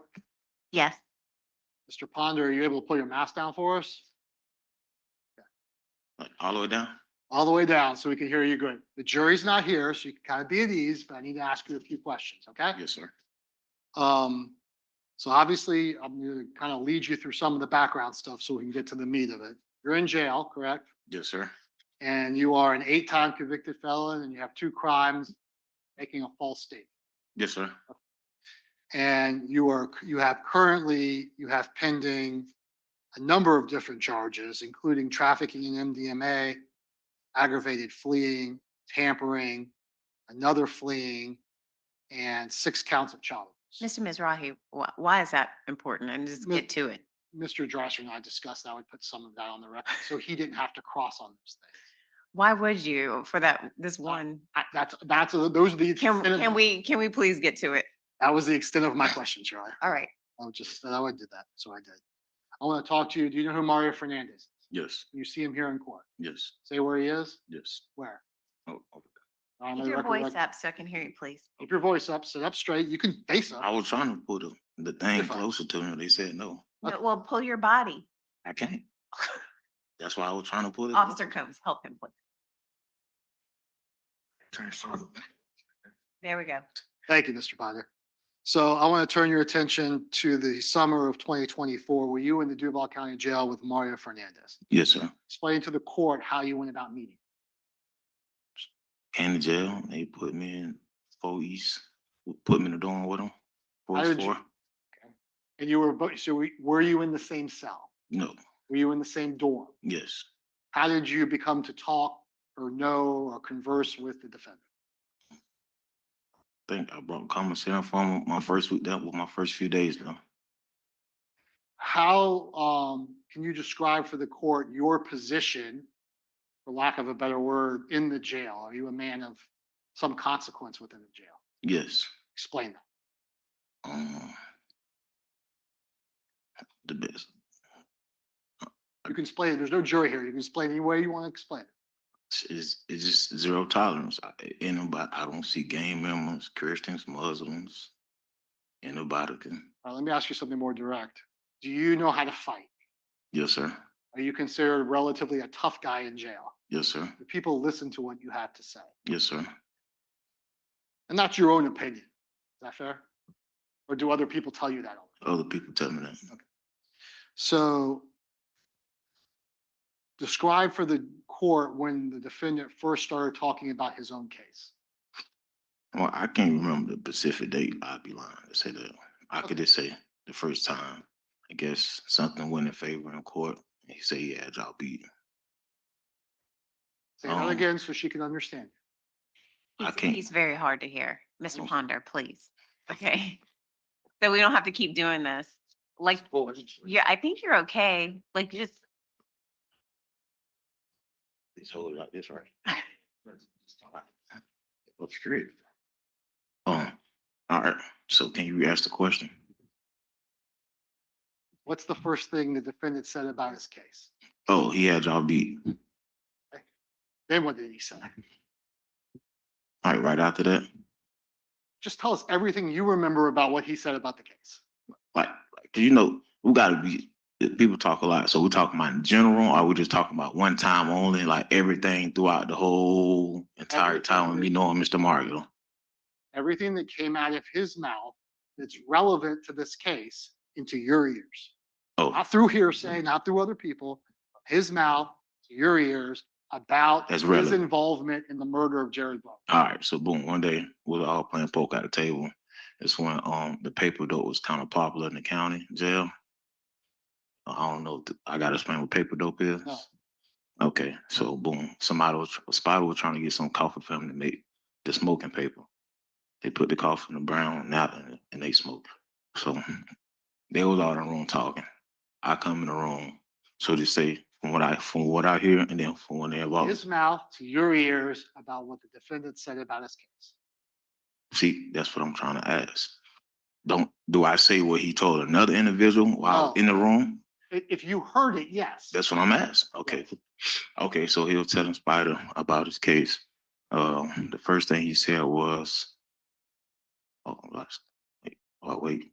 Oh, okay, I know if I would. First thing he said was it was Shannon wanted to put a rape case on the dad. I don't know the dad name. Okay. So boom, he said that shit ain't gonna work. It's only gonna be temporarily. Blase squaze. Then I'm sitting there on the bed. He said, I wish I knew some niggas like him. Like who? Me. So I said, man, what you mean by that? Like, I said, what you mean by that? He said, nah, all I'm saying is, if I don't know you on the street, I know this shit would have got did the right way. Okay. So. Did you take it? So what else did he say? So after that. Did he say who he had hired? Oh yeah, I was finna get to it. Okay, just go. All right. You know, y'all be asking highly educated, simple questions. All right. This is on you, Mr. Ponder. Keep going. All right. So boom, after that, he was saying he never wanted Mr. Heron to do it. He was too old. Mr. Heron supposed to have nephew. Oh, my bad. Y'all told him to go. We're down. Okay. You said Mr. Henry? Yeah. Okay. Keep going. What? Okay. He was saying he didn't want Mr. Heron to do it. Mr. Heron's nephew was supposed to do it. Mr. Heron's too old, but Mr. Heron played his nephew never came through, so Mr. Henry ended up doing it and fucked it all up. That's how he in jail. Did he say anything about that his wife did not want the kids caught in the crossfire? Oh, yes, sir. What did he say? Oh, see, that's why we're trying to make sure. When he said that part, he was saying that she didn't have a problem with, I don't know his name, Her ex. her ex getting killed. She just didn't want her kids caught in the middle. And did Mr. Fernandez tell you why this was done? Why it was done? Why his wife wanted the victim killed? See, he never told me why they wanted them killed. All I know is she didn't want the kids around him. She didn't want the kids with the dad. Is that what the defendant told you? Yes, That Shanna, meaning his wife, didn't want the kids around their dad? yes, Later, did you, and this is back in 2024. yes, sir. That's all the questions. Okay.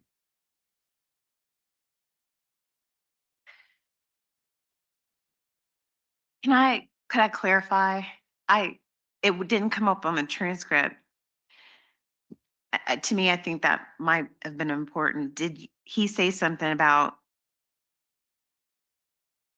Shanna wanted to put a rape case?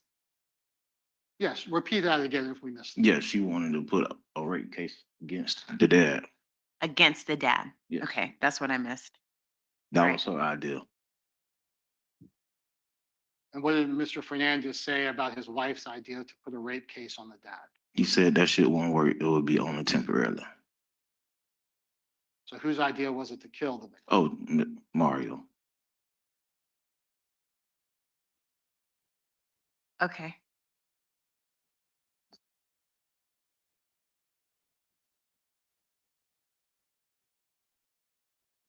All right.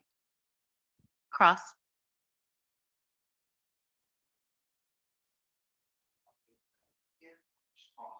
No, so just the admissibility issue, his credibility, I don't weigh. As a judge, I don't weigh his credibility. How is anything he said different than what Mr. Mizrahi proffered to you, and you've already made a ruling? That's what Mr. Mizrahi told you, in effect, he would say. And you've already ruled on this issue. So my understanding, I don't disagree with that, but I couldn't, in theory, I would not be able to cross appeal based on my proffers to the court. This is the way you have to preserve an issue on appeal. Now, certainly the court. okay, let me have him step. Are you crossing on? So what I left open was the time, date, manner in which the statements were made, the actual statements. I don't think I had any particular statements. Correct. And So I that, read- I'm You sorry. did. I read the order for the open-endedness had to do more with AB. And whether or not there was a ability. let me pull up the order. Let me have him step in the back. I don't make credibility findings on witnesses. In that, but you've already ruled that it's not, that this case was not about. I would really ask that the order be reviewed. I mean, I'm doing that now, Mr. Yes, ma'am. Dreiser. I understand.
All right, so the order that was filed on, that was titled Order Granting Defendant's First Motion in Limine to Prevent the Introduction of Hearsay and Impermissible Testimony, docket line 622, references the statements made to Kim Jensen.